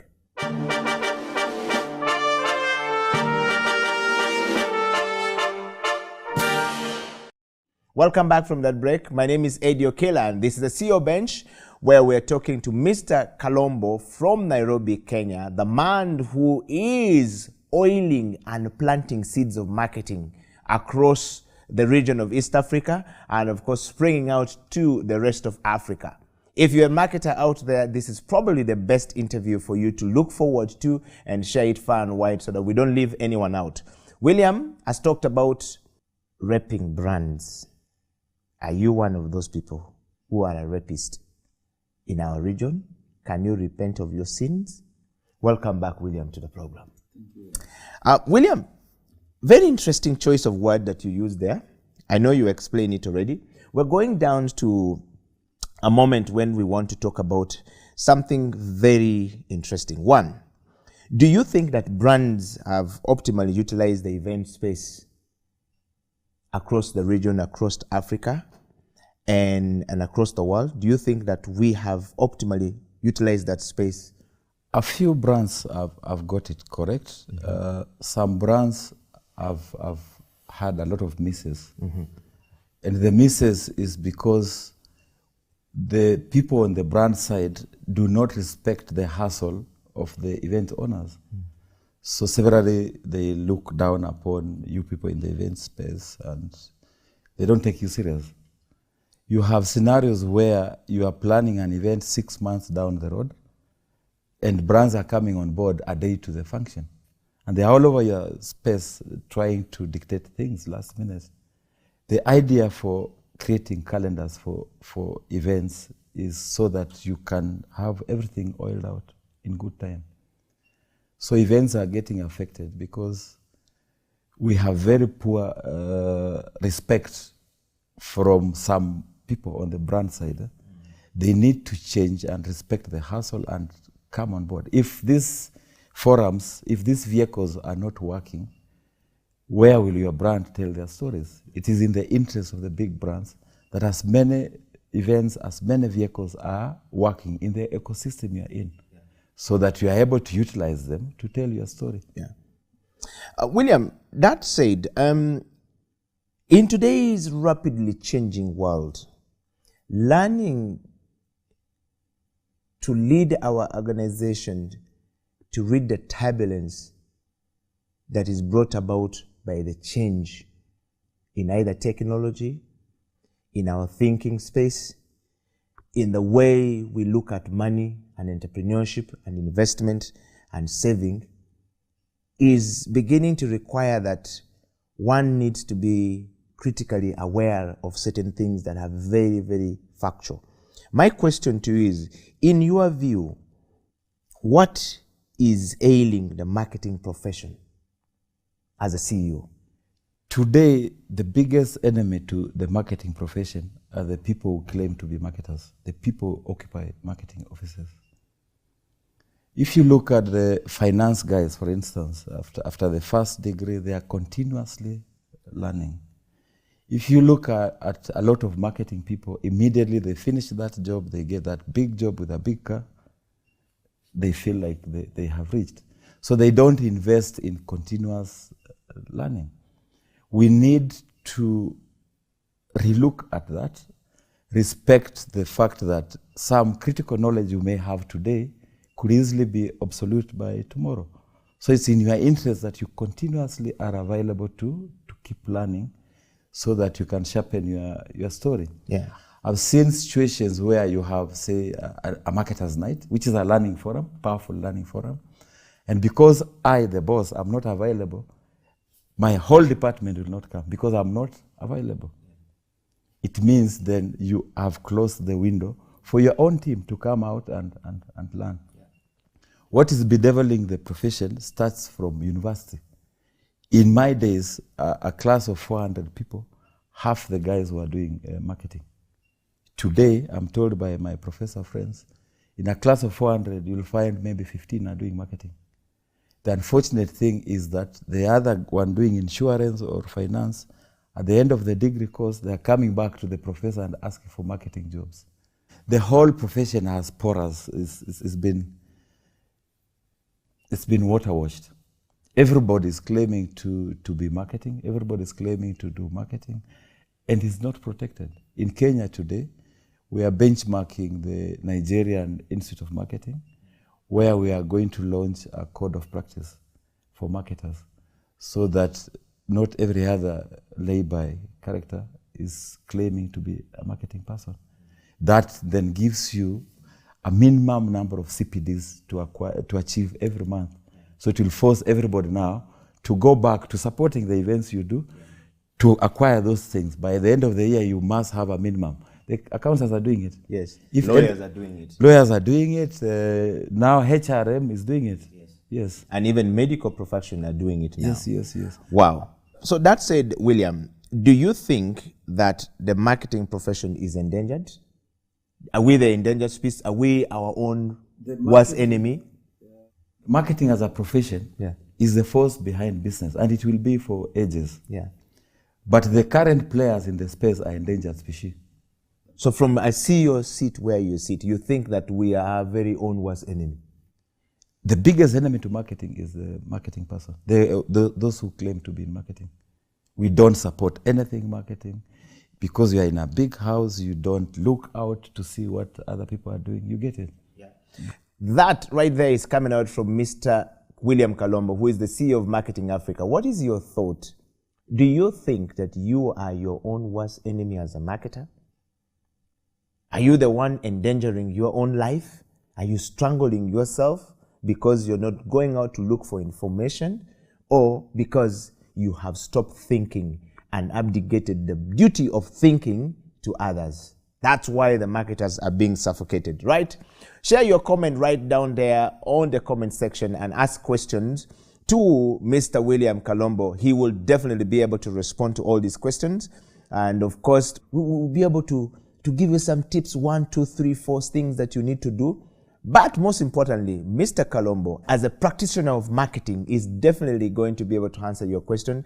And it doesn't matter where you are. You've heard what Kenya is trying to do at the moment of bringing the code of conduct. What are you trying to do to get back in line? William, I love what you have said. I want to take you to this part that you've started doing, and has been in Europe. There's a lot of publication about marketing, and a lot of marketing publications. In Africa, in North Africa, there are quite a number of them. In South Africa, South SADC countries are quite a number of them. In East Africa, you pioneered something that has now become a brand name. And you published Marketing Africa magazine, one of the leading professional publications that we have in the region today. Would you like to tell us a little bit more about this and the challenges that you face as a publisher in general, publishing marketing content? Publishing is a challenging space. Yeah. And one of the biggest reasons for failures of people who tried out publishing is because I come out as, say, a serious business editor in one of the leading publications or media houses, and I imagine that I can publish my own. So you're finding people trying to do a publication and they are writing 50 articles by themselves. Publishing is a full business. You have to look at it with all the variables that affect a business. If we don't look at it like that, then it cannot cut. 1. 2, people are still in the old age where you still want to do hard copies. We do hard copies, by the way, for the Nairobi market and those who advertise. But you reached a situation where you have a digital space which gives you wide leeway to publish whatever you want. But a lot of us are lazy. To publish a successful digital magazine, you must first and foremost be in data collection. In fact, your business is data collection. Yeah. Because if you published a magazine and you're calling it digital, who are you locomoting it to? So we are lazy. We don't want to invest in data collection. And I can tell you, anyone can publish a digital magazine that can become very big, that can become very valuable. Ours is interactive. And we went digital in 2014, long before COVID. Long before COVID, because we had challenges at that time. Okay. You're printing 15,000 hard copies. Cost of print is high. Cost of delivery is high. When you are bringing to Kampala like 3,000-4,000 copies, we deliver the magazines here. Our contact here delivers half of them, dumps the rest in the office. It became very costly. So we chose to look for ways to cut through this problem. And that's how we went digital. On JOMAG, and we're the biggest JOMAG publishers in Africa. Wow. So when we went to JOMAG, it took us more than 2 years for people to acclimatize to the digital magazine. But we hit cruise level before COVID. Okay. So by COVID time, we felt nothing. When they were saying now you can't distribute magazines, they can be source of infection, we are distributing ours at a button. We felt completely nothing. In fact, our advertising revenue grew during COVID. Yeah. And the readership has also spiked after COVID. Yeah. Wow. That said, William, is the interference between marketing industry and the institution churning out budding marketers healthy? Is it healthy? The interface is very poor. During my days, for instance, we had managers in serious corporates, BAT Kenya, Kenya Breweries, Nation Media, coming to our college to sit on my board. When you are closing for vacation 3-4 months, they used to take 600 students to go work and they pay them. Today's manager is too busy for the guy in college. We are not creating time for the students, yet we are blaming them for not catching up or doing the things the right way. So I think we need to calm down, create more time for these students. We used to do parties in our college where you have managers coming in. We used to have so many sessions where industry is coming to speak to students about different careers on very regular basis. We need to come back and talk to our students. It is the only way we can groom them to be the next generation leaders. That said, William, I want to take you to a question which is interesting. William, on that part that you talked about, I want to take you to a level of change management as we move towards the closure of this interview today. We run job adverts in our publications and we look for people who have 15 years, 3 years, 4 years of experience when we want them to come into the job. But like you've said, many of these young people coming out from the universities don't have opportunity to work. How do we bridge the gap between the job adverts that go out looking for 5 years experience, 3 years experience, but I've just come from the university.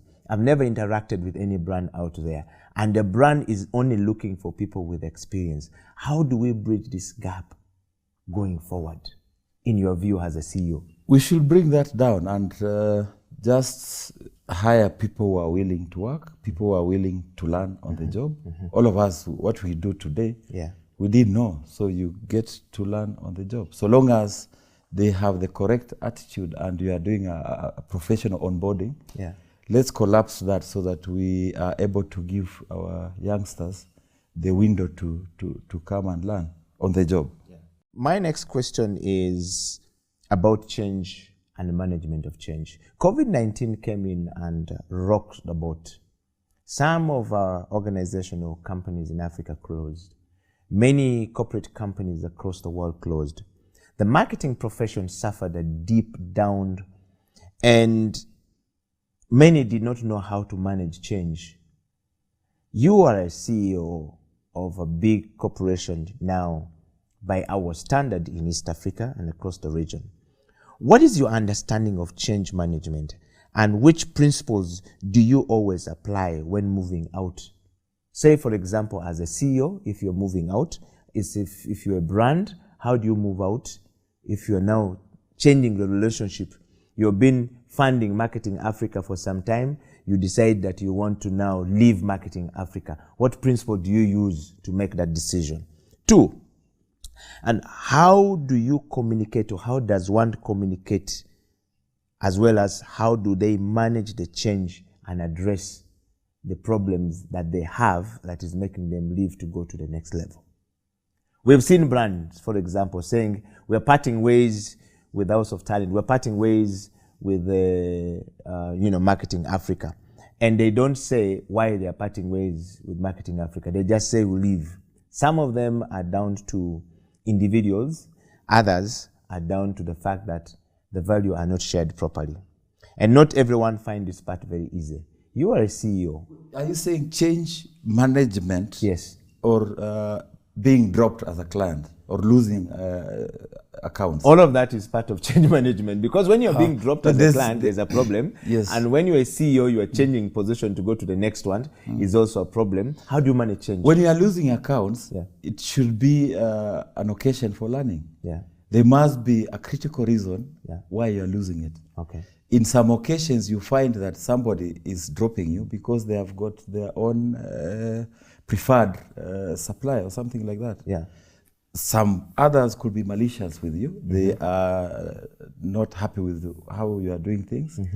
They are jealous, so they may drop you because of that. You shouldn't die. That you are dropped should take you back to the kitchen, to look at your own story and see, did I fail in my promise to the client? And a lot of times our promise to the client is punctured from the beginning. It's punctured in the sense that I get into relationship with you as my account, but we don't state clearly what are the deliverables in black and white. So when we start the journey, you start getting now gray areas popping in, and you don't have proper accountability systems on your deliverables. So from the word go, if you're engaging a client, clearly agree on the deliverables, where you can both monitor the progress as you walk the journey. Wow. You will be fired even when you are doing the best of jobs. So it should not kill you, and that's why I talked about passion earlier on. Yes. Yes, just go back. If you made the mistake yourself, then polish up your story.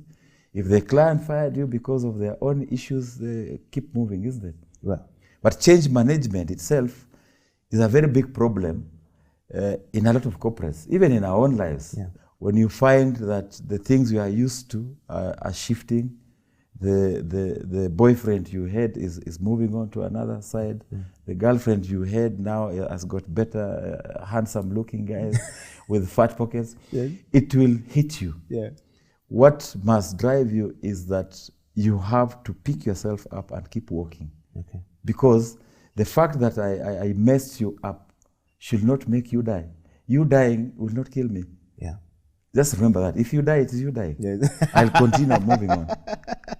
William, we're going to bring this interview to a close. Like they say, every good thing must come to an end. You are a CEO, all right? And the journey of being an entrepreneur is not an easy one for most people in Africa, at least. The fact that we don't have very many structures that support entrepreneurship. Your journey is one of a testament that when you started the university, there were so many people supporting you. When you came out, it was now real fire, that you have to survive. You are out of university, nobody looking at you as a student who they can take advantage of. Now you are starting the journey. So my question is, the entrepreneurial journey has been a very slippery one for many people.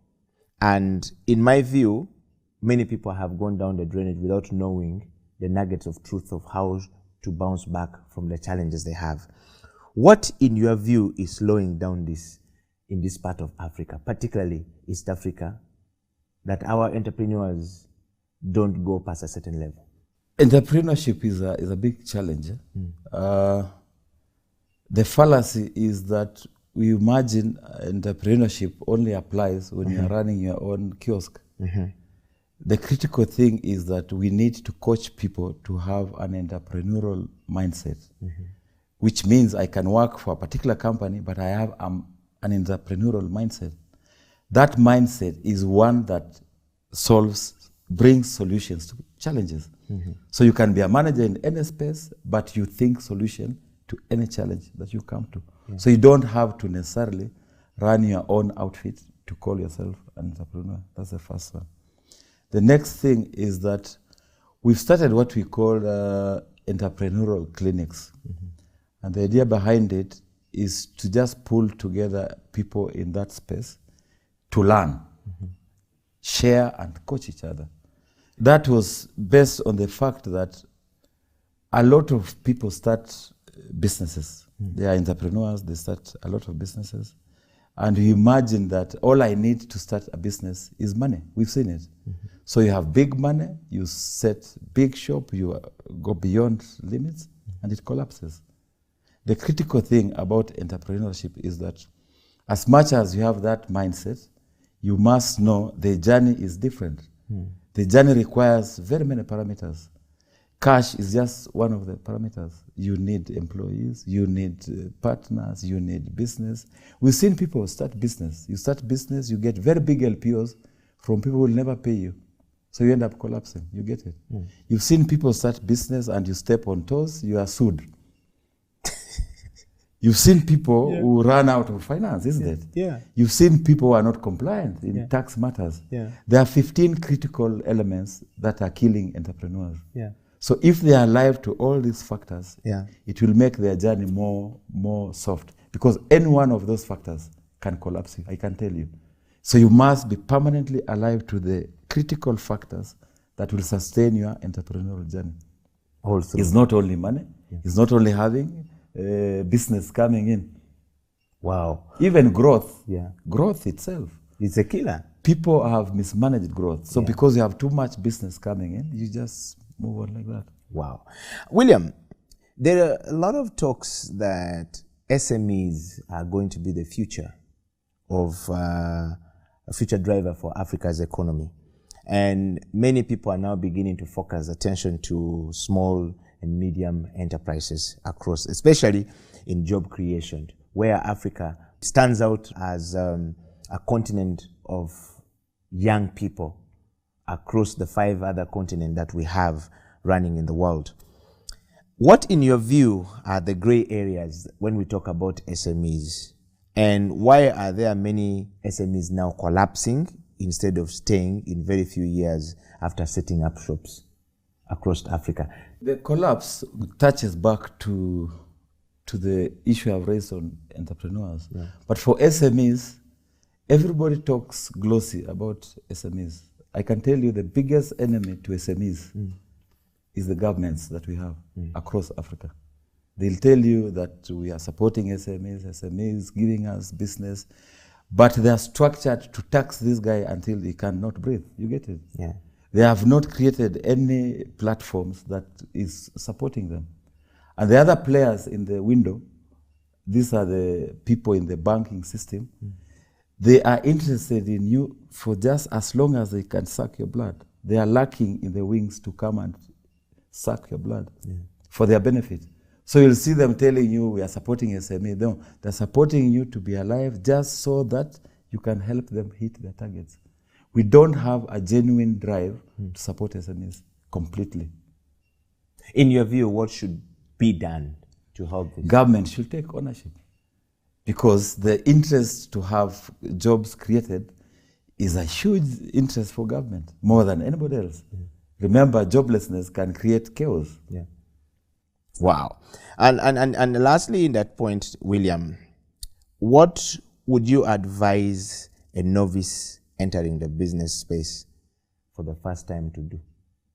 A young man, a young lady entering the business space like you were many years ago after Nairobi University. Divorce yourself from passion. Do the best planning you can do. Fail working. Well, that's the CEO Bench coming up from the CEO of Marketing Africa Limited, Mr. William Kalombo. What a quote right there that you can take over. If you're watching the program from Uganda, Kenya, Tanzania, Congo, Burundi, or Rwanda, or anywhere part of the world, we want to say thank you for listening to William Kalombo. But before William leaves this place, we want to be able to ask William, transformation of mind is such a big question at the moment in Uganda and also across the world. I'm sure it's the same in Kenya, that if you start by the renewal of the mind, you will transform the mind to move forward. We at the CEO Bench are always looking forward to a content that inspires the person to think, a content that will encourage the person to speak, a content that will help the person transform their mind. What does transformational change mean to you, Mr. Kalombo, as the CEO, today where you sit? Let me talk about the mind. Yes. I think that we have a polluted mindset in Africa, because if you look at what is happening in Europe and what is happening in Africa, the crisis is a mindset crisis. So you have people in Africa who are ruling you, who don't even have papers. Every available marketplace, the noisemaker there have become our MPs, have become our governors, have become everything you can mention. In effect, sidelining professionals. And professionals have taken a backseat. They don't want active participation in that space because it's dirty. They can really finish you. So we need to change our mindset and work for the nations that we belong to. Currently, you have people fighting to be in a public space to harvest for their individual stomachs. If you must harvest for your stomach, then run your own kiosk. If you must serve the nation, then come to the public space. We must differentiate those two. Stop rushing to grab a public office to eat for your families and the rest around you. Thank you very much, William. Perhaps this is my last question going. What you talk about brings the question of character. And there is this saying that character is developed in a person through so many things that happened. First, have you ever failed in your life in anything? You know, we're seeing you right now speaking with so much good English and everything. Somebody out there might be thinking, I want to be like Kalombo, but has he ever failed? I have successfully failed so many times. Even last night I failed, but here I am and we are moving on, isn't it? Yes. The question is, I have heard this thing in Kenya, something called character development. Yes.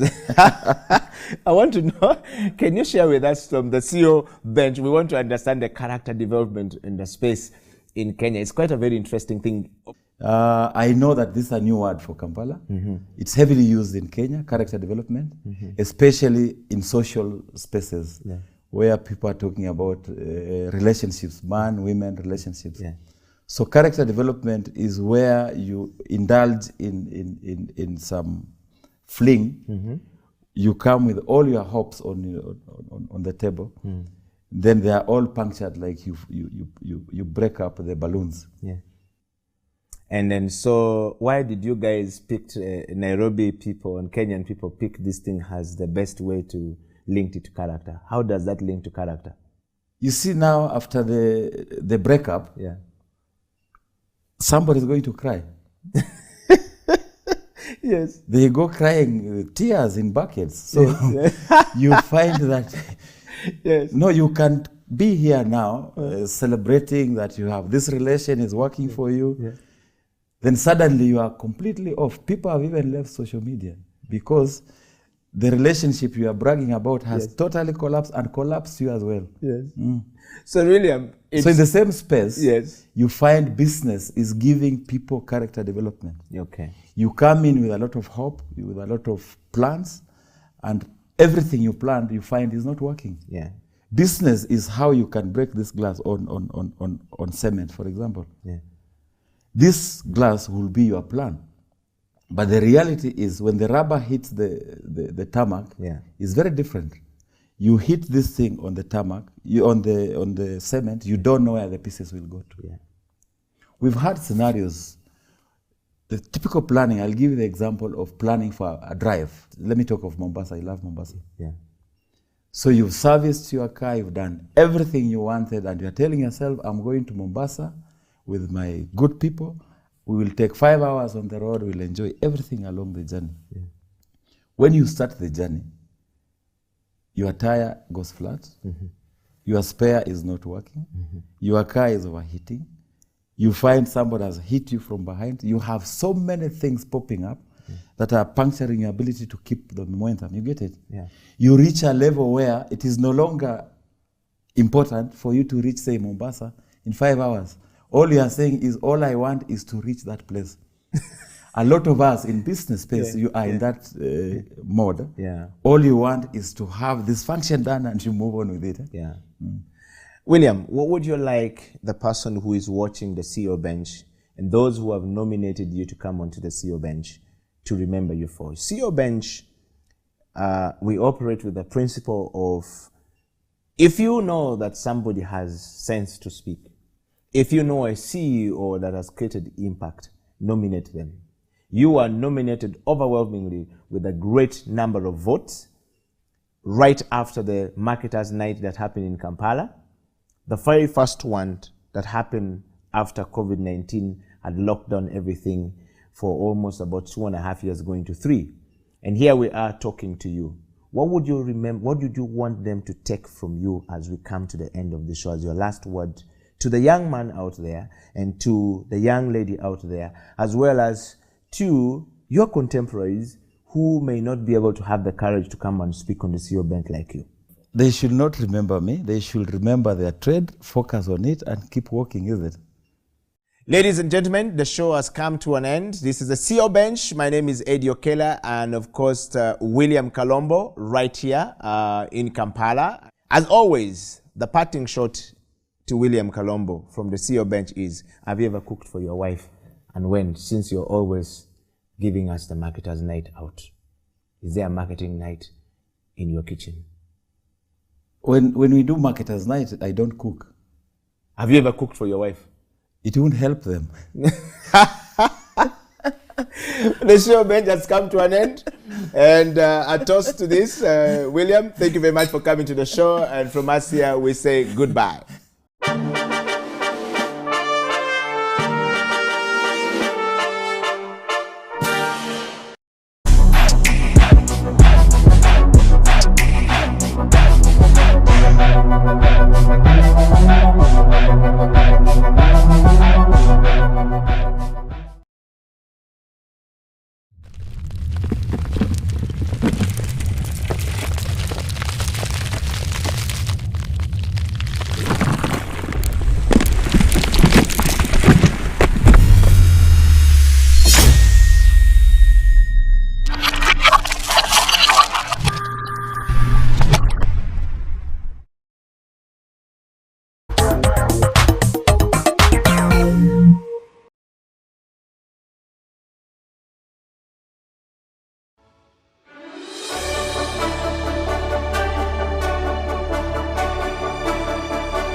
It is a creative industry talk. My name is Eddie Okela and this is House of Talent Television. Welcome to the program.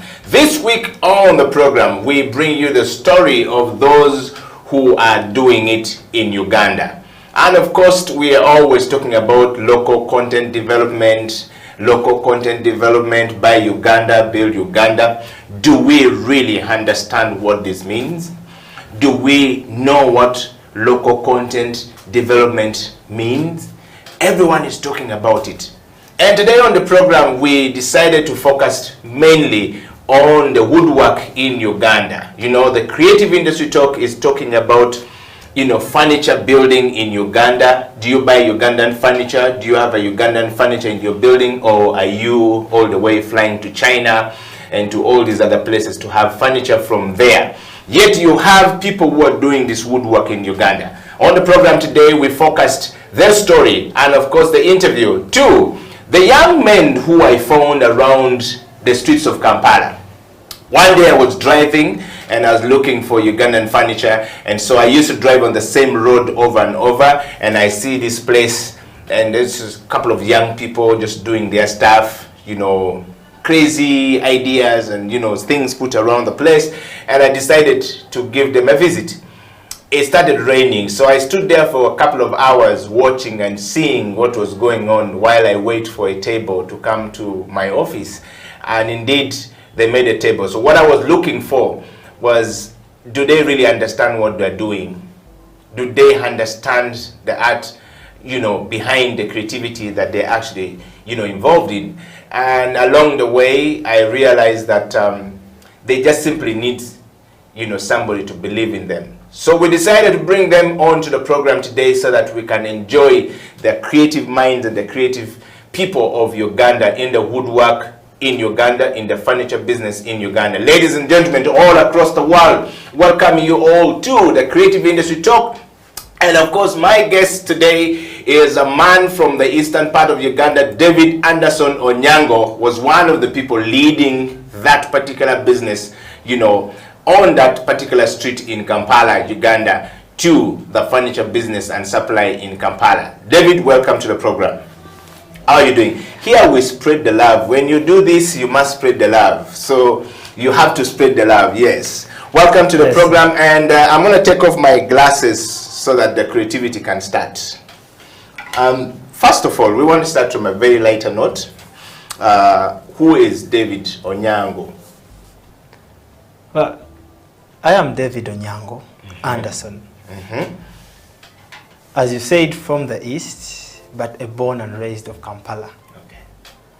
I've roamed the streets of Kampala. I've seen my childhood through Kampala, my best and worst. And I am now a woodworker, a law student, and a mental health worker, all in one person. Yes. So when you say you're not a woodworker and a mental health worker, but first we want to take you growing up. Who was David growing up? What did you want to be in life? What were you looking for in life growing up? Well, growing up, I went to school in Chitante, right here. I was a very argumentative person. So I think law was always the option for me. But I was interested in art as an option, as a main part of my life. I was interested in creating beautiful things because I saw beauty in the things I saw most of the times. So I think that explains my choices in both law, which is something I'm passionate about, and woodworking, which gives me the chance to create art physically and see it. Okay. So we want to just, get straight to this interview and just try to sort of like know you from a certain, angle and with a certain lens. When you were growing up, did you ever make those wired cars, things you used to use when you were learning how to drive, making those things, were you that creative when you were growing up? I was, actually. What is the memorable thing that you think you created when you're growing up that when you look back today, you can say it all started from here? I think it was around 2002. I created my first tipper with actually the ability to tip its content. All in the streets of Mulago, and it had lights, it had the tipping part. Yes. I refused to sell it off. I would sell a lot of items, but I kept that one for myself because Wow. I think it was the beginning of it. Yes. Now, talking of that, did your father or your mother ever see you as a creative person? Well, I grew up with my mother for most of the time, and as you know, life in Kampala, you don't really get time to be with your parents. Yeah. A lot of the times because they're always pulling ends together. But I think, I don't know if she saw it, but she gave us the freedom to explore. Yeah. She did not control us a lot. Okay. She controlled our behaviors, but she gave us the freedom to do our own things that were within her rating of moral and fine. So we had that chance. We could do this, as you said, small wire cars and sell them off, and she would let us use our money for our things. And I think that pushed us forward to know that, well, if you create something good, then you can get money from it. And I think the greatest motivation is always money at the end of the day. You speak with the word plural, which means us. Who are we? Us referring to who? How many are you in the family, and are you the firstborn or the lastborn? I am the second lastborn. Yeah. We are in a family of 4 children. Yeah, I have a bigger brother, I think, who comes up more in the plural form. I have a sister who is a graphic designer. Still, I think art is in the family in a way. Yes. And my big brother was the inspiration into woodwork at the main part, because there's a bigger age gap, so he went into the business before me, and he pulled me into it. But even in the start, I mean, he inspired me a lot. Okay. I'm talking of that, we are talking to David Onyango here. We're talking about woodwork. This entire interview today on the Creative Industry Talk, we're talking about furniture in Kampala, furniture in Uganda, furniture in Africa. Do Africans buy their own furniture? Do we buy things made from our own people? Do we sit in things made by our own people? Today's topic is looking at the local content development, focusing on Ugandan made furniture. And of course, we have David Anderson Onyango from he's the business development director at, formerly it's called Arc Furniture, but now it's called Chronicle Furniture. I learned this morning, Oracle Furniture. I learned this morning, and it's a new business. They are situated on Bukoto Kisasi Road, and these guys do amazing stuff. So we brought them on the show today so that you can actually understand that there are some simple Ugandans creating local content that are good for our businesses. David, we want to go back to this interview and start this interview from a very interesting point. So let's talk about woodwork. Furniture, Ugandan made furniture. What is your definition of a Ugandan made furniture? Well, my definition of Ugandan made furniture has expanded a bit the deeper I went into the industry. Initially, Ugandan made furniture was woodwork. It had to be woodwork. But the creative minds that we are, Ugandans, we've expanded. We've expanded into the medium density fiber boards, that is MDF ordinarily.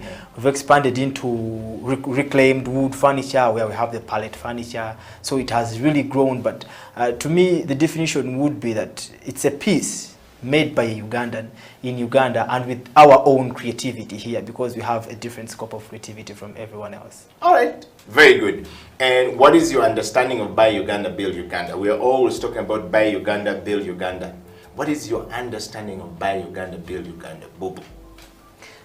Well, Buy Uganda, Build Uganda, I think this is what employs us as Ugandans to come back to to develop and support our own pieces of furniture here, our own items here, made by our creativity and our materials. And it pulls us back to understand that we are going to receive furniture that has been made based on our ability as Ugandans, but feel proud of it because it is made here by our own and from our own materials.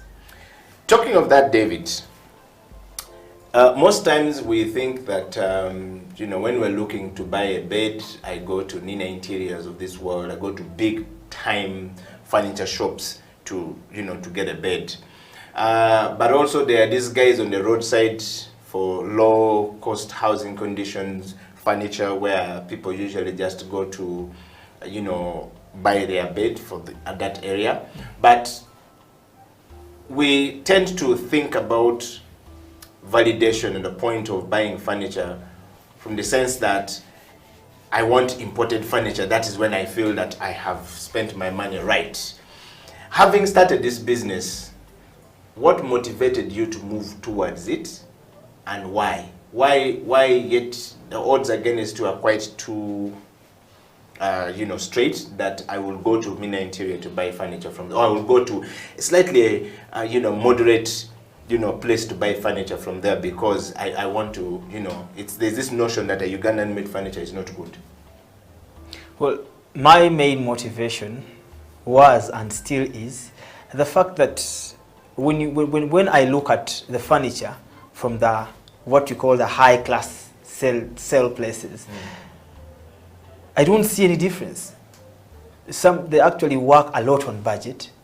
So our local furniture, our local carpenters here do produce items, let's say a bed, using the same materials, the same quantity of wood and even more, and waste it. But because they demand so less from themselves, they keep it at a given rate of quality.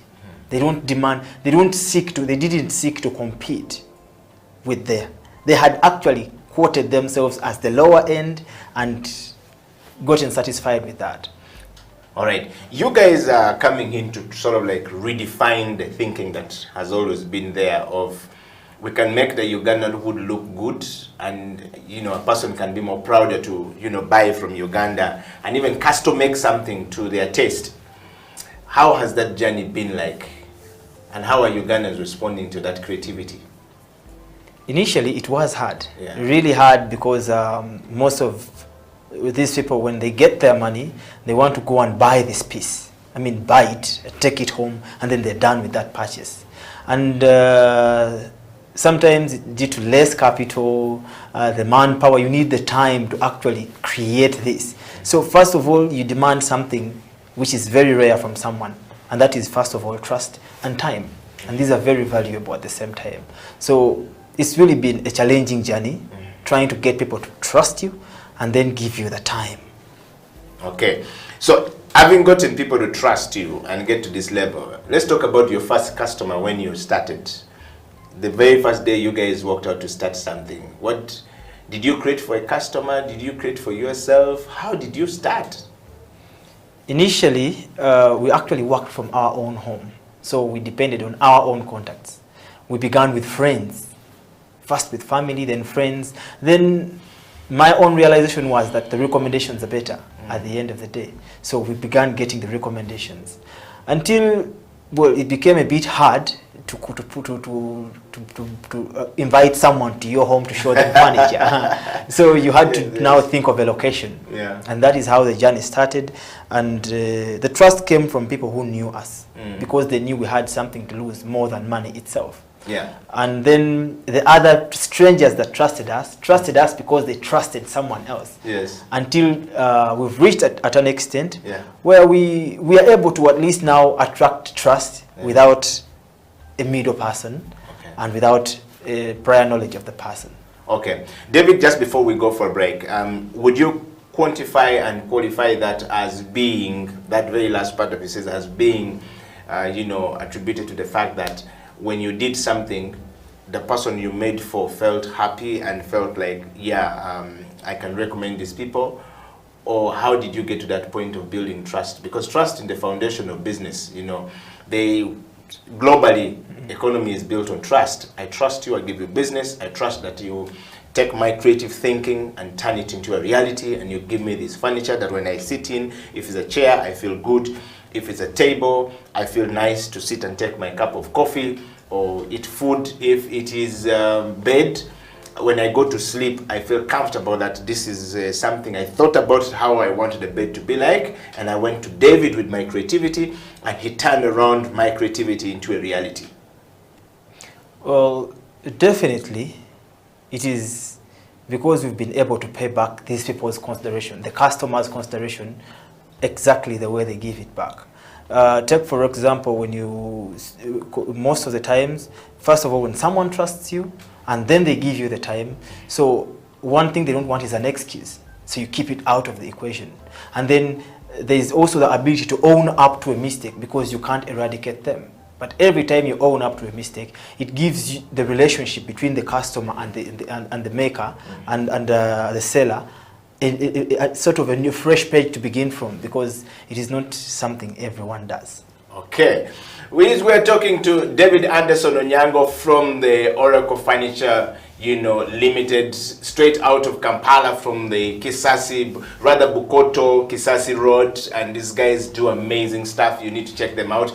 They're on the Creative Industry Talk. We are going to take a break, and when we come back, the interview with David will continue while we dive into the whole point of creativity. What is creativity by his understanding, and does what he does every single day represent the whole heart of creativity? Furniture, Ugandan-made furniture. Do you have a furniture in your house, by the way? If you don't have one, perhaps you need to consider these guys. All of us dream big, but you must have somebody who can bring your dream into a reality. Stay right there. I'll be right back after the break. This is the Creative Industry Talk. If you create a space which enables people to think and thrive, that's a bonus. Before I started working officially, I used to do a lot of freelance work. And as a young freelancer, my laptop was on my back. And I didn't have an internet connection. I didn't have an office desk. It was difficult for me to work at home. So what I did is I would go and sit in a restaurant, buy some tea or breakfast, and ask for a Wi-Fi password. And then I would sit there and have my breakfast slowly, as I did my work, and I sent work to clients and everything, But before long, lunchtime, it would be lunchtime, and they would be forced to eat also. They would bring you lunch menu. You see what I mean? Yes. So when you find a space where people can come and sit and pay for a full day. 10,000, I'm told. Yes, you see, that is creativity. Yeah. Because the owner of this building or the owner of this space knows that people, there's a certain segment of the market that can't afford to rent a premises per square meter or 10 square meters or 100 square meters and pay monthly and bring their own furniture, their own internet connection, carpeting, light and everything, a working bathroom, and then lunch for staff members. So they think about it creatively and they say, how many people can this space take? 100 people per day. Okay, good. If each of those people pays 10,000 per day, and they come and have access to the internet and a nice chair and a desk and a good environment where they can concentrate and deliver. That is brilliant. That is creativity in the workplace.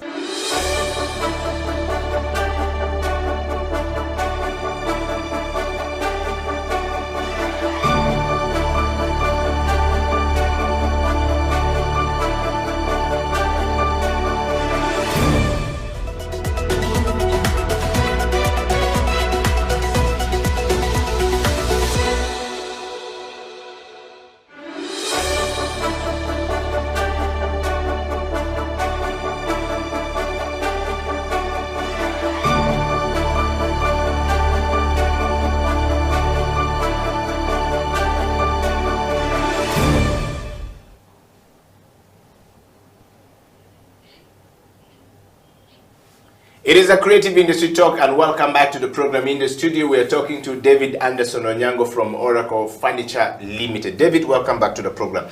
David, a lot of time when I am dreaming, everyone in life dreams of something good, something, fantastic, something, nobody wants to live a poor life, and we believe that everybody is born creative. We all aspire to have something good in life. Furniture is one of those things that we want to have at home. Nobody wants to be in a house that doesn't have good chairs or good beds or or a TV stand and stuff like that. We want to talk to you about creativity from the point of how you take my creative thinking and turn it to a reality that becomes the table or become the TV stand that I use at home. And most times you know, carpenters in Uganda, all world over, they always say that if a carpenter is too good to produce something for you, then they are too difficult to deal with. They take too long to produce the stuff. Typically, take us through the process of you taking my thinking and turning it into a reality dream of a furniture, of a table that I need to have home. And how long does it typically take? Because sometimes you take way too long that people get frustrated. That's why we go for imported wood. Well, it is very true, and it is a great challenge to, I think, the furniture industry generally. And I think that is what gives a lot of platform to those people that sell finished products. Yes. But for custom woodworkers, first of all, you have to understand that the time is not negotiable. The time of production, actually, the process through which this item is supposed to be produced cannot be altered. Usually the altering comes with its own effects. So first of all, it takes honesty to please tell the customer or the person ordering that after this description, it will take this time. And I think while you give the time, you need to put an allowance for yourself based on how busy you are. So the biggest challenge with oftentimes in the furniture industry, they call it the technical curse. Yes. Because the more skilled someone is, then they develop the pride first of all. Then they develop the fact that they are irreplaceable. They're like, you will go and then you will come back. So that is not a business mind. Yes, but for a person that wants to do both woodwork as a passion and as a business, you have to balance through these things. You have to balance through these things. You have to keep enough pride so that you don't let a customer push you into a shorter time when you know it is impossible to fulfill. And then you have to lower the pride a bit to be able to alter and know that the customer is key. And you are going to need them either through a recommendation or a second job. So when you balance the two, you treat the customer right, you treat the furniture right, and then you receive their ideas, but still you don't alter the carpentry principles, the woodworking principles, because the customer is ordering. You have to maintain the principles, and that way you produce the exact same thing and the perfection that they seek, which pushes them to come back. Okay. David, do you think that is the same process that everyone out there goes through? Because, well, you have an education clearly to yourself, and there are these people who just learned the skill from the street. They are creative people. They start it from there. They are able to do something great for themselves, but they don't have a business mind. How would you help such a person have a business mind and turn around? You know, when we're talking about the local content creation for, you know, buy Uganda, build Uganda. Exactly. I think historically, woodworking has been passed on, carpentry has been passed on through apprenticeship. So that is the biggest challenge. You learn the skill, you don't get the business skill because the teacher wants to keep their customers. Yes. But then, due to the current development, we have the technical schools teaching carpentry. They're teaching the theoretical part, but they are indulging less business. And then the business methods they indulge in are also less practical. They have been written in books. They have not been actually applied sometimes. So I think one needs to first of all learn the dynamics. Consider carpentry as a business, as a trade. And the rules of trade are the same regardless of which trade you're going in. We have standard rules that don't change. So currently, I think it is something I took upon myself, and in our kind of business, we do have apprentices, by the way.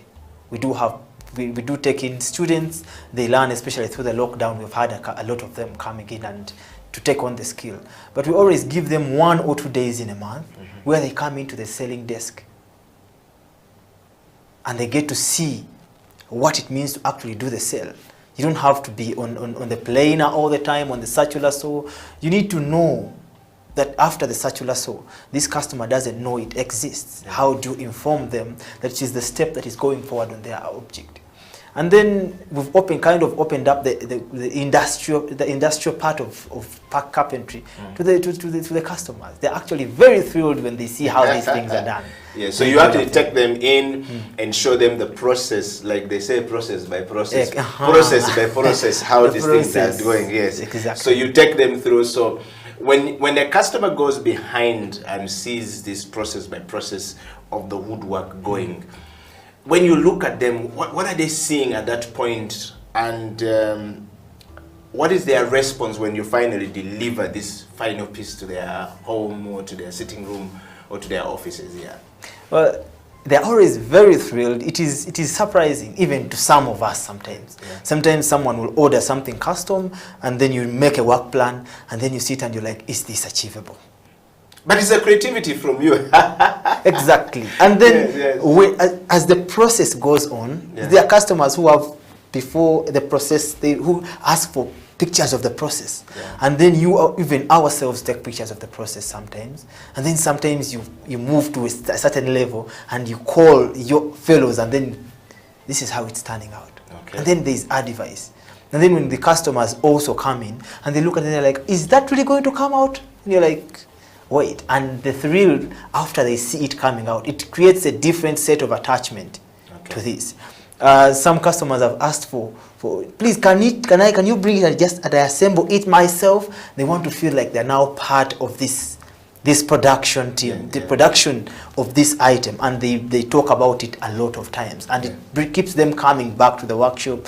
Some of them have indulged their children into this woodworking just because of how they saw it move. And now the availability of power tools has improved a lot. Yeah. It has improved the whole process. It has made it more conducive for the customers to see and for us to work. The environments we work in are less cluttered, and that is. So it's not woodwork as we used to know back in the days, where the guy would be, with a nail banging things and trying to turn around things, and it's more professional now. It's more like you're saying that we're learning from you. There's more, electronic tools that have come in that has made this kind of creativity quite very easy.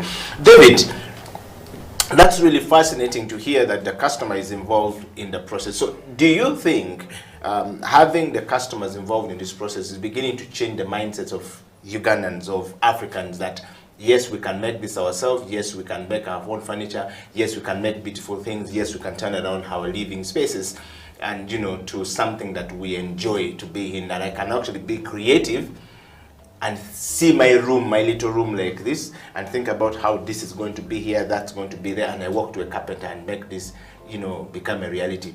Do you think that is improving as the time goes? And where do you see us in the next, couple of years from now? Well, it's really improving a lot. It has helped a lot. First of all, for the customers to set realistic goals, because as they discuss with the woodworkers, you get to exchange the impossibilities and the possibilities. See, I want this, but that kind of wood you want cannot achieve this particular goal. Yeah. So if you want that as an end result, you have to come into this type of wood. And then the advantages and differences and disadvantages of each type of wood. I'll give a live example. If you want a white item to be in color white, a piece of furniture to be in color white, it is more difficult to use a muvule piece of wood, because muvule is naturally yellow. So if you paint white on it, the yellow will always come out. Yes, so yes. These kind of lessons to customers has made it more easy. And it has also helped the industry grow a lot. It is now more interactive, and interaction has always yielded good fruits, because in that way you get to know each other's challenges and work ways around them every time you're doing transactions with those people. Okay, so I've seen there are people who come up with good ideas. They have an understanding of what they're looking for as a place, or as a wood, or as a furniture to have at home. And in most cases, they say, I want a black and green and yellow furniture at the same time. do you always advise them, you know, like, do you go to somebody's house and... Well, it depends on how much the customer invites you in. Yes. We have customers that will pack up and then say, please, can I steal you away for 30 minutes? Yeah. I want to show you something, and then you can't advise me. Okay. Now, when you give me that kind of platform, I'm going to advise you without even considering how much money I make. Well, sometimes someone will come to you and then they're like, I want a Mugavu TV stand, but I want it wall mounted. But you see, a Mugavu TV stand is going to be extra kilograms. Yes. So if you mount it on the wall and your wall is not strong, basically you're saying it will come down. It is going to come down. Yeah.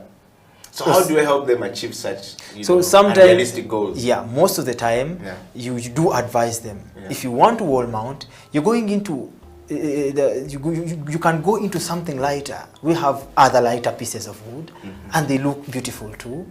And we can tone them in different ways.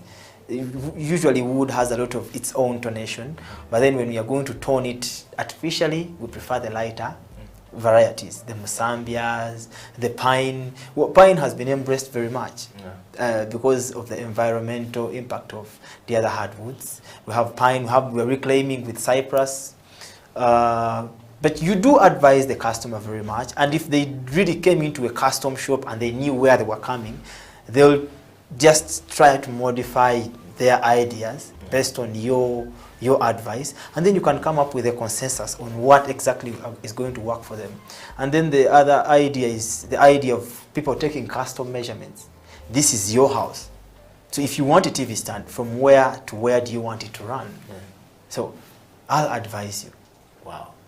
Well, we're talking to David Onyango, who is the business development director of Oracle Furniture Limited, a company based in Uganda. Started by local Ugandans, very young people.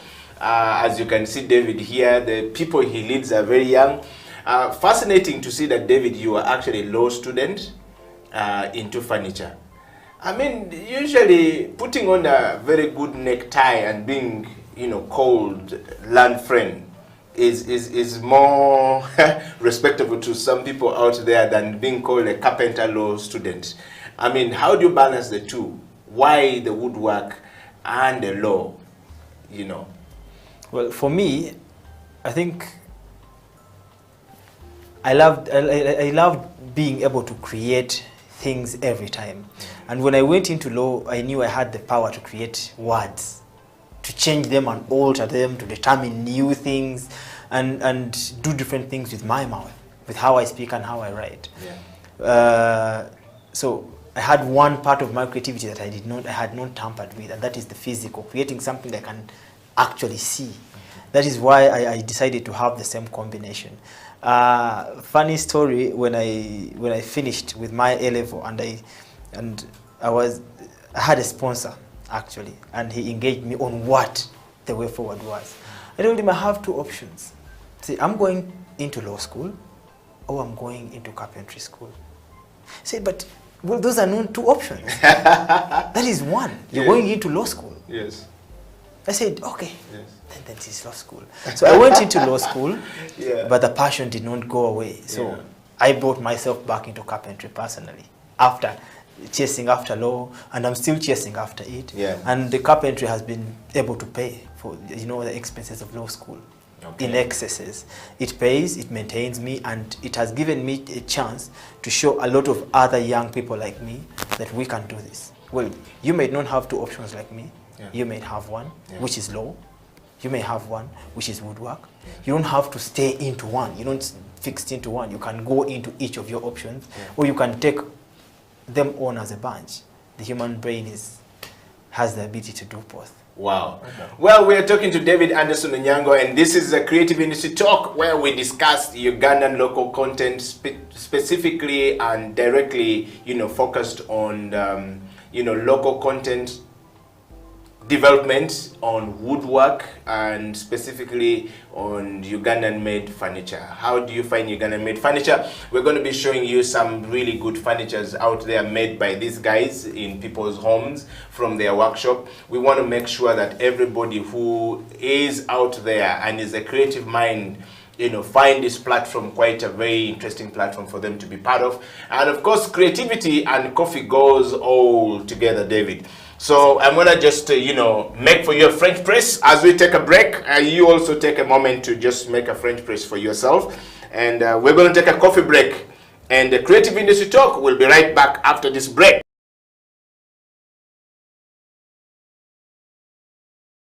Actually, my editor told me, Jeremy, there is no way you can call your book Man on Top. Yes. And I said, no, I'm actually going to call it Man on Top because I think I can sell it. Yes.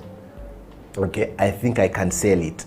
And so the first task for me was to define Man on Top away from the definition it already has. That we already know. Yes. So for me, a man on top is a man that is faithful, dependable, and responsible. So I began a campaign about saying you're a man on top, you're faithful, you're responsible, you're productive. So Dad, it's Facebook. Yes.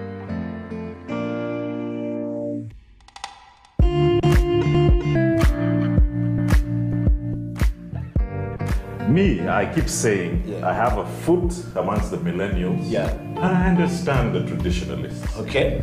There's a song in the 60s, by the way, and in the 90s, 70s, where they're like, parents don't understand. Remember Prince? Prince.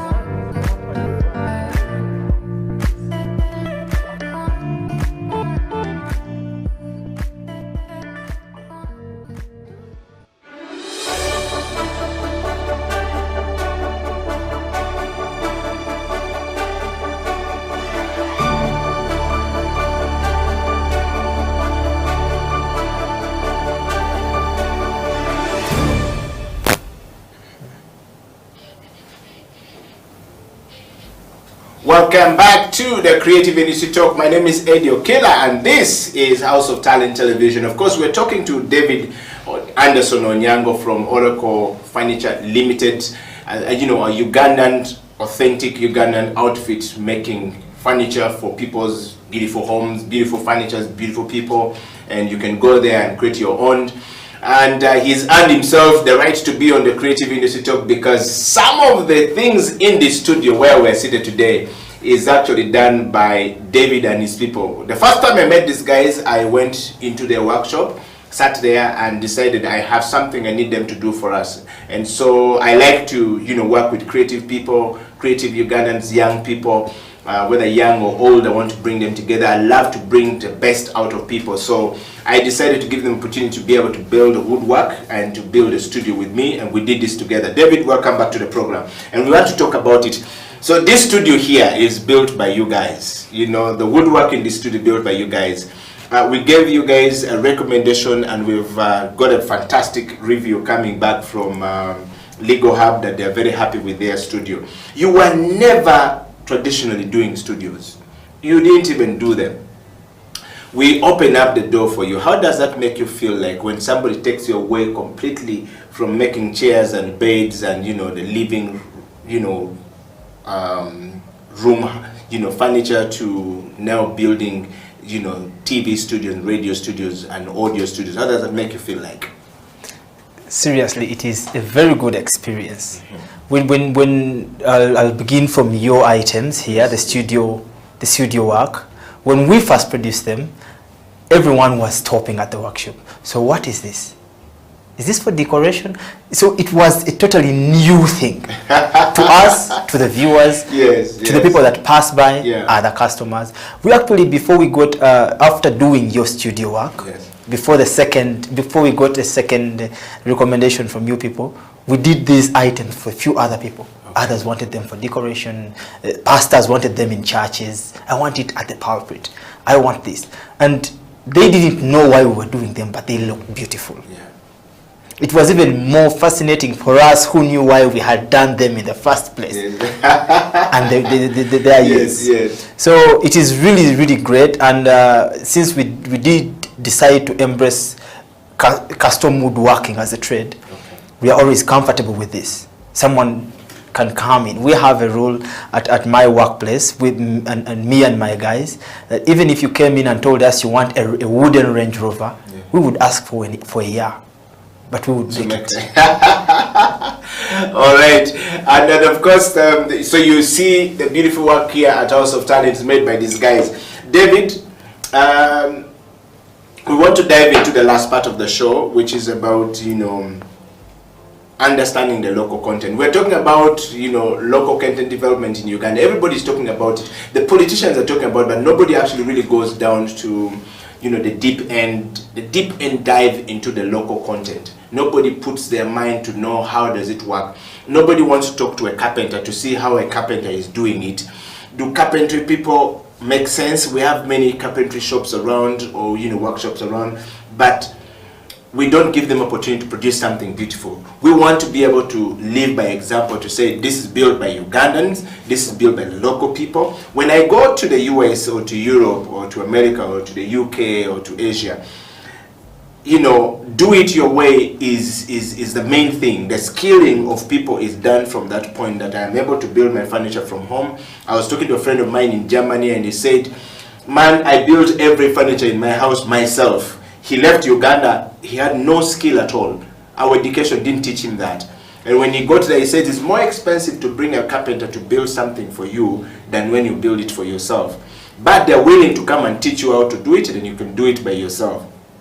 That I found that very fascinating. So a lot of us are talking about local content development, but we don't know. We're talking about build Uganda, buy Uganda, build Uganda. But the quality of what we're talking about, the quality of the production we're producing, the products we're producing to give, you know, to people is not worth, it cannot compete with the international, you know, or imported products coming into Uganda. What is your say in that regard, now that you have carved a niche in the market for you and your people, that we want to be people who bring out custom made? You have a crazy idea, bring the crazy idea to us, we will bring it to a reality.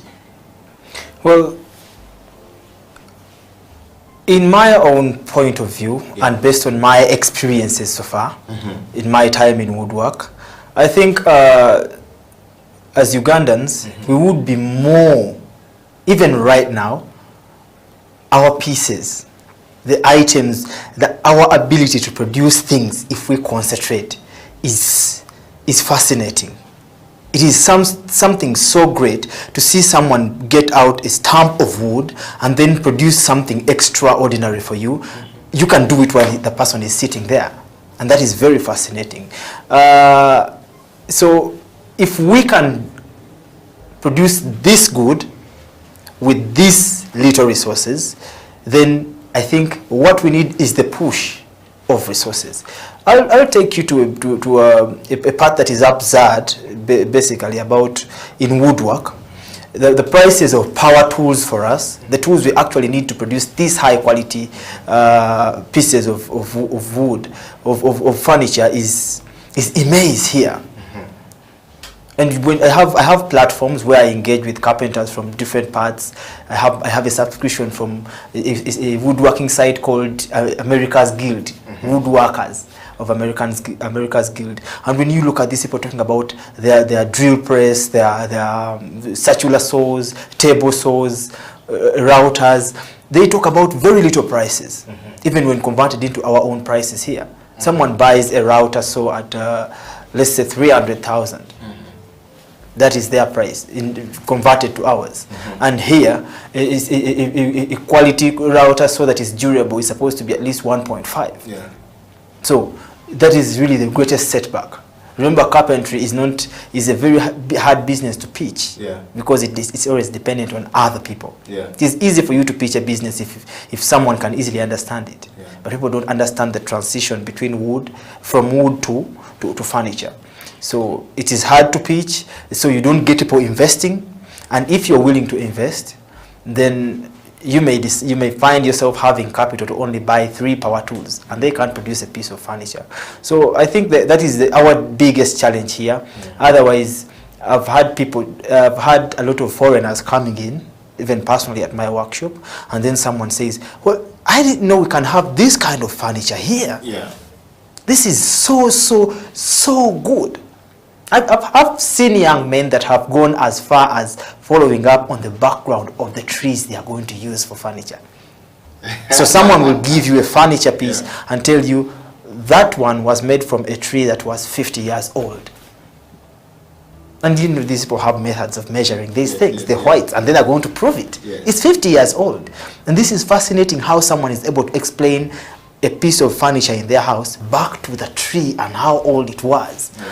So this shows how our capability as Ugandan furniture creators, as young people. Actually, woodwork has been stormed by young people, and this is somehow a good thing, because you know how our brains work is.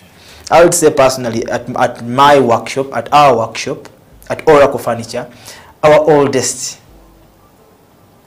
our age gap is between 38 and 14. So we have people as young as 14 years, and our oldest person is 38. So you can see that we are between the range that is ready to risk, that is ready to experiment with new ideas, to think outside the box. And that gives us an edge. And this is what, as Ugandans, not only in carpentry, but in any other trade, we are supposed to embrace. If someone is willing to risk, and they are positively sure that their risk is going to produce something great, you need to trust them a bit. You need to give them a bit of a gap to experiment. So in other words, you're saying that we must be able to allow people room to express themselves. Exactly. And when they have something new, we should be able to give them opportunity and a platform for them to, you know, express themselves and to do it. David, let's go straight to your workplace. Earlier on when we started the show, you were talking about how you guys started and the motivations, you know, and how you walked through in the first place. I want to just put a few pictures up to actually show you that these guys, you know, talk about things that they are doing. That's right there. Is that you and David? And that's the workshop and how it all started? Yeah, this is how we started. Yes. And actually this was our first big addition, the metal structure. Yes. After we started, we were in a tarpaulin, in a small tent, where when it rains we would cover ourselves with our working tools under the tarpaulin. Okay, and yes, so is that the whole business creative idea starting there of the workshop itself? Yes, now that is, we are creating our first structure of a house after hitting one big job, I think, and we are sitting down now. We have to begin looking at protecting our materials, but also creating something someone can look at. Yeah, okay. And so when you are sitting with your young people and you're all coming with ideas, were your business ideas written down, or was it just there in people's heads that you sit down there and, you know, jazz about these things and make it a reality, or you actually wrote a proper business plan and said this is how we're going to do it? Again, there you are. Well, I think the business plan is something we've written way deep into the business. Yes. That's when we decided, oh, this could become something greater. At first we got into this whole idea as people seeking to earn a living.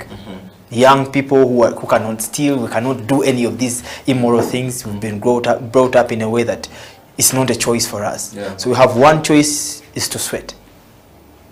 And we had one person who had the audacity to know, who had gotten time to learn this. So he was like, yeah, he knew how to make these things. He didn't know any other thing. That's all he knows? He knew how to make these things. So did he grow up in the Jesus' time, because Jesus was born a carpenter, or what happened?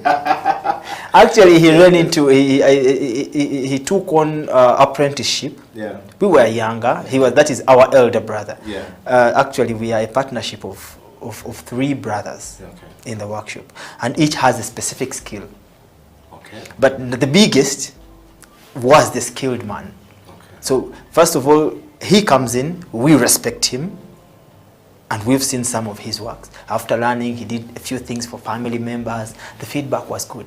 Okay. But now, it was now a new era coming in, online marketing, social media. So, but I told him, but we can get some few customers from online, I think. He said, well, if you can, I am here to work. Yes. I got him one. I remember my first online customer was a doctor from Novik. I posted a small, it was was it a wardrobe? Yeah. On Facebook, and he liked it. He said, "Can I order?" I said, "You can definitely order." And Yes, I really yes, welcomed yes, him. I loved yes, it. yes, yes. I remember myself pacing to Novik and back, to Novik and back, showing him the processes. And then I told Ronnie, this is our first deal. And Go on. and when we produced his wardrobe, Yes. he was very happy. Yeah. He was very happy. We never got any other customer from him, not a recommendation, Yes. but it was enough push for us to know that now the market is not from someone who can see you, Yes. especially since we were working from home. Yes. So we went online. Yes. And that's where we started. Okay. Yeah, we started from there. Well, David, I want to read a couple of comments from here. Somebody saying, Eddie Okila, thank you very much for bringing that gentleman on the show. I'm very interesting, and this is fascinating to see young people actually involve themselves in making, furnitures that are very, that can compete with some international product. I have a problem of quality. Most Ugandan carpentry people or people in carpentry business usually don't pay attention to details, and the quality is always